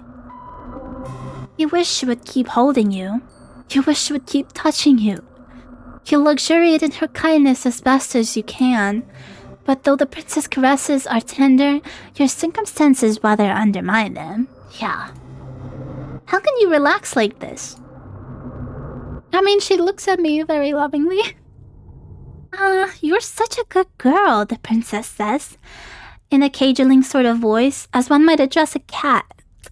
Remember what I said about her patting the bed like we're a little doggy? Come here! You've been so lovely to me while we've been together. I really couldn't have asked for a better servant. I feel as though I've been spoiled. Why then, you ask her, is she doing this? Improbable though it sounds, she must be the one who changed you up. There's nobody else in the castle who could have committed such a feat. Everybody else is dead. Why, yes, how very astute of you. I was the one who orchestrated all of this, naturally. Naturally, she says, though her betrayal is a matter of course. At this point, it might be. Naturally. Didn't the gravedigger say the same thing? Naturally. Why, you ask, is this so natural to her? What does she mean to do with you? Only what I've done to all my other servants. I've experience with this sort of thing, so please don't worry, I'll take good care of you. And by take good care of, she means... Naturally, I'll kill you. There it is again, that word, which seems grossly inappropriate given all which has transpired. Naturally.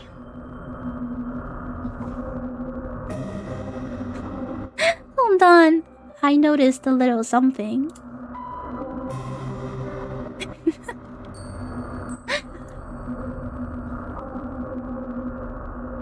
There's nothing natural about this.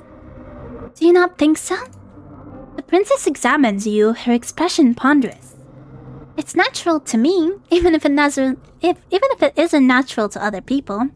This just feels right. Oh, okay, yeah, that explains everything. Thanks. Imprisoning her servants in the dungeon and letting them die? Yes, exactly. There's a bit more to do it than that, though.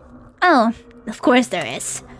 I like you, dear one, the princess says, in a voice which sounds uncommonly serious. You have been good to me, like I said, and kind. For that, I will be eternally appreciative.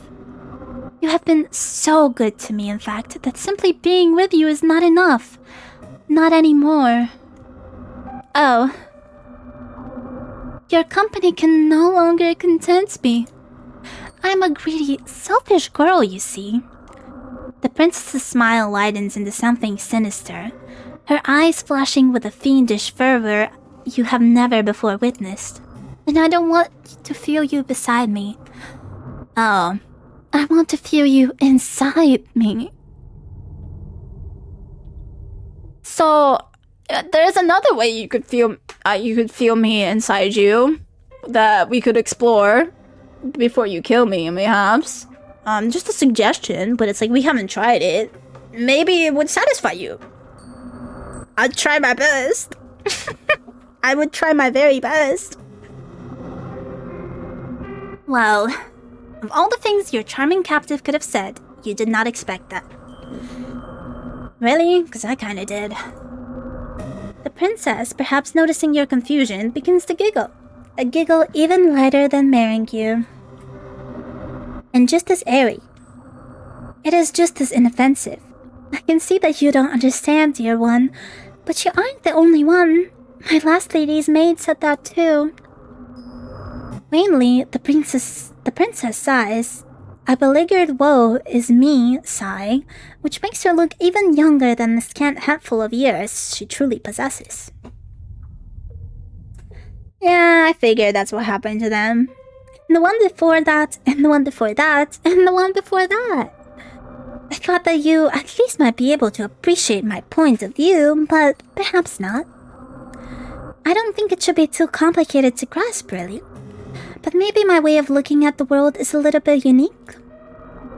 That's why my nurse always used to say, at least, when she still had the breath to speak, of course.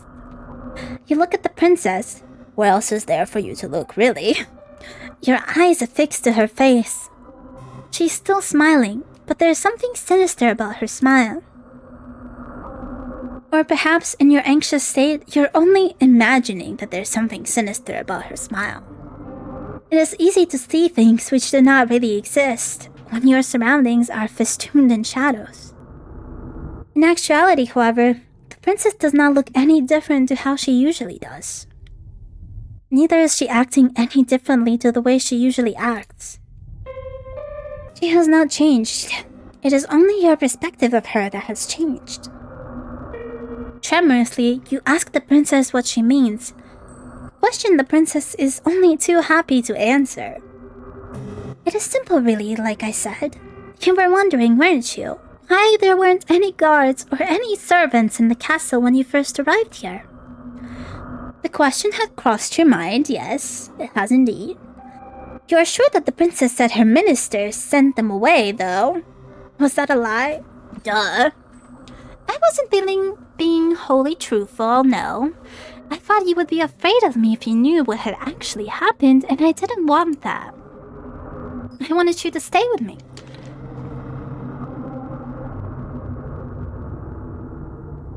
My ministers didn't send anybody away because I don't have any ministers.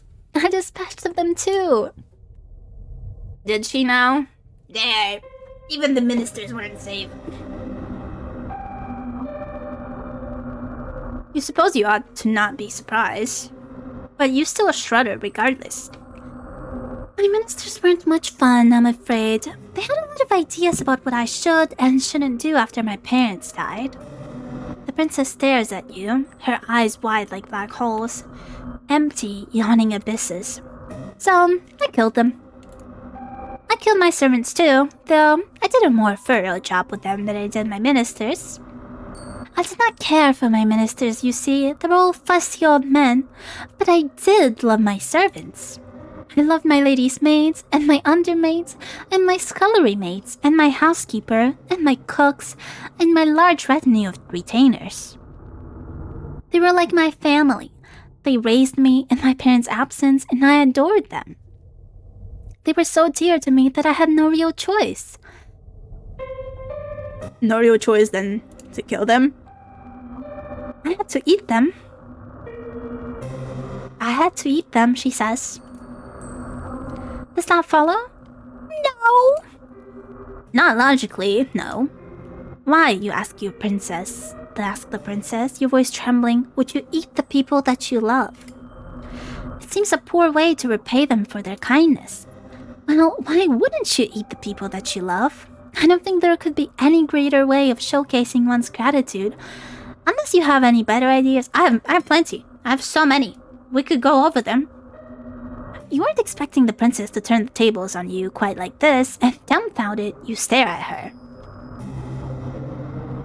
You know precious little about love yourself, so it is hard for you to form a convincing rebuttal, but you muster up a few token arguments. You tell the princess that eating people isn't very nice, and neither is it strictly legal. A better way to show your gratitude to your servants would be with increased wages or increased holidays. The princess listens to your arguments, her expressions astute, like a student poised to take notes in a very important lecture. Once you're finished, however, her concentration fails her. Her shoulders begin to shake, but it is not with remorse for what she has done. Instead, she's laughing. Oh, dear one, that's very funny, but why should I care about the law? I'm a princess. One day, I'll be the queen. I am the law. That is a good point. It's true. Would eating people not turn her subjects against her? What subjects? I'm no fool, you know. No matter how I might act, and I know what happens beyond the castle's walls. I know all about the plague. Once, I might have had a populace to govern, but they're all gone now. I'm a princess and nothing but name only. A monarch without any subjects. Don't you think that's sad? I know I do. It's so woefully lonely. If she feels lonely, then why has she been systematically slaughtering all of her domestics? It doesn't make a lick of sense. Perhaps not to you. Gently, the princess caresses your cheek. But I shouldn't judge you too harshly. As much as I like you, dear one, you're a commoner. Perhaps you can't understand the intricacies of my thoughts. Privately, you doubt that anybody would be able to understand the intricacies of the princess's thoughts. Process, largely because it is unreasonable. You do not say that, though. Instead, you ask her only the question you can think to ask, with your very throat which is sore from shouting. Why? Why, you ask? The princess blinks.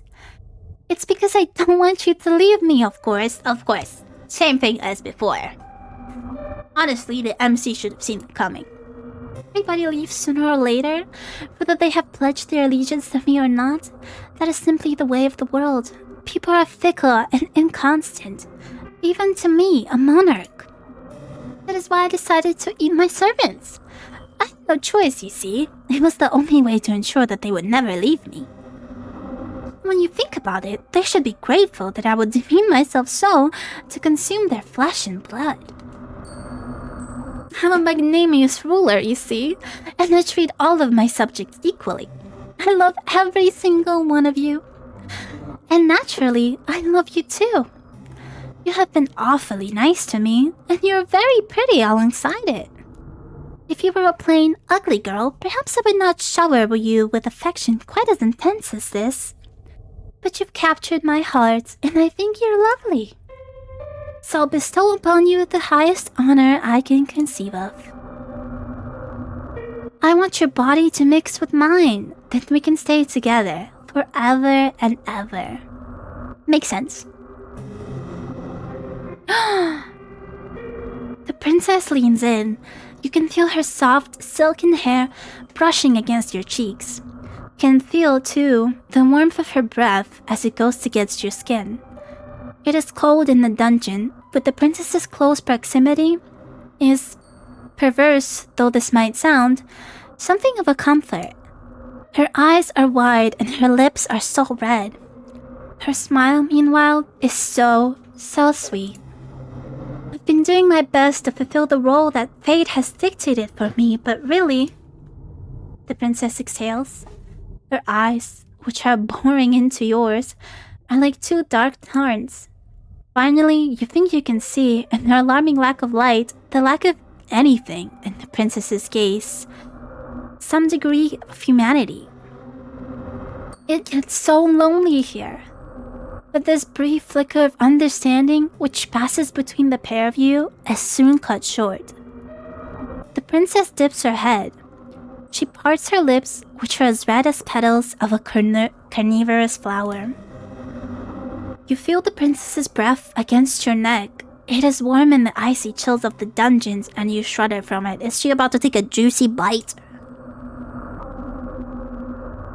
For a few moments, you think that this overture of the princess could be romantic in a way, but this too comes to a swift, merciless close.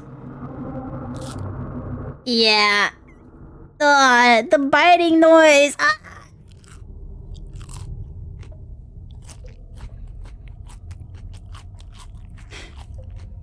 The princess's mouth is on your neck.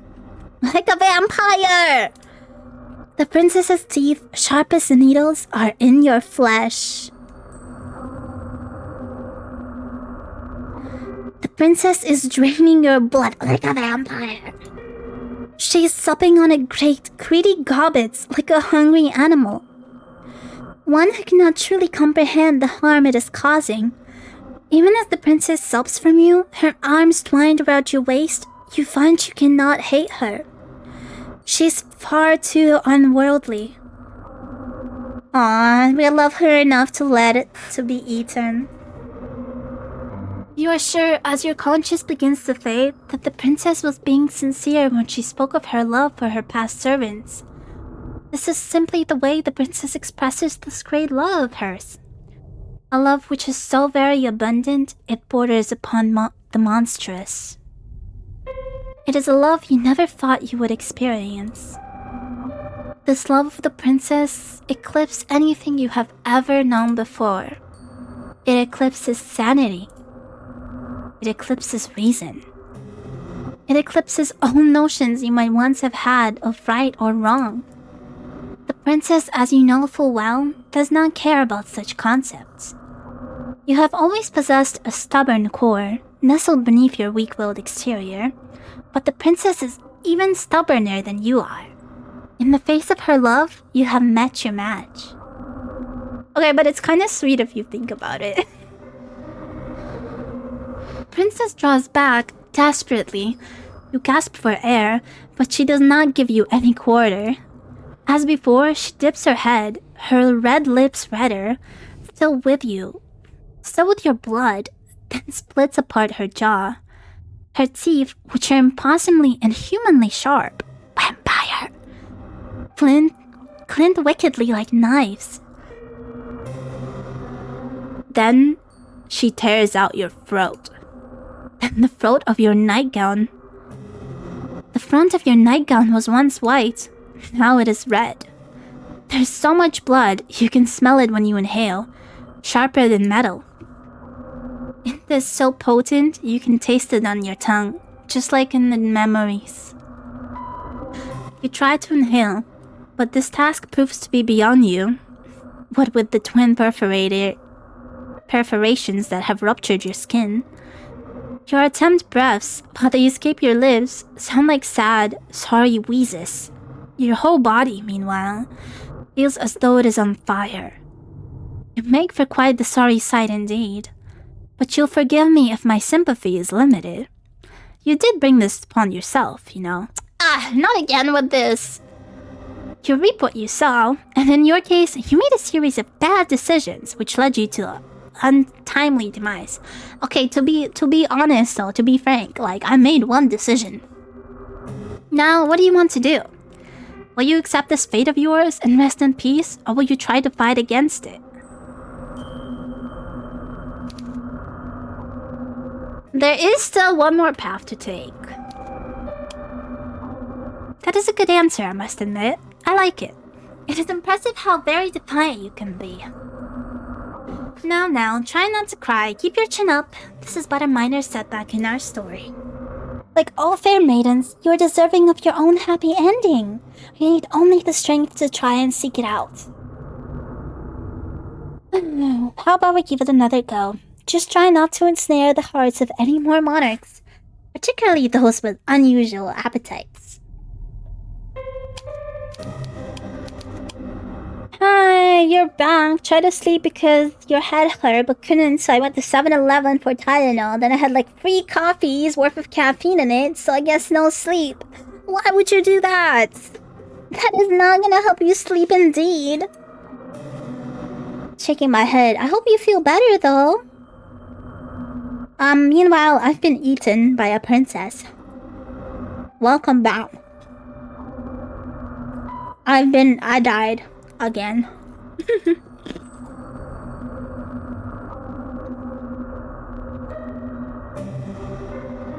You're destined for far more purposes than being an entree, and there are vastly more enjoyable ways to be eaten in this world. Yep, I've been eaten. Your fate is once again in your hands. There's only one path left to take, so I kinda wanna just take it and finish this whole thing. Unless there's a secret path after. So, you want to go to the shore. Good idea.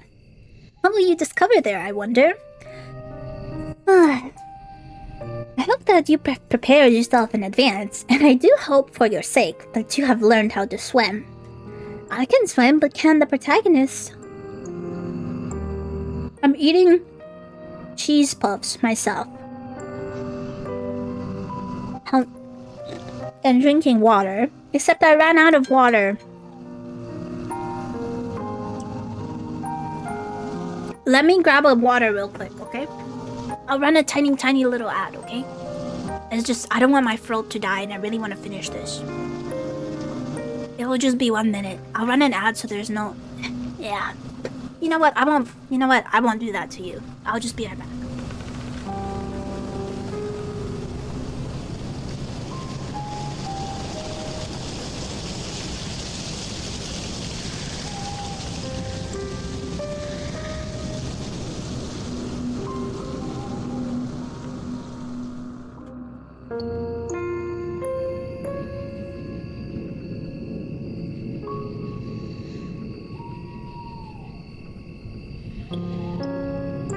Well, I tried to be quiet. And then I grab my water bottle so quietly, so well. And then I freaking drop it on the ground. And it makes so much noise. Oh my god. I'm gonna get scolded.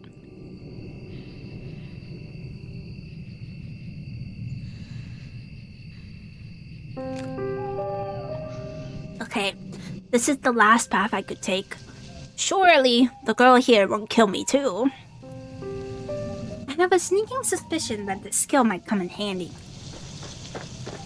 You follow the path which leads to the shore. Да. Я скоро лягу. Я знаю. Я сейчас занята. Speak about being scolded. I hope I don't have to turn off the lights. I hope I can finish this. You follow the path which leads to the shore, supporting yourself on weary, aching limbs, which feel ready to snap at the knee beneath the burden of your weight. You are little more than a wisp of a curl, but you've been running for so very long. I'm gonna skip the lines I've already read. You do not know what awaits you, but you have a vision of a harbor extending out to the horizon, cradling a fleet of wide-sailed fishing vessels. I'm gonna read a little quieter. Do you think if I turn off the lights, my tracking will still see me? I don't know. Surely there'll be a kindly fisherman who will be willing to take you far, far away on his boat, to a place where your pursuer will not be able to find you. You can imagine, too, the face of this kindly fisherman, a face you have lifted from the fairy tales you read in abundance as a small child. He will have thick, bushy eyebrows and a dark brown beard streaked through with gray. He will look intimidating at a glance, but he will be fiercely protective of you, just like a father. You do not know what fathers are supposed to be like. You're only imagining. It's your imagination, however, which grants you the strength to keep going. Ooh. You run to the shore. It takes some time before you finally emerge from the woods, but finally you do. How much time, you ask? I cannot answer that. Did I not say that time had begun to lose all meaning? The forest is behind you now, at least, and all the alpha nightmares that lurk within it. It is still cold, though, and still foggy. It is still dark, too. The sun has yet to rise. You can see the moon more clearly now, as it hangs above your head, round as any pearl or orb or crystal ball. The moonlight shines down upon the vertiginous cliffs, which plummet sharply downwards to an array of sharp, spiky rocks below. That's not good. You felt, upon escaping the woods, a degree of hope, but the sight of these weather-blasted cliffs gives you a pause. You inhale. Then, you frown. Now what are you going to do? You do not think this plan of yours through very well. Not that you had much in the way of a plan in the first place. There's little in the way of civilization here. The cliffs are far from the village. How far? You do not know. And you cannot see any houses. Where exactly will you rest your weary head, and what of your weary legs? See, that's what I thought. There wasn't going to be anybody at the shore. Fitfully, you look around. There's nobody to your east, nor is there anybody to your west. There's no point in looking south, that is the way you came, and when you look to the north, the world falls away from you. The cliffs are too steep to scale, and it is too dark. Naturally, there is not a soul here to help you. You're on your own. You feel so overwhelmed, you could very well cry. You do not cry, however. You know that tears have never helped anyone. You got yourself into this mess.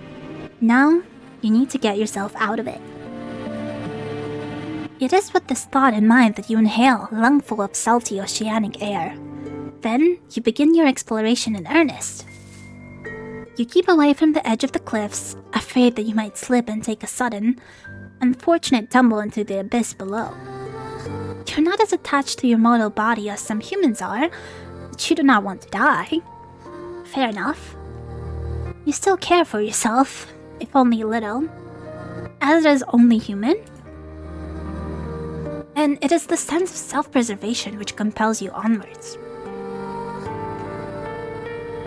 You glance this way and that, depressing the tall grass beneath your shoes as you search for a place of shelter.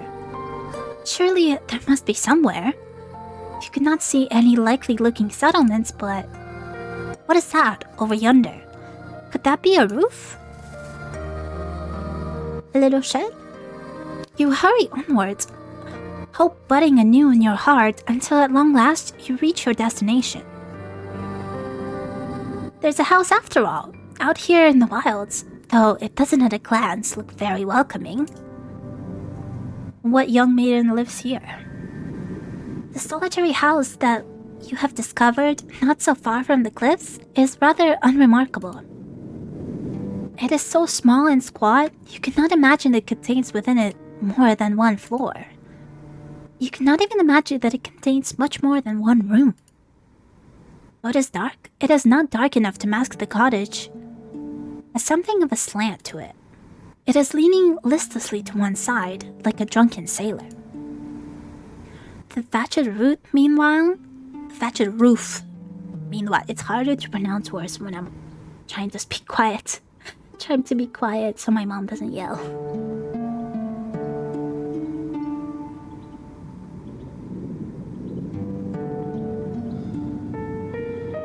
Meanwhile, which Tops's dwelling has certainly seen better days. There's a hole in the thatch. There's several holes, in fact, and parts of it look particularly bare, almost bald. That is rather concerning. Should it rain, you will not be properly protected from the elements.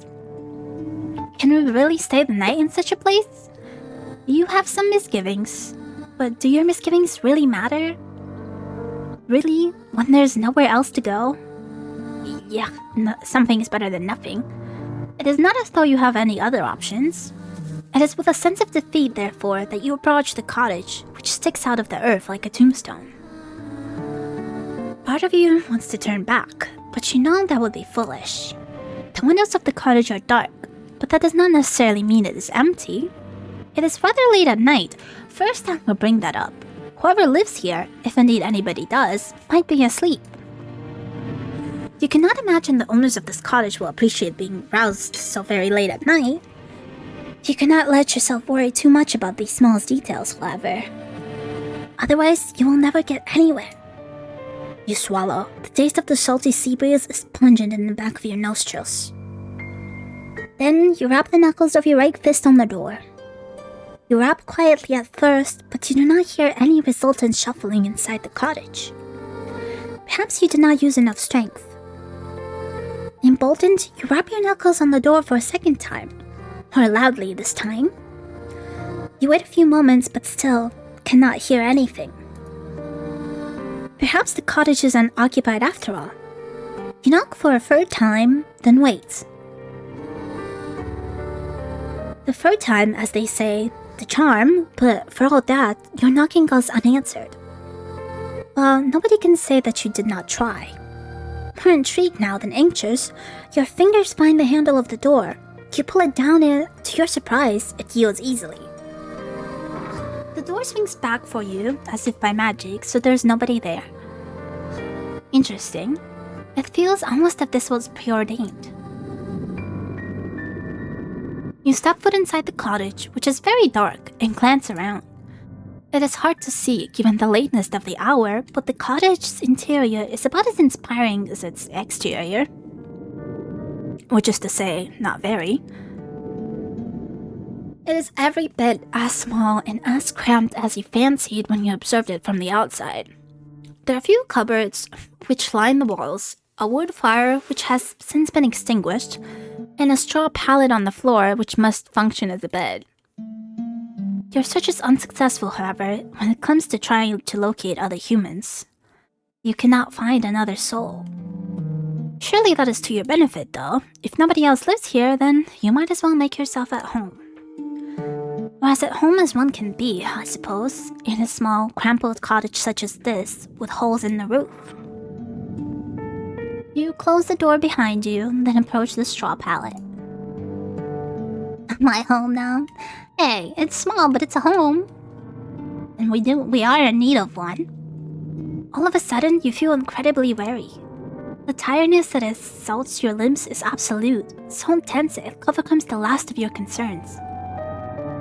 You settle down upon the straw pallet, yawning as you do. It is not comfortable, but being able to lie down erases some of your aches and pains. Lying down, even in an uncomfortable makeshift bed, such as this one, is better than standing. Truth. It is far, far better than running. Your eyelids fall shut, your lashes melting together. And, soothed by the sounds of the wind and the distant rolling of the waves, you fall asleep. Then, you begin to dream. It is not uncommon, of course, to dream. The best and the worst of us do, from queens in their castles to peasants sleeping in straw. Who's to say that all you have observed tonight has not, in a sense, been a dream of its own? Oh. That make your nighttime fancies, then, a dream inside a dream? Perhaps our dreams are empty, hollow things stacked inside one another, like little wooden dolls. Is that not a whimsical thought? I once had a dream like that, where I had a dream inside a dream, and then I woke up in a dream. And thought I was awake, but I was not. I was still dreaming. How very droll. Your dreams, however, cannot be called whimsical, and neither are they particularly droll. They're not pure fabrications, as dreams sometimes are, fleeting fancies which can never come to pass. Your dreams are of a rather more pernicious sort. In your dreams, you are at the conservatory, with your red hair tied back into 2 prim, proper braids. You're walking through the courtyard, clutching your books to your chest as you make your way to the library. Your head is bowed as to not look at the faces of your passing classmates. You do not want to meet their eyes. These girls, with their sensible braids and their sensible shoes, are merciless. You hunch your shoulders together in this dream of yours, so as not to draw their attention, but alas, it is not enough. You stumble, clumsily think that you are, and you fall. And just like that, all eyes are upon you. All these dreams so far have been like foreshadowing to what happens next to us. So does this mean we're gonna fall on the cliffs, maybe? Is a logical conclusion, to be honest. They're staring at you. They're laughing at you. You lay there on the ground by the fountain, your books scattered and your skirt in a woeful state of disarray. Your knee hurts. Is it bleeding? You examine your injured leg, trying not to cry, and as this transpires, you hear a voice. One of your classmates is calling out to you. She has acknowledged you. You look up shyly, tears bleeding in your eyes, beating, at a girl taller than you, and prettier, and much more refined. She extends her hand towards you. Does she mean to help you? It cannot hurt to try, can it? Hesitantly, you reach out to accept her offered aid. Her fingers curl around yours tightly, perhaps too tightly. Oh. Her nails dig into your skin. It hurts. Deftly, the girl pulls you to your feet. Your legs feel weak from your fall, and your knees is still aching. Still bleeding. You stumble, feeling out of sorts, but you're not afforded much of an opportunity to gather your bearings. The girl's hands are on your shoulders. She's laughing at you. That's so cruel. Then, she's pushing you. Oh no. The sound of the fountain and the running water which drums against its basin is all of a sudden very loud. Someone will push us off. It is overwhelming. It surrounds you. Then it engulfs you. It is cold as ice. Not breathe. The rushing of the water continues, echoing in your eardrums over and over, and then... No, you do not want to remember this. What good will it do? It is in the past, where the past ought to remain. You are never going to go back, not even in your dreams. It is this determination which forces you back into the world of the waking with a start. You gasp like a fish as you sit upright, your eyes unnaturally wide. You feel wearied from a lack of sleep, and with half-lifted eyes, you glance about. It is still dark inside your cottage. The sky visible beyond the windows splashed still with stars. How long were you asleep? You're not sure. Your dream was so very detailed. You know, in the other times we forgot about our dream, but this time we remember. It really did feel that you had been transported into a different time, into a different place. When you inhale, you can taste rank, coated water in your mouth. Tentatively, you pat yourself down, your fingers trailing against the front of your uniform. So vivid was your dream. You half expect to find that your clothes are damp. That is not the case, however. You are in fact perfectly dry. Well, now what are you to do? Will you go back to sleep? That sounds like the best option available. You are very tired, but your senses feel too overwrought all of a sudden for sleep. You do not think you could bear it. You cannot sleep right now. There's monsters nearby. On unsteady legs, you rise to your feet, then stand by the window. You look out to the starry sky and to the pitted moon which hangs amongst them, and you frown. You can hear the window outdoors. You can hear the wind outdoors, howling like an injured animal, and more softly, the ebb and the flow of the waves that they meet the cliffs. But that is not all. What is that sound? Why, it is almost like singing. The voice is far enough that you cannot pick out any individual words, nor even the individual syllables, but there is a haunting quality to it all. The singer, whoever they are, possess quite the pretty voice, high and clear like a bell, a siren. The song is a melancholy one which stirs your heart. Curiosity takes root inside you as it digs during that fateful day you found that book in the library.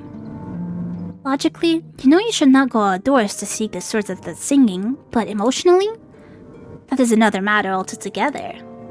You really should have learned your lesson by now. Oh, you really should have learned your lesson by now. You should know better than to go sticking your nose into business which does not concern you. But naughty little girls such as you never do learn. You cross the old fisherman's cottage as though in a dream, and reach for the handle of the door. The handle depresses easily enough beneath your grasping fingers, and the door opens with a click. The rest of the world yawns before you, framed in the doorway, all of it bathed in moonlight. You thought it was cold inside the old cottage, but it is colder still now that the door is open. An unpleasant wind rushes forth to meet you, knifing mercilessly through the fabric of your uniform. You look across the cold, inhospitable landscape, your fingers clenched into fists at your sides. Then, you step out into the unknown. You canvas the cliff's face, led by nothing more than luxurious singing. I mean, it's brighter. It's becoming morning. Surely the siren will not push us off a cliff, right? So haunting and a furrow in this voice, as it hangs on the breeze, it would be enough to send out 1,000 ships off to war. You keep walking into the night until you reach the very edge of the cliffs, where they drop downwards into empty air. You ought not to go any further, but the voice has yet to cease. You can still hear it, echoing inside your head. It compels you to act. Oh my god, it's an actual siren. Look down at the shore, which seems like a disifying distance away, then out to the ocean, which is breaking against the scattered rocks below. Your eyes narrow with determination. Then, you take a step towards the cliff. These cliffs are still... It's becoming hard to read. These cliffs are steep, and the rocks below them are sharp. You can see them glinting in the darkness, their tips jagged like the teeth of hungry predators. So where are we gonna step? This is not steppable. Girl, back off. The cold wind blows, rocking your hair, and you shudder from it. Your shoes were not built for scaling cliffs, and your heels did not have much in the way of purchase, particularly not when the cliffs are so steep. Clinging to the cliffs is no small feat, yet you are determined to ease yourself down into the shore. In one piece, preferably. Oh my god, we're climbing down? After that dream? Come on, girl. You literally had a warning. The dream was a warning. The wind is so powerful, it feels as though there's something deliberately malicious to it. You wonder during your descent if it's meant to knock you off your perch on purpose, to cast you down to the rocks below. Well, if that is what it wants, then you refuse to give it the satisfaction. You can be awfully stubborn at times, and now is one of them. You continue to climb. How long have you been at it now? Until at long last, Your feet meet the shoreline below. You have made it and you did not sustain too many injuries. We didn't fall. Your palms are throbbing, yes, after gripping those rocks, and you might have a few cuts, but your wounds are of shallow and superficial sort. Things could have been worse. True, we could have been dead. You flex your fingers. They feel uncomfortably numb and cold alongside it. Your skin is prickling, but at least you can still feel discomfort. At least it's still attached to your bones, where it ought to be. Your vital organs concealed within the hollow cavity of your body. You have a lot to be thankful for. This night has, by any large, been quite successful. There are no longer any obstacles between you and the mysterious voice which lured you outdoors. Now you must find them. You set off down the shore on the hunt of the singing voice which has captivated you so. You sidestep sharp, jagged rocks which just out of the sand like teeth. Ugh, those can be really sharp. We could just die from an infection right here. The rocks which cannot be circumnavigated, meanwhile, you clamber over. All the while, the sound of the sea mingles with that of the singing. It provides an ethereal, haunting backdrop to your exploration, one where further adds to the surreality of your moonlight stroll. The waves lap against the shore, then recede shyly, pushed and pulled by the bleached white moon which hangs overhead.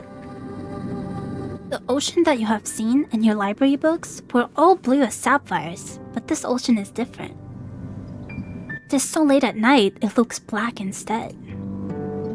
The undulating surface of the water reminds you of a mirror, though in its depths are even deeper and much more mysterious. A sense of foreboding settles upon you, but you try to quash it. You will not let yourself be afraid. Part of your world, you stumble upon a scene plucked straight from a fairy story. That's an achievement! Oh my god! It's an actual siren! Or a mermaid. I didn't actually expect like a fairy tale creature. You round the corner, your feet unsteady in their sensible brown shoes, and then, at long last, you see her. There's a woman sitting upon a rock out in the ocean. The woman's eyes are closed and her lips are parted, her expression soulful. She's singing. She's hot. Her hair, which is fair, flutters around her face like a shroud, which adds to her otherworldly aura.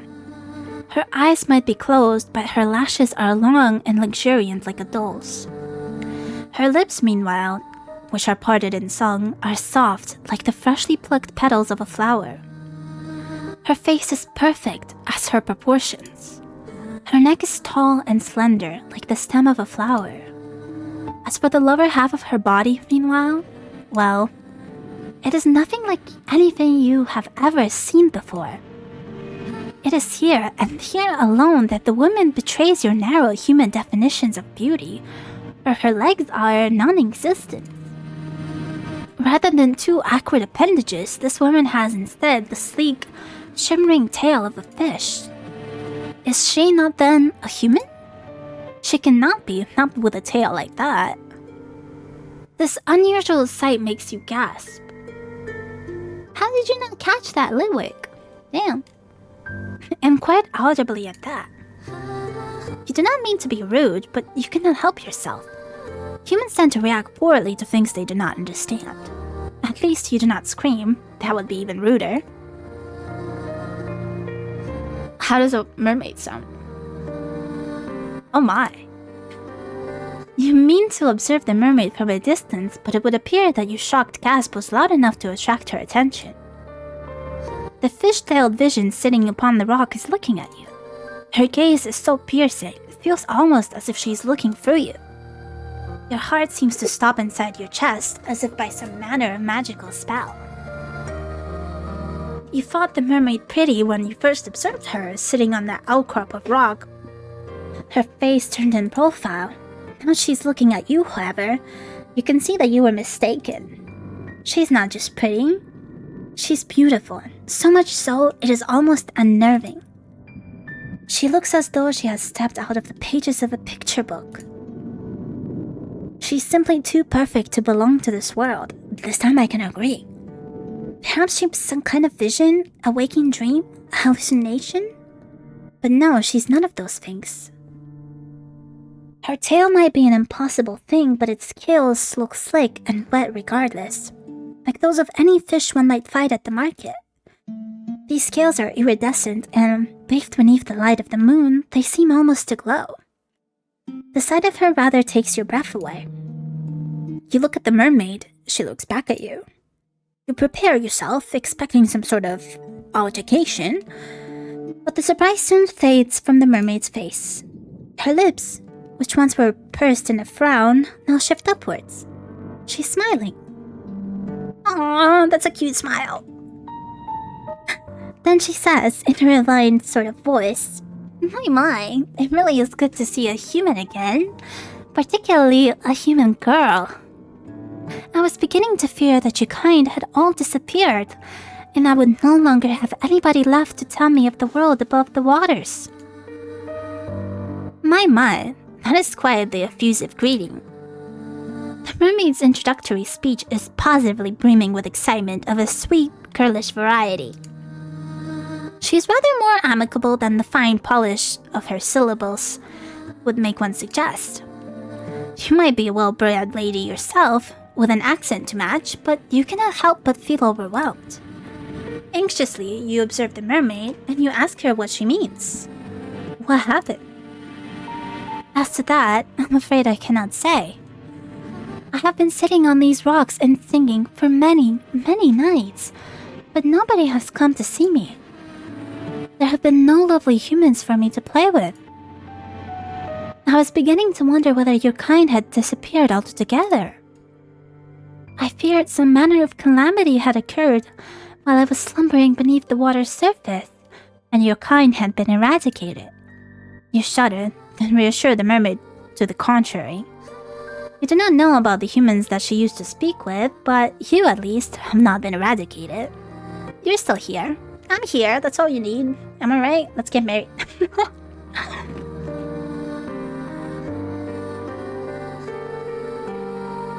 All you need is me, baby girl. Yes, well, I can see that, the mermaid answers with a light laugh. It really is a relief. My fellow merpeople who live beneath the waters told me not to worry so, but I could not help myself. I've always been fond of you humans. It was rather sobering sitting here night after night all on my own.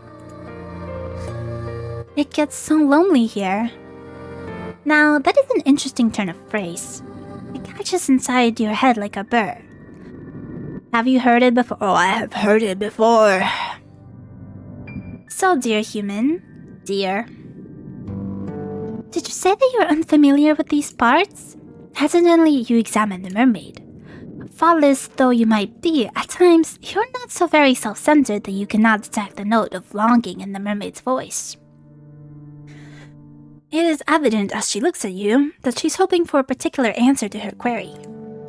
This answer, as last, is not one that you can furnish her with.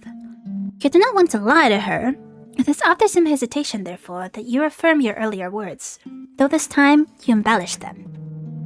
You tell the mermaid that you're a traveler from a far-off land, one which is very dissimilar to this one. It is not a complete fabrication. You tell her that you have only just arrived by this shore, and you're unfamiliar both with your immediate surroundings and those further afield. Is there a village nearby? If there is a village nearby, then you have never set foot in it. Well, we kinda have set foot in it. You do not know what this village is like, nor how many inhabitants it boasts. Oh no, we kinda know. You do not know if a calamity, as the mermaid grimly supposes, has struck this land. Well, we kinda know.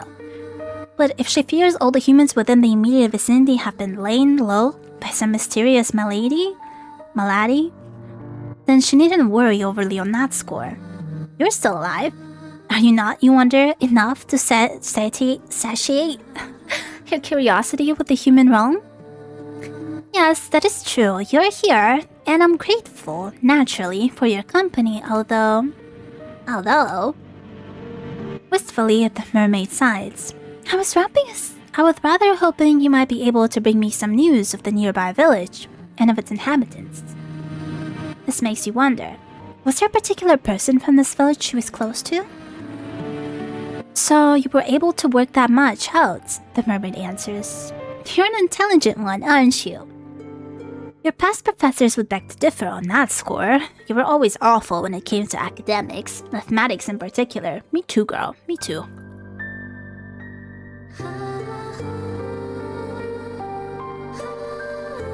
You could never get your head around all the numbers.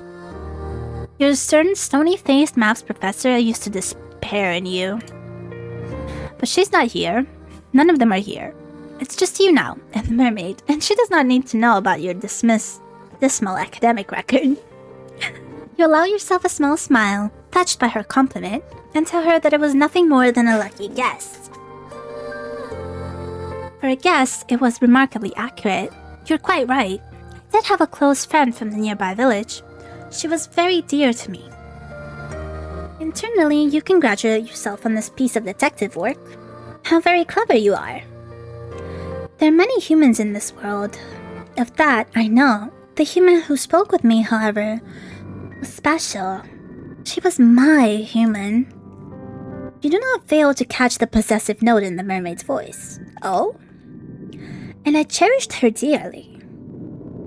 She would come to me on my rock late at night when she was finished with her chores, and we would talk. I asked her a good number of questions about the human realm and about her customs. I fear my endless inquiries must have been rather tedious, but she was always happy to indulge me. She never once scorned me for my ignorance, and neither did she make me feel like a fool. She always made time for me, no matter how many demands she had on her time.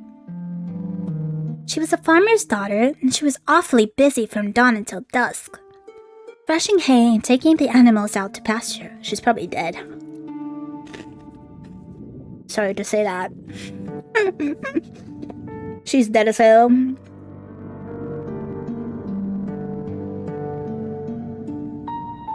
The gravedigger buried her.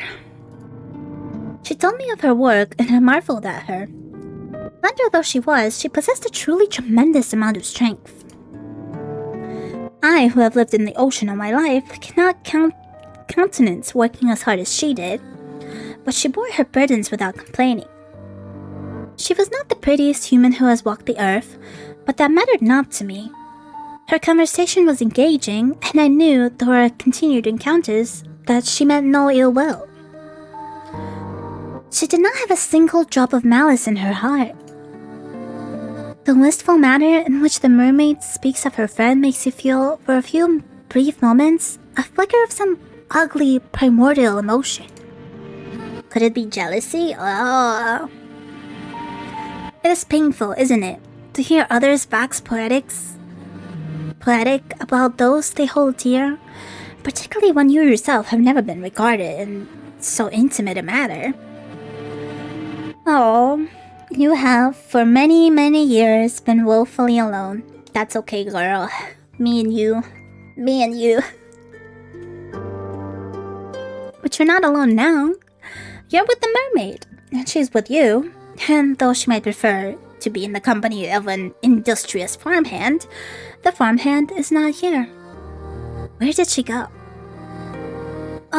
If only I knew. She quite simply disappeared one day, almost as if she had been whisked away by a wicked spirit. That seems like quite the anticlimactic ending for such a close relationship. Or did you drown her?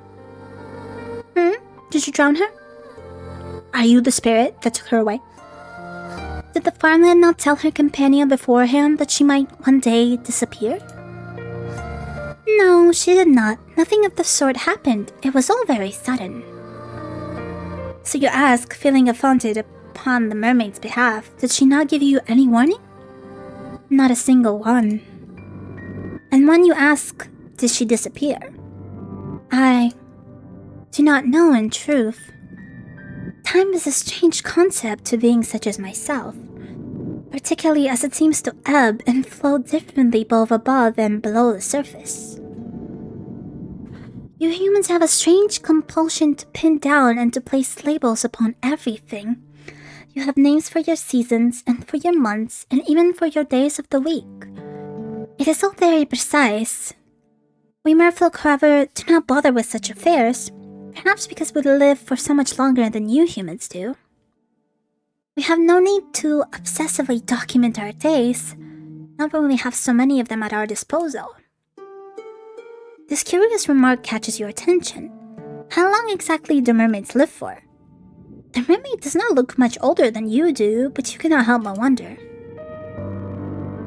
My, nosy aren't we? The mermaid asks as she laughs. A soft tinkling sound like that of a bell which makes you blush. Were you being noisy? Perhaps you were. You have always had a thirst for knowledge, not of the dry, dusty academic variety, but of the stories people with strange persons. Me too, girl. That's why history was a cool class to go to, but it didn't mean I did well on tests, because the tests that were written, what the fuck? I didn't come to write about history, just to learn about it. Literature was the only subject you were ever any good at. Again, it is hard for me to quantify, but to put it in terms a human like you can understand, I suppose we mermaids can live for centuries. Centuries? That is quite the surprise. But perhaps it shouldn't be. You have been subjected to any number of surprises tonight. What is one more to add to the pile? I have not been waiting quite that long, however, for my friend to return to me. I think it has been but a few seasons. It might not sound like much, but never before have I been so aware of the passage of time.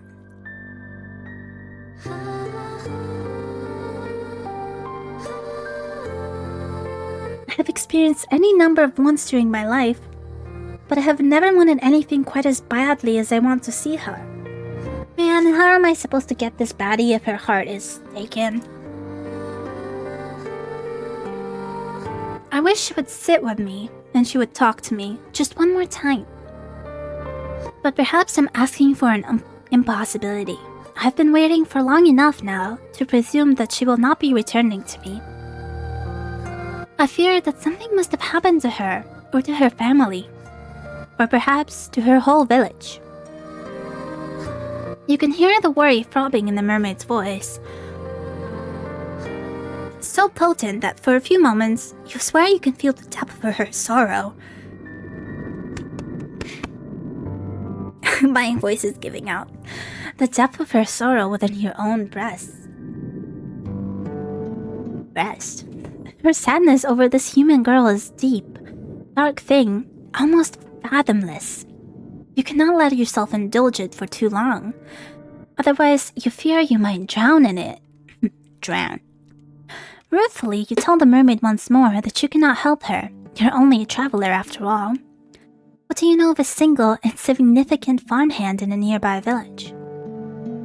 Yes, I thought you might say that. It is quite unfortunate, but... well... I ought not to reflect upon all that I am missing. That would be chilling of me, and it would not be fair to you either. You did not approach me, I'm sure, with the hope of hearing about all of my woes. I should be grateful instead, for all it is that I do have. I still have my long life, which stretches before me like a golden cord. And of course, I have you now. Does she? Do I not? I ought to go soon before my absence is noticed, but will you not come and visit me again tomorrow night? I think I would like that. I've always enjoyed speaking to humans. You make me feel less alone. You cannot help but feel, as the mermaid observes you with those enchanting eyes of hers, that she does not truly wish to speak to you for your sake. She wants to use you instead. Well, as a substitute for the farmhand that she has been missing so very ardently. The thought stings, though you really ought to be used to it. Still, to be held in lower esteem than a farmhand, of all things, it makes your self-esteem sting. Hey, you know, the farmhand could be a very nice person. What the heck?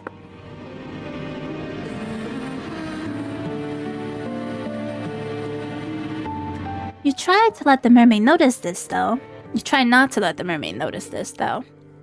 The woes of your past are not her fault, much as the woes of her past are not yours. It is silly, in any case, to be jealous of a girl who might very well be dead. That is what you tell yourself.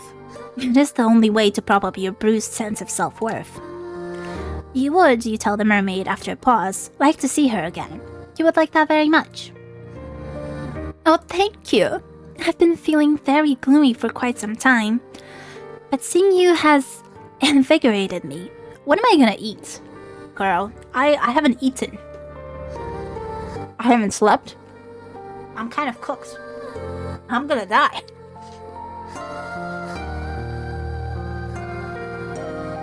Finally, it feels as though I can smile again. Did she not smile, you wonder, after her friend disappeared? I did not know. I did not have the heart. Without her, the world seemed very dull and drab. Your company has cheered me immensely. Imagine she offers you a dish of seafood. It would be very kind of her to do so. I bet she could find some really nice fish to eat. Or at least some, I don't know, seaweed. It's not exactly super tasty, fresh, I guess, but it's better than nothing.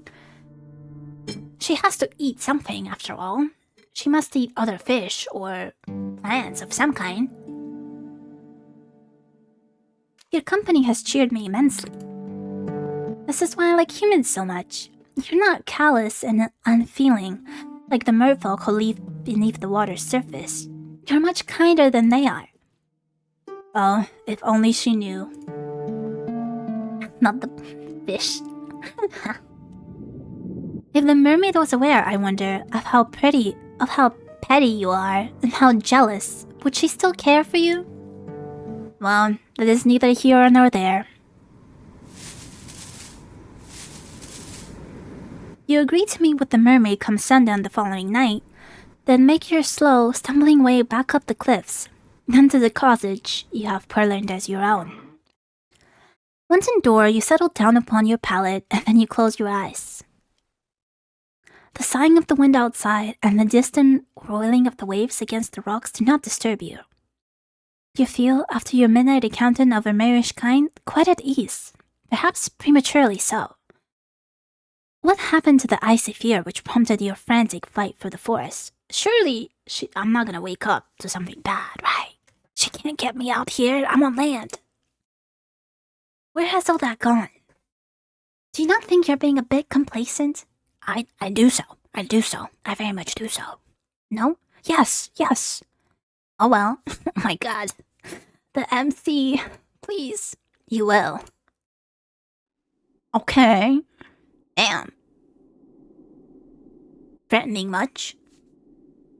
The following morning, when it arrives, it is cloudy and overcast. It is not a particularly pleasant morning, but at least it's not raining. That is some small consolation. You rise from your straw pallet, stretching, then glance about the interior of the fisherman's cottage. It looked dilapidated last night. Caffeine, you've had enough caffeine. No more for you. Shaking my head. You're not gonna get any sleep. And then your head will hurt even more. Shaking my head. Take care of yourself. You should have been drinking water.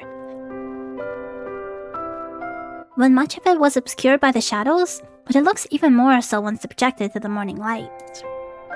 The cottage's interior has this distinct, disquieting appearance of having been abandoned in a hurry. At least this is the second night where we don't wake up and we're about to die. Thank you for the hydrate. I need it. I'm dying.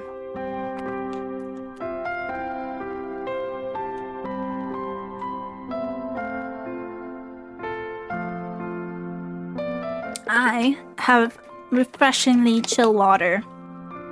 Soothe my throat, hopefully, to last just a little longer.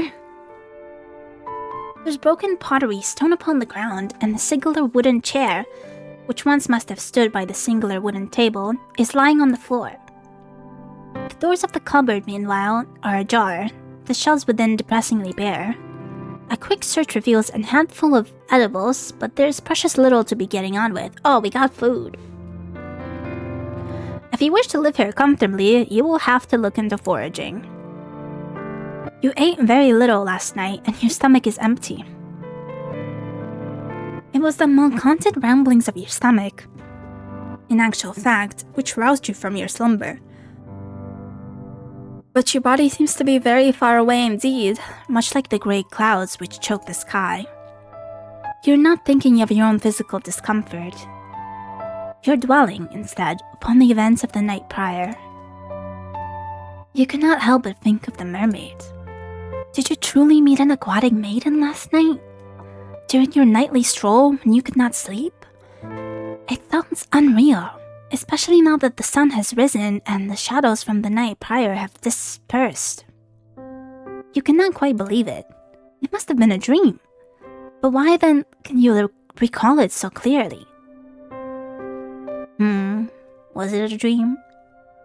You help yourself to the scant food and drinks available to you, all the while thinking of your next course of action. Now what are you to do? You planned, of course, to return to the shore come nightfall so that you might once again see the mermaid, but the night will not arrive for quite some time. You need to find some means of keeping yourself occupied until then.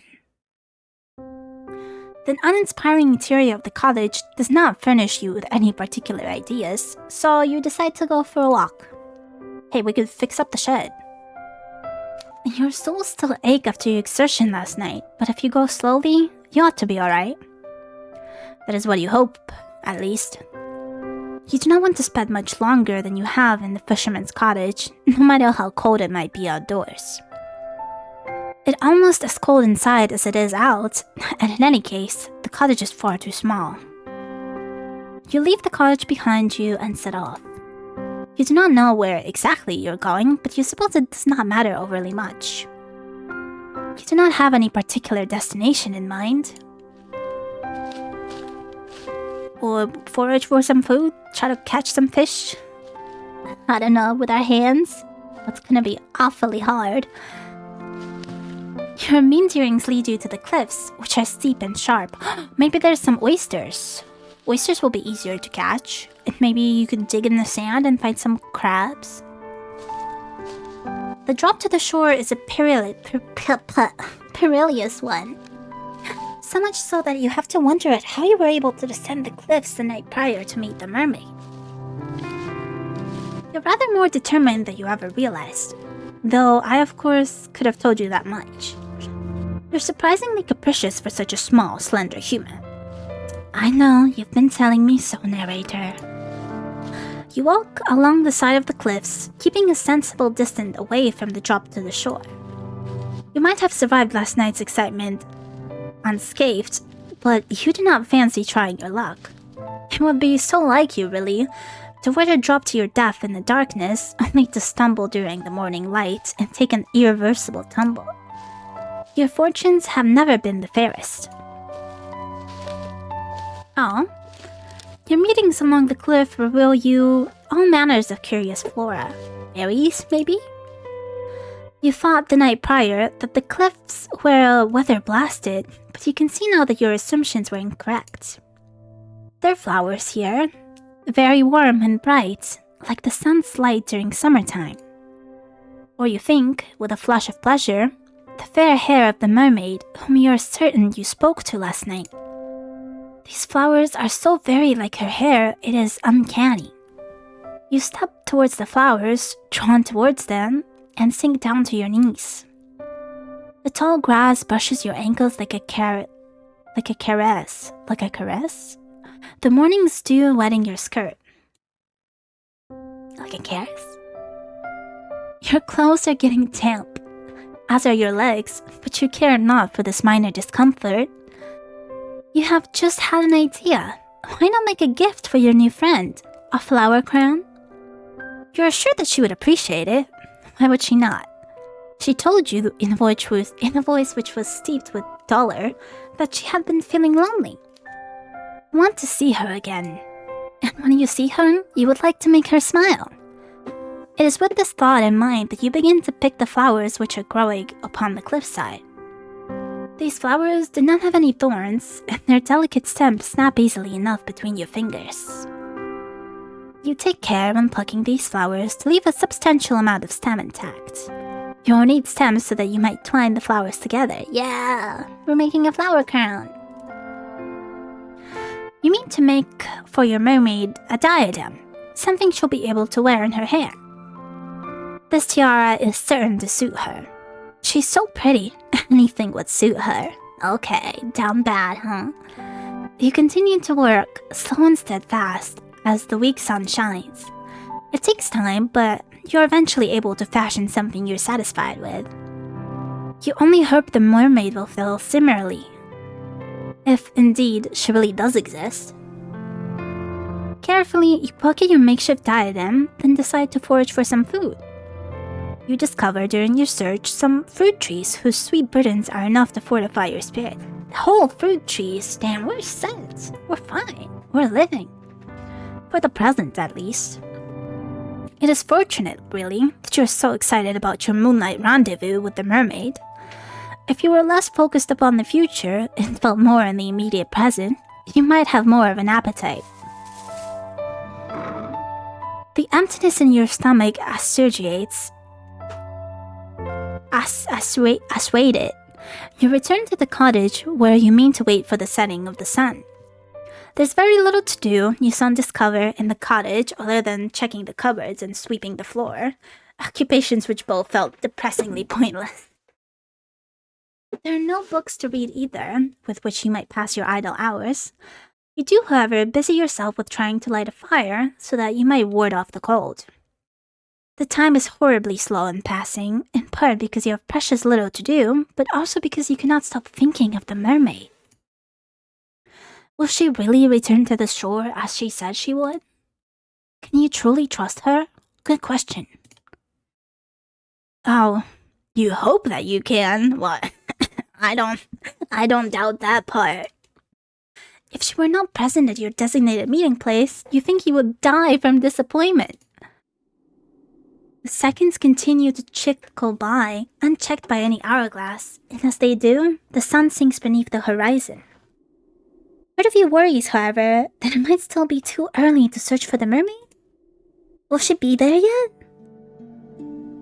You sit there, your stomach tied up in anxious knots, and as you listen to the wind which buffets your windows, you hear it. The sound is faint, but you recall it well from the night before. There's a single, solitary voice outdoors, tempest-tossed amidst the roiling waves. Okay, supposedly our MC is well-read and has read fairy tales. Surely she would have known not to follow the siren's voice. But here we are, doing it again. Here we are. The voice is a high, clear one. Silvery, if indeed voices can have colors. Like a finely polished dinner plate in a noble woman's home. The voice belongs, of course, to the mermaid. Who else do you know with a voice as angelic as that? Relief begins to bubble up inside you. A relief so potent you feel dizzy from it. She did not abandon you after all. Why, you wonder, did you ever think she would? She said that she wanted to see you. Did you think that a mere nicety? Would, as if by a gentle breeze, you hurry to the door. With trembling fingers, they're trembling, I presume, from excitement rather than fear, you seize the handle, then turn it. Then you step out into the dark, inky night. You walk towards the cliff as you did the night prior, beneath the cover of the inky blue sky. The wind moaning fitfully with every step you take. I hope we can still make it down safely. Your soul still ache from your expedition the day prior, but you're able to ignore this discomfort. It seems irrelevant, really, when you compare the prospect of once again meeting the mermaid. You have known her for only one night, yet she has come to mean more to you than your own well-being. Ugh, charmed, are we? You would do anything for the mermaid if she asked it. Okay. If she asked you to jump off a cliff, would you? Well, almost anything. Okay. You hurry down the sharp incline of the cliffs to the shore, almost stumbling in your scuffed brown shoes, which really were not built with rock climbing in mind. So frantic are you in your attempts to once again make the mermaid's acquaintance, you very nearly fall. It is a good thing that you still have enough sense about you to regain your footing. Otherwise, this tale would come to a premature ending.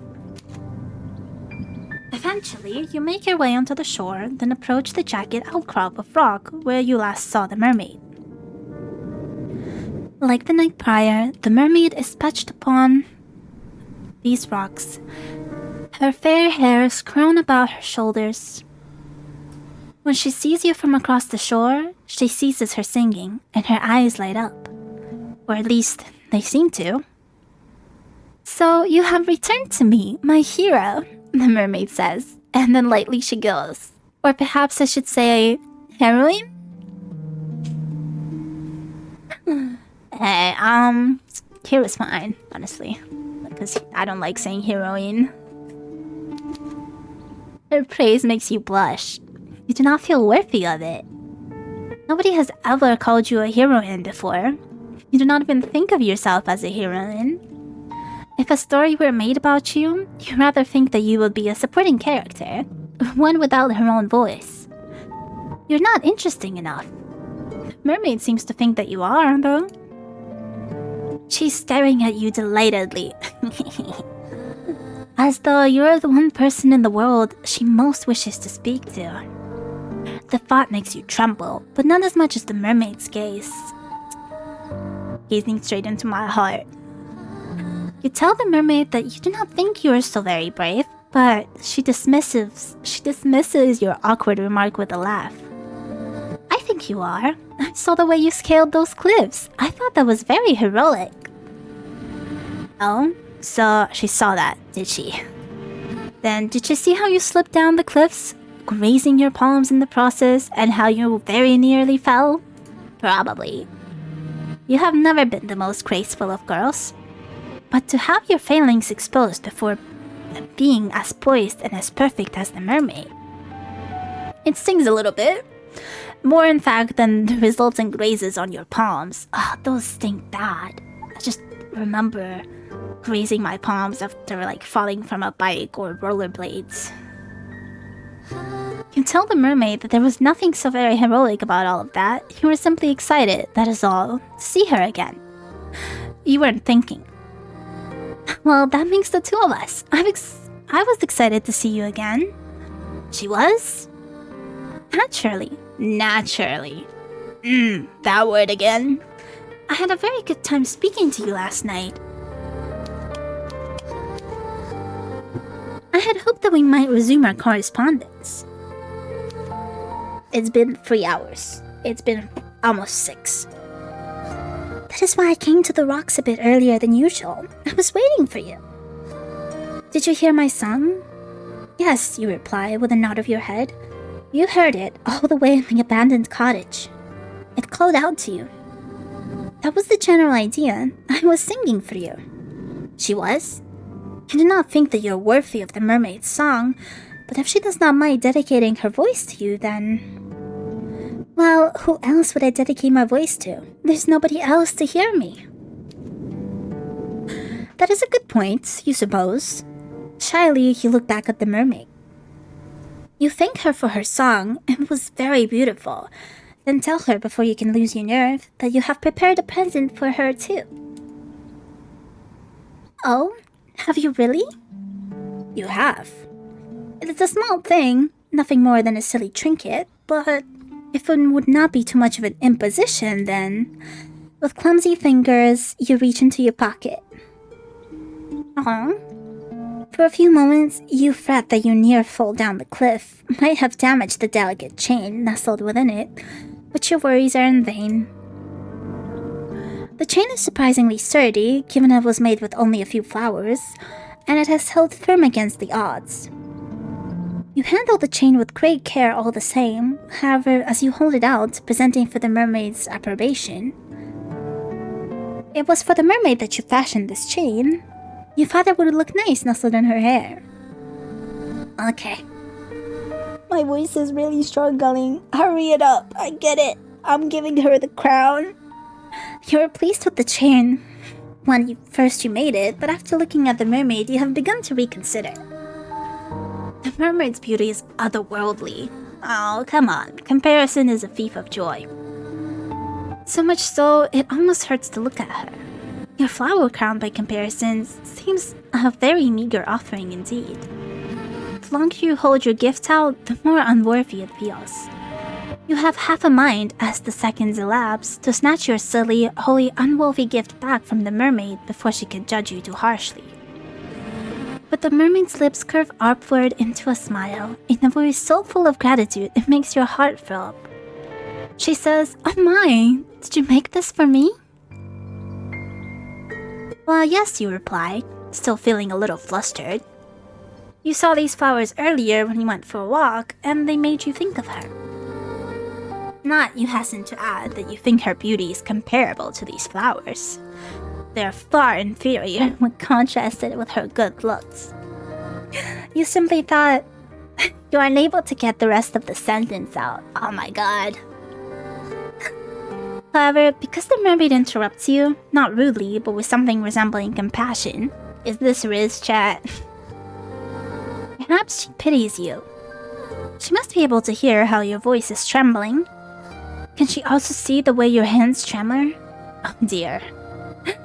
Faint heart never won the hands of a fair maiden, you know. Hey, come on. Sometimes you're so pathetic it's adorable. What happened to all of your confidence? I think that your gift is a wonderful one. I did not at all expect it, but it really is pretty. You look at your feet, too shy to meet the mermaid's gaze. Then you say, very quietly, that you're glad that she thinks so.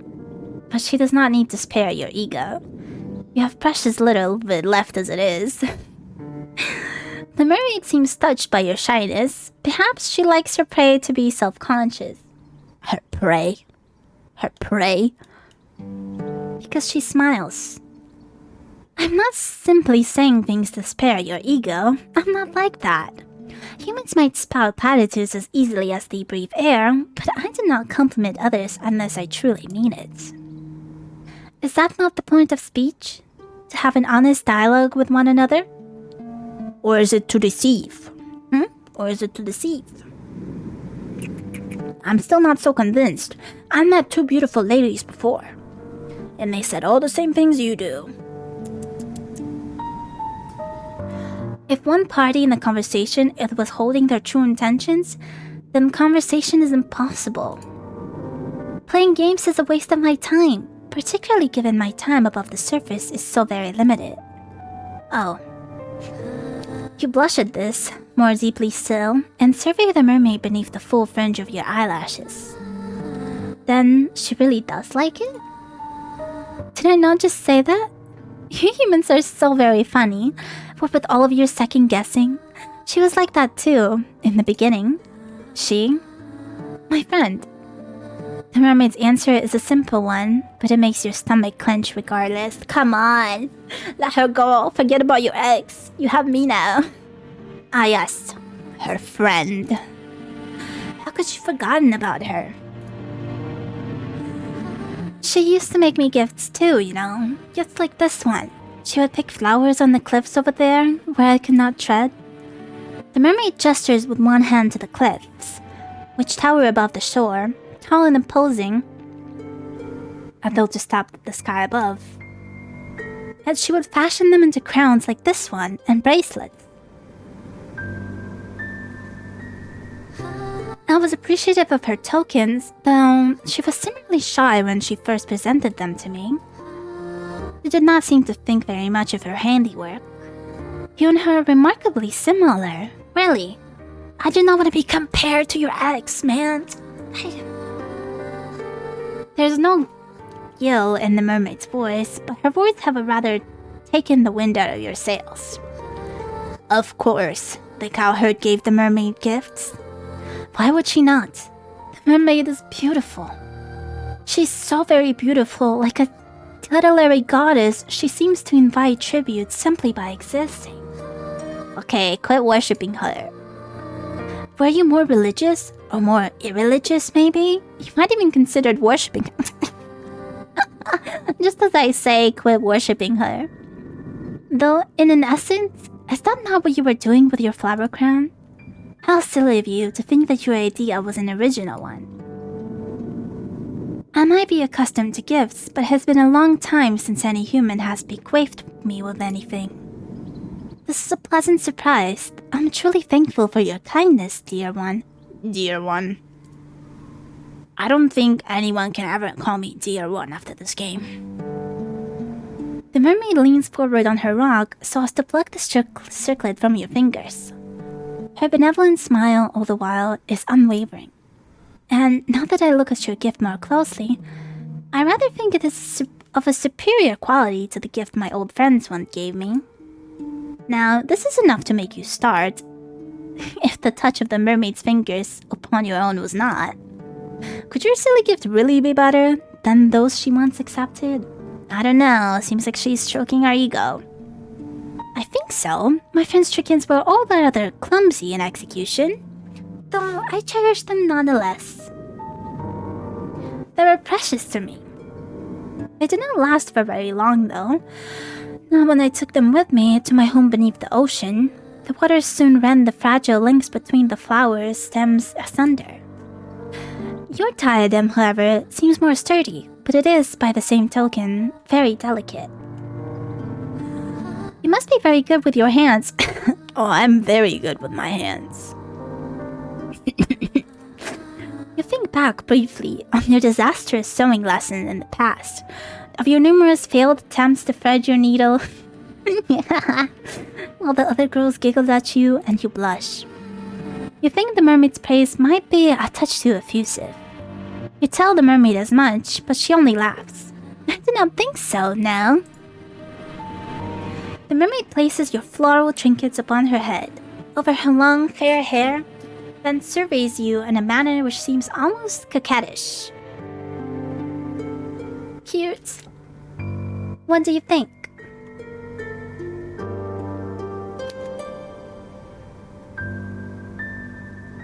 Gorgeous. You think that the mermaid looks radiant, though that is less because of your gift and more because of her natural looks. You tell the mermaid this, though not in terms quite this glowing, and she giggles. You're selling yourself too short. I think your gift is lovely, really. The flowers rather match my hair. Yes, you answer with a nod of your head. That is why you picked those flowers. She's all you have been able to think of, and we just met her. I'm glad that you've been thinking of me. I, in truth, have been thinking of you, though I did not wish to say as much. No? No, it will be embarrassing to confess to how much I have been looking forward to our union if you do not feel similarly. I do not care to pine for humans from afar, but if you care for me as I do you, then it makes me feel less alone. You hasten to assure the mermaid, your face aflame, to ever stop blushing. Goodness gracious. No, I do not. That you do care for her. Very much so. You have known her for very long, but she has certainly made an impression upon you. She's such an easy conversationalist. The time simply slips by when you're together, and it does not hurt, of course, that she's so pretty. Oh yeah, I bet. I have heard it said, yes, that my looks are rather appealing. My old friend was similarly complimentary. I cannot blame your humans for being so taken with me when my form is so very graceful. Your legs seem rather cumbersome in comparison to my smooth, sleek tail. It must be so very depressing to lumber about on land as you do, living your days beneath the harsh sun and the cool, unfeeling moon. Sometimes I rather think I pity you. But the surface is a good deal brighter than it is beneath the ocean, I will grant you that much. You agree with the mermaid, still feeling flushed, that there are some perks to having legs, an agreement which makes the mermaid giggle. I'm certain that there are, though you cannot explore the ocean's depths as I can. I presume you have never tried it. You shake your head no. You had never thought to do so, largely because you have never been so close to the sea before. Not in all of your life. You did not have much opportunity for nautical exploration in the past. I mean, technically we could still swim and, like, wear suits. Okay? You were not allowed to go anywhere then, save to the local church. It was quite a lonely existence. Well now, that is a pity. You were kind enough to give me a gift, fashioned from flowers which grow where I cannot reach them, so perhaps I ought to return the favor. The favor? Yes, that is right. It would seem only fitting that I give to you something which can only be found in the ocean's depths. Perhaps we could look at it as a form of cultural exchange. Oh no, you protest, your eyes wide. You couldn't possibly put such a burden upon her. You did not give her a gift, after all, because you wanted to receive anything in return. Anything other than her friendship, that is. Yeah, friendship. Friendship is what MC is looking for here. Sure. Her conversation is more than enough to satisfy you. You do not need any physical presence on top of that. The mermaid does not seem convinced, however, by your naysaying. She raises one eyebrow, even this gesture is performed elegantly, and says, "If my company is all it takes to satisfy you, then you are easy to please indeed. But please, do not rebuff me. I'm offering because I wish to do this. Is it gonna be like a seashell?" Remember what I said. I did not say things for the sake of it. Well, you murmur, if she really doesn't mind.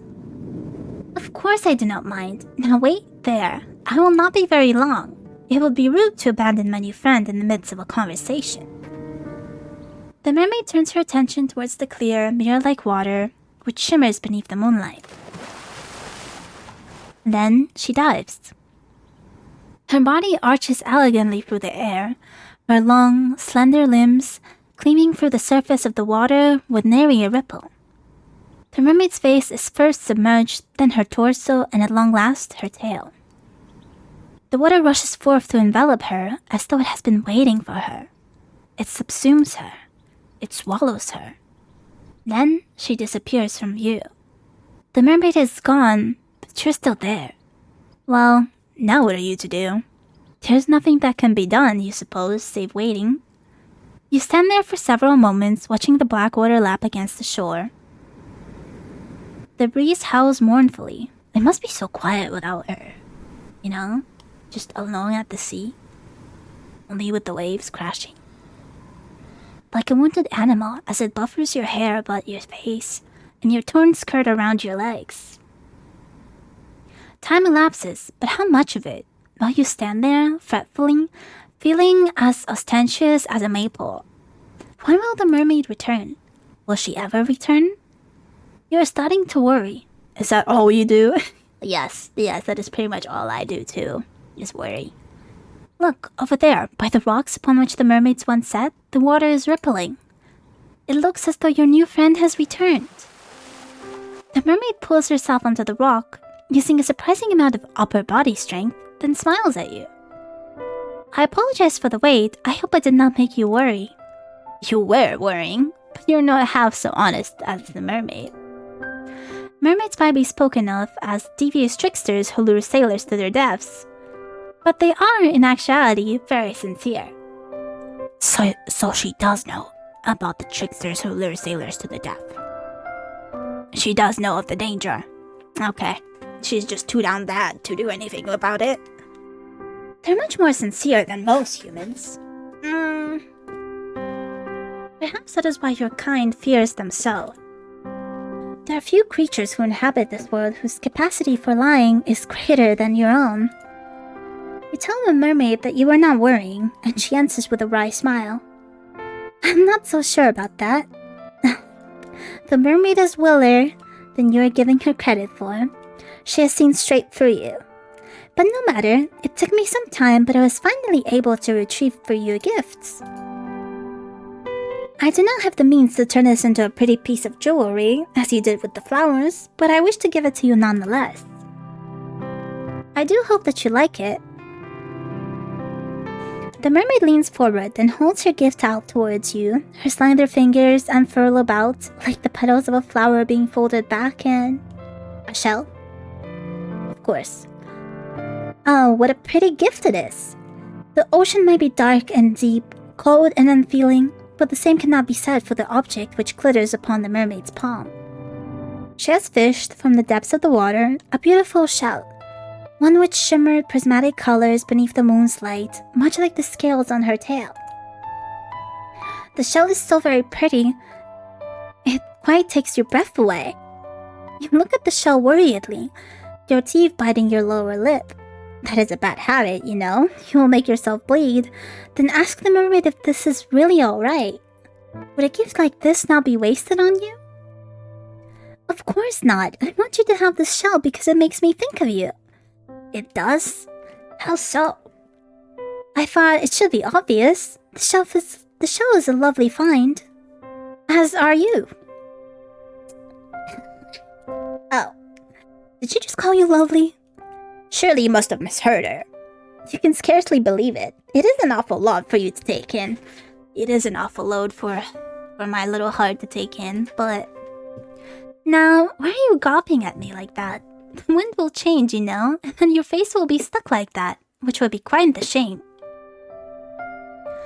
You would waste your good looks, which, for a maiden such as yourself, would be nothing short of a tragedy. It seems as though the mermaid really does think you're pretty after all. The mermaid with her smooth skin and her fair hair. With my red hair. You can scarcely believe it. There's something almost laughable about the mermaid's compliments. Would she call you pretty when her looks are so immediately, obviously superior? Tongue-tied, you look at your feet. You do not know how to reply to the mermaid. You say thank you. Be polite. You have half a mind to refute her words, to tell her that you're not that pretty, no really, but you fear that might look rude. It would. You do not want to rebuff the mermaid's well wishes. There's nothing up for it then, but to take the shell which mermaid retrieved from the ocean depths for you. Do not think that you're worthy of it, but neither do you want to refuse it. Now that is a surprise, the mermaid said, amused, as you reached for the shell. I did not think you would be bold enough to take it, not without more coaxing on my part. You have exceeded my expectation. What a good girl you are. Can they stop calling me a good girl? That does not end well. Your heart flutters with this praise, and it flutters all the more when your trembling fingers brush against the mermaid's palm. She presses the shell into your skin, and your own fingers tighten about it. Ugh. Ah, like in the dream. The shell is sharp and pointed, and it digs uncomfortably into your skin. It hurts. But there's pleasure in the pain. This too feels like a gift from the mermaid. You do not want to spurn it. Even pain can be a precious thing when dealt by one whom you care for. You never knew that before. You hold the shell to your heart, which is beating at an irregular rhythm, to look at the mermaid. Then very softly, you thank her. It is quite alright. It seems only fair after you shared part of your world with me. I wish to share part of my world with you too. Humans cannot normally descend beneath the ocean depths, and even if they do, they cannot remain there for very long. You're far too fragile. Would that I could, I would bring you with me to my underwater kingdom, where we might be together. The mermaid's melodic voice trails away, suffused with something resembling melancholia. She sighs. Then she shakes her head and smiles. But this will have to do for the present. Please take good care of that shell. Look at it from time to time and think of me. That would make me very happy indeed. The days pass following this nightly encounter with your aquatic acquaintance with an almost intolerable slowness. You endure the hours of sunlight as best as you can by going for long, bracing walks amidst the heather, foraging for berries and fruits among the hedgerows. You even, when you have mustered up enough courage, take an old fishing line uncovered in the fisherman's cottage and try your luck by the shore. Your initial attempts at angling are without success, but as the time passes, your proficiency in the art grows. Oh, we learned how to fish. We really have become like a fisherman who's about to be lured in by the siren. Some time after you take up your rod, you find you're able to catch the odd fish here and there. Small, scrawny things. Mostly, but the meat goes a ways to bolstering your rudimentary diet. You teach yourself to remove the scales of the saltwater fish that you have captured and how to gut them. You learn, too, how to cook them over a simple fire. Sometimes, you skewer these fish of yours on spikes and roast them slowly, in nards and all. You're able to sustain yourself well enough during the day, though the faint pangs of hunger you experience never quite go away. Your physical discomfort, however, is secondary when compared to your desire to visit the mermaid. We are living just on the desire to meet the mermaid. That is the only thing that keeps us going. Your days might be dull and drab, but your nights, comparatively, are made of magic. It is only during the night that the mermaid emerges from beneath the waves, and when she does, you hurry to her side.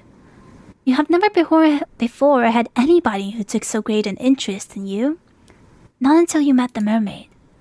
That is why she has grown to mean so very much to you. She's the first friend you ever had. But if you do not temper your obsession accordingly, I fear she might very well be your last. You care little for the potential danger, however, which lurks beneath your interactions with the mermaid. That's what I'm saying. You want only to show the mermaid how much that you value her, and you hope within time that she will come to value you too. If you keep seeing her, surely she will stop thinking of your human friend whom she lost so suddenly. Surely she'll forget her ex. That is your plan, at least. Fortunately, your self-serving wish to grow closer to the mermaid seems close to being granted.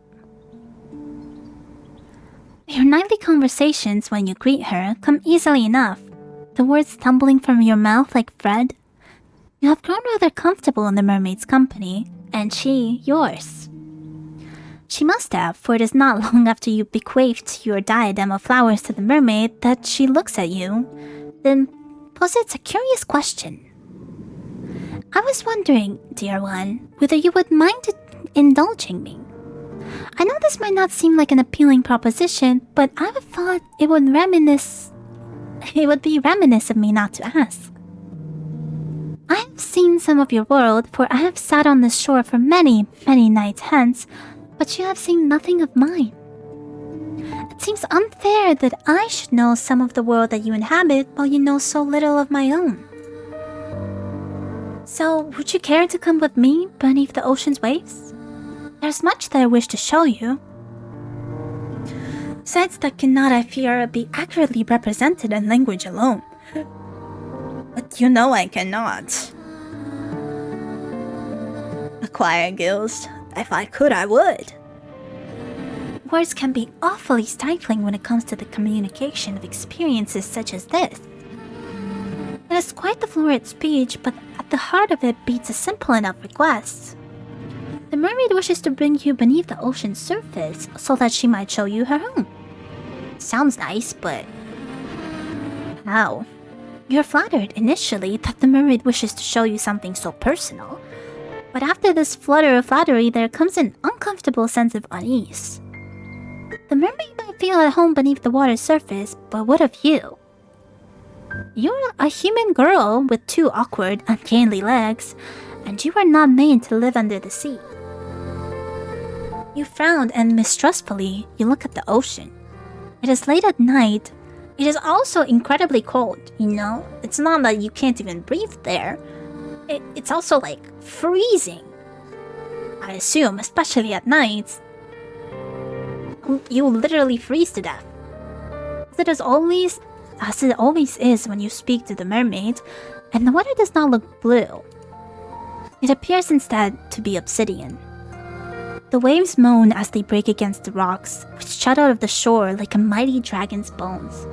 And we might get swept by the waves straight into the rocks. They sound angry, violent almost. Melty sea spray arcs through the air. Caught in the moonlight, it shimmers, sharp as knives. Hesitantly, you take a step back. You're a little afraid of the sea. It is so restless, so deep, and so all-consuming, it reminds you of a hungry monster. You have never submerged yourself beneath the ocean before. You never had the opportunity. I think I need to save.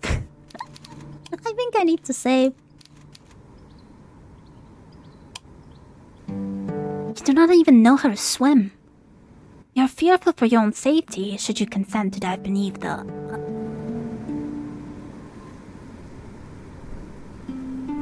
Да, я почти закончила. Окей, не понимай голос.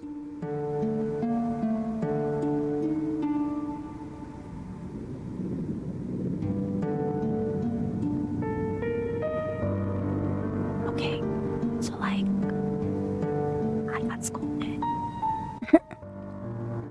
I got scolded, but we're almost done. We're like almost done. You're fearful for your own safety should you consent to dive beneath the indulging menacing of the water, but do not look so frightened, dear one. I will be with you, and I will not let you go. You have my word. I got yelled at, okay? I got scolded by my mom. I'm 21 years old, and I'm getting scolded by my mom for being up, okay? Shyly, you glance at the mermaid. She's still perched upon her rock, her hands folded neatly upon her. That is my life, okay? It's a sad one. She does not have a lap, not really. You're still afraid, but the mermaid's reassurance does help. As she now told you numerous times that she is nothing if not honest, you trust her not to break her word. She will not leave you beneath the waves, abandoning you to a cruel, lonely fate to become the food of so many fish. Of that, you are certain. That is why, despite all your misgivings, you find yourself nodding your head. If that is what she wants, then you will accompany her. You are interested too in what lies beneath the ocean's surface, out of sight. Oh, I knew that you would agree. Thank you very much for humoring me. I will endeavor to make these next few moments the most memorable you have ever experienced. Now, would you care to come with me? I shall be your guide. The ocean's depths might be dark, but I will not let you get away from me. I promise. The mermaid extends her hand towards you, a hand which seems to cut through the moonlight, just like a blade. The moon's celestial rays play against the mermaid's upturned palm so that it shimmers. The mermaid's hair, too, is glowing, buckled by Celine glow so that she almost looks like an angel. Her beauty is such that, for a few moments, you cannot do anything. Neither step forward toward her, nor back away. You feel frozen in place, rooted into the sand like some show-growing tree. You still do not understand why the mermaid has taken such an interest in you, but an old adage does occur to you. You ought not to look a gift horse in the mouth, or ignore the pleas of a graceful, dignified mermaid. You reach out, your arm shaking like the skinny bud of an ancient tree, and find the mermaid's hand with your own. The mermaid's fingers curl about your own, her nails, only now you notice how sharp they are. Oh no, just like in the dream. Digging into your skin. Though the mermaid herself looks very soft, her grip is surprisingly strong. You do not think if she willed it, you would be able to get away from her. But why would you want to? She does not mean you any harm. Now, let us be on our way. There is much to see in my underwater kingdom. I cannot wait to show it to you. The mermaid turns towards the ocean, as do you. A brief moment passes, wondering which you allow yourself to stand there. Your hand claimed by the mermaid's as the wind buffers That fits your hair and your skirts. You inhale deeply. The smell of the sea salt is heavy in the back of your nostrils, so much so you could choke on it. It is not a particularly pleasant smell, but you have grown accustomed to it after living in your tumble-down cottage by the shore. It is nostalgic almost. You have a vague feeling as you stand on the precipice between your world and that of your aquatic companions that you might never again to be able to smell the salt in the air like this. I wonder why. It's just a silly supposition, though. You're being foolish. Sure. The mermaid will return you back to the surface in due course, will she not? You hope that she will. You, unlike her, cannot breathe underwater. You open your mouth, meaning to ask the mermaid about this fact, but you're not afforded the opportunity to speak.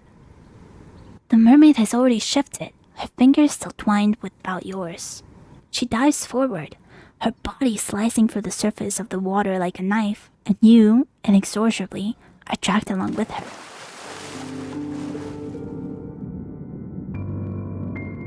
The water rushes forward to meet you in a sudden, shocking rush.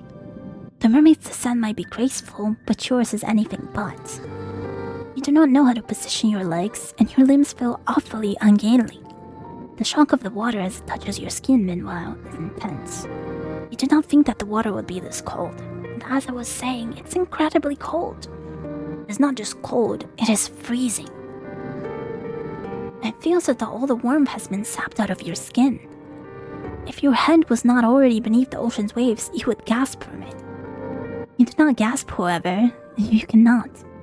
You have already been submerged. Your body no longer feels as though it is your own. Your hair is unspooling behind you like thread, and your skirt is fluttering. Your body rocks to and fro, as though being soothed in a mother's arms. It is a curious feeling, but it is not wholly unpleasant. If only it were not so cold down here, beneath the ocean's depths, you might find it relaxing. It is dark under the surface of the water, yes, but you have not ventured so very far, not yet at least, that the glow of the moon cannot penetrate its depths. Your surroundings are illuminated, though faintly, and thanks to this precious illumination, you can see the school of fish swimming about you. Their scales all glistening as they arc through the waves like rainbows. They do not look like life forms. They appear instead, to your fairy tale added mind, to be in ancient relics brought to life through some strange arcane sorcery. They're pretty. No, the word is not significant enough. They are beautiful. You did not know as you stood upon the shore how very full of life it was beneath the water's surface. You did not know either how very beautiful these aquatic denizens of the deep were. You have never seen fish like these before, not in real life. You have memories, vague, hazy memories of dissecting a fish once, in a particularly gruesome biology lesson. But that feels like a very long time ago now. You would far rather think of your present than dwell upon the past. But the seconds pass, and as they do, the mermaid continues to swim, leading you deeper and deeper into the ocean's depths. Well, once you're close enough to the surface that the moon's light could still slice through the waves, now it is so very dark you can scarcely see. Your vision is beginning to blur.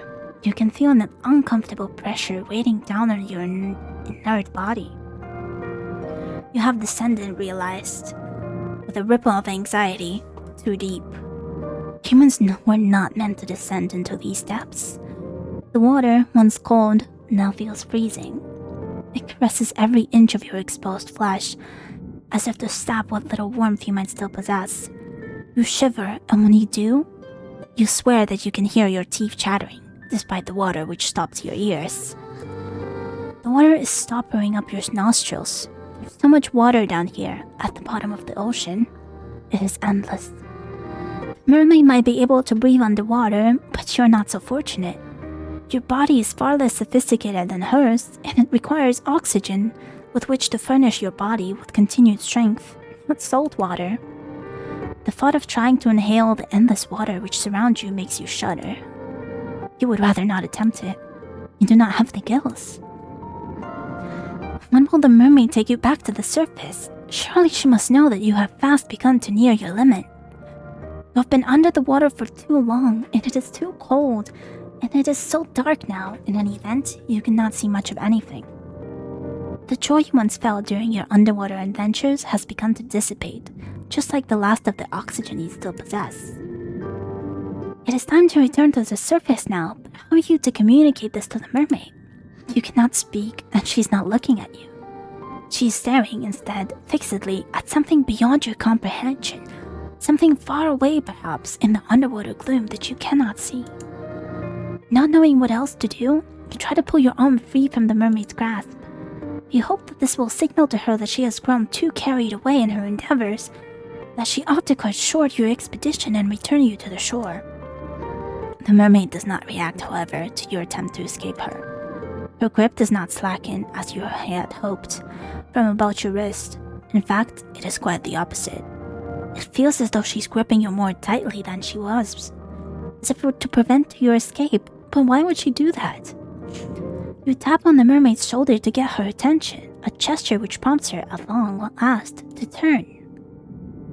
Her fair hair billows about her, suspended in the water like a shroud. Then she says in that calm, measured, incredibly reasonable voice of hers, "Yes, dear one, what is it?" If you could, you would open your mouth to reply to her, but alas, you are a human girl, not a fish. You cannot speak underwater. Any attempt to do so would accomplish naught save filling your pretty little mouth with water. The mermaid really ought to have considered that before she started to ask you questions. But your comfort seems to be the last thing on the mermaid's mind. She smiles at you gently, delicately, then says, "I understand. Being underwater for so long must be beginning to take its toll. Do your lungs feel like iron? Are they heavy?" So she does understand your woes. You might not be able to speak, suspend as you are in the dark, but communication is not wholly impossible. You nod your head empathetically, hoping that this will be enough to make your distress apparent, but yes, that will happen. It is a natural part, or so I've heard, of drowning. Not that I have ever had the opportunity to experience it for myself. I'm incapable, you see, of meeting my demise in such a manner. Now, what was that? What could she mean? I mean, the mermaid answers, can she read minds? That this was a calculated act upon my part. Yeah, I fucking knew it.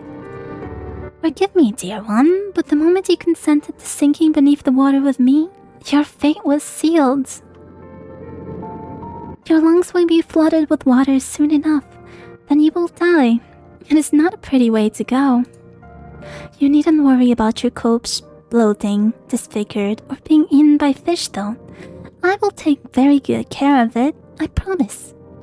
In death, you will look lovely, almost angelic. Is that not what you always wanted?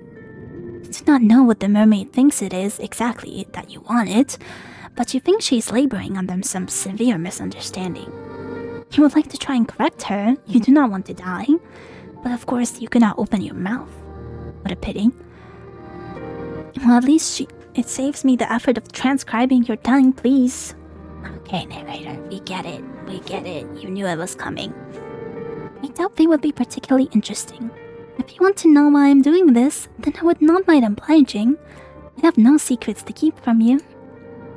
Other than the secret, perhaps, that upon your first meeting, she nursed within her cold fish's heart the desire to bring about your watery murder.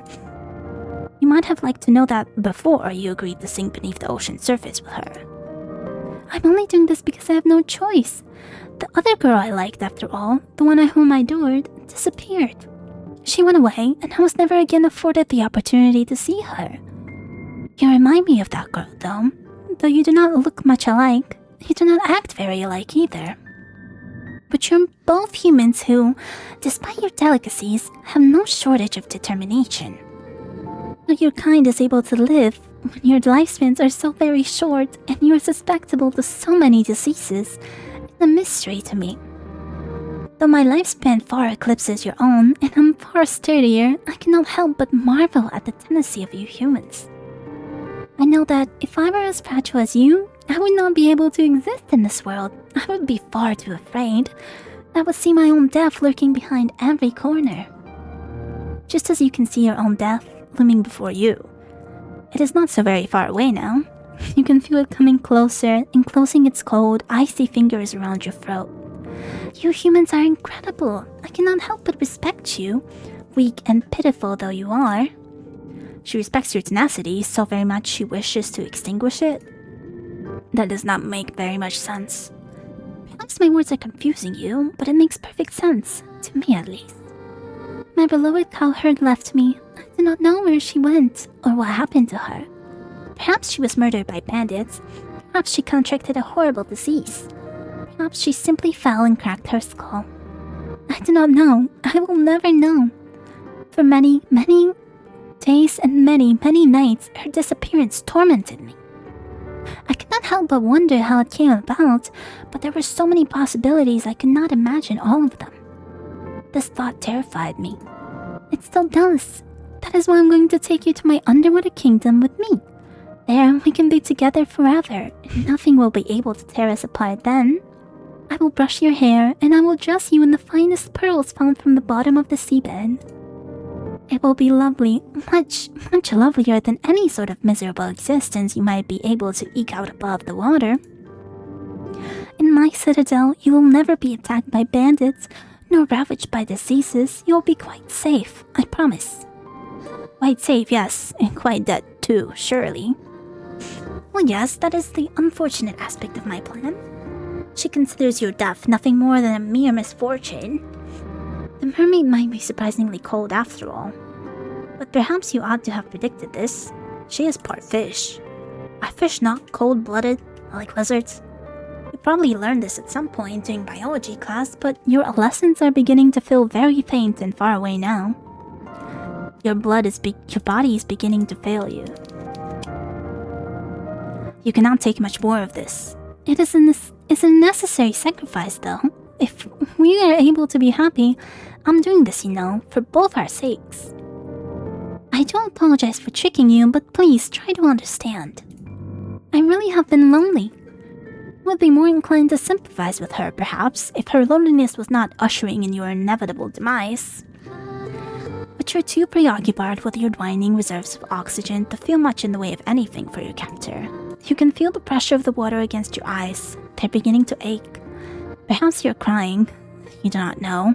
The water masks much of your anguish. You've been drifting underwater for almost 3 minutes. It is a remarkably long time to go without any air. Your vision is beginning to cloud. Your surrounding, already dark, look darker. Still unpleasant and obscure, and not at all like the paradise the mermaid promised you. The pain of being suffocated slowly is far stronger and far more oppressive than the sensation of the mermaid's hand wound tightly about your arm. Is there no escape for you? Okay, this is it. The prognosis, I'm sorry to say, is grim. Your fate, as the mermaid said, really was sealed the moment you met her, luxuriating on those rugs beneath the moonlight. But you'll forgive me if my sympathy is limited. Just bring this upon yourself, you know. I don't have much choices. You reap what you sow, and in your case, you made a series of bad decisions which led you to your untimely demise. Now what do you want to do? Will you accept this fate, or will you try to fight against it? I want to fight. I like that look on your face. It is a look of determination. The self-same determination which first prompted me to take an interest in you. I can tell that you are not happy with this ending. You did not come all of this way after all to drown. That is quite the indecorous demise, regardless of how many time stones and shells the mermaids means to twine for your hair after your death. Are we running from the narrator? Why are we running from the narrator this whole time? If you wish to carve out a new story for yourself, then I will be only happy to indulge you. Just try not to get on the bad side, or good side, of any homicidal ants this time. The drowning of fair maidens is something of a cliché. Your fate is once again in your hands. Now I wonder, which path will you take? There's no more path to take. So you've come back here, have you? That does not come as much of a surprise. Though presented with 3 potential paths, it is not as though traversing any of them would have any particular impact upon your ultimate fate. In the end, you were always destined to return here. Did you really think you had a choice? How hopelessly naive of you. I thought that you were smarter than that. Your breath, which once escaped your lips in sharp, ragged gasps, is now on the verge of pettering out altogether. You're falling asleep? That's good. Have a good night. It's okay if you fall asleep. Get some rest so your head feels better, okay? Your lungs feel deflated as though they have been punctured. Your blood is rushing through your temples in a heady, overwhelming surge. Your stomach, meanwhile, has twisted itself up into knots.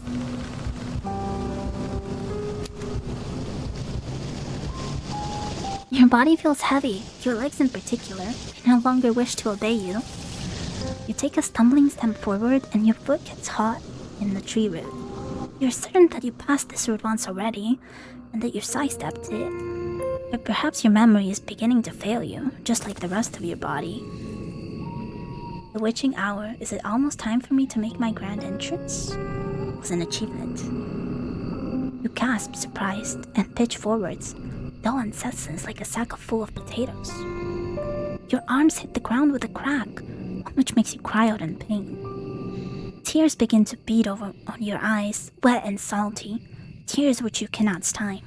You're not as resilient as the gravedigger, nor as carefree as the princess. If you lived underwater like the mermaid, then nobody at the very least would be able to tell you that you're crying. But you do not, and I can. Believe me, I can. Your arm aches dreadfully, but at least you can still feel it. Your poor feet, meanwhile, have gone quite numb. You would try to stand, had you the energy, but you know as you sit there dazed that this would be a futile effort. You cannot stand, not any longer. It hurts too much. You really have been through a lot tonight, haven't you? Here I have not been very kind to you. You haven't. But you ought to be accustomed to hardship. Why then are you crying? You always have been a crybaby. That is why they teased you so much. It is because they knew they would be guaranteed a reaction. You're very predictable. Well, who is this? Even now, after you tried to borrow my power for your own purposes, you have not changed at all. As you sit there sobbing, you hear, or you think you can hear, footsteps approaching you. There, to your right, is the snapping of your twig. To your left, the telltale rustle of leaves. Your every sense feels razor sharp, honed to a knife point by anxiety. You're so panicked you feel though you're going to be sick. If you want to vomit, then why not? There's no shame in it. There's nobody here to judge you. Nobody but me. Who are you? I have always been here, you know. I will always be here, no matter how fast you try to run or how far. Did you really think you could escape me? I knew it. We were running from the narrator. Poor sweet child. Poor little fool. I did tell you, did I not? A contract with a witch is binding. No amount of physical distance between the both of us could ever sever it. I told you I would never let you be lonely, and I meant it. But I've had rather enough of these little games. It is time for me to collect my collateral. Oh. A witch. A soft gasp escapes your throat as you feel arms wind their way about your back. Naturally, you know whose arms they are. They're mine. I have been watching you all night, but this is the first time I have reached out to you in so direct a manner. Did you not expect me to be so forward? I can hear your heart fluttering in your chest. It is beating very quickly, like a startled rabbit's. Your breaths are short and sharp. It is a cold night, and though I'm holding you, you're still shaking. I wish you would not tremble so. Everybody fears the unknown, but we're not strangers. We have spoken before, have we not? When you first called me forth from the ether, using that book you found in the library. Ah. You were desperate enough then to turn to the occult for help. You pleaded with me to use my magic for your behalf. You begged me. You implored, and you and you entreated, and you wheedled, and you whined. And though I had some reservation, you forced my hand. I had no choice, not in the face of your desperation. You did not want to be lonely anymore. You wanted to have a friend. Someone who would always be there for you, no matter what. And it was you, the witch. You wanted somebody to love you. Is that not what you demanded of me? Is that not what I have given you? You might think me wicked, but I think you're being awfully cruel yourself to run from me after I made all your wishes come true. Well, clearly not all of them. I did think, about punishing you for running away from me. I thought of poking out your eyes so that you might never see anybody other than me. Oh my. I thought of cutting off your long, lovely hair so that nobody might ever think of you beautiful but me. I thought of breaking your legs so that you might never be able to escape from me.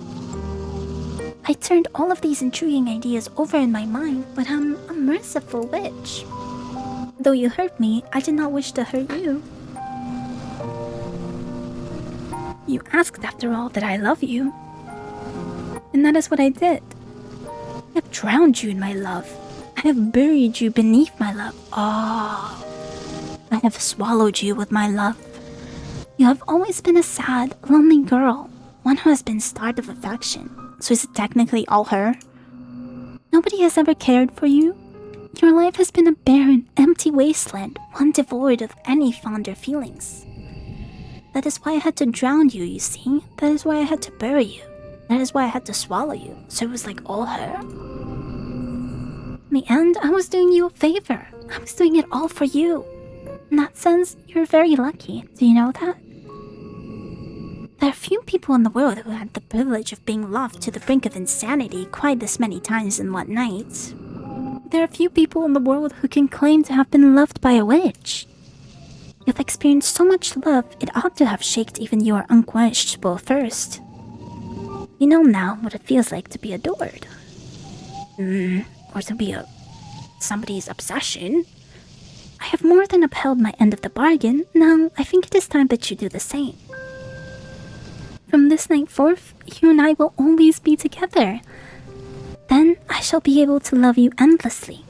You will never be lonely again.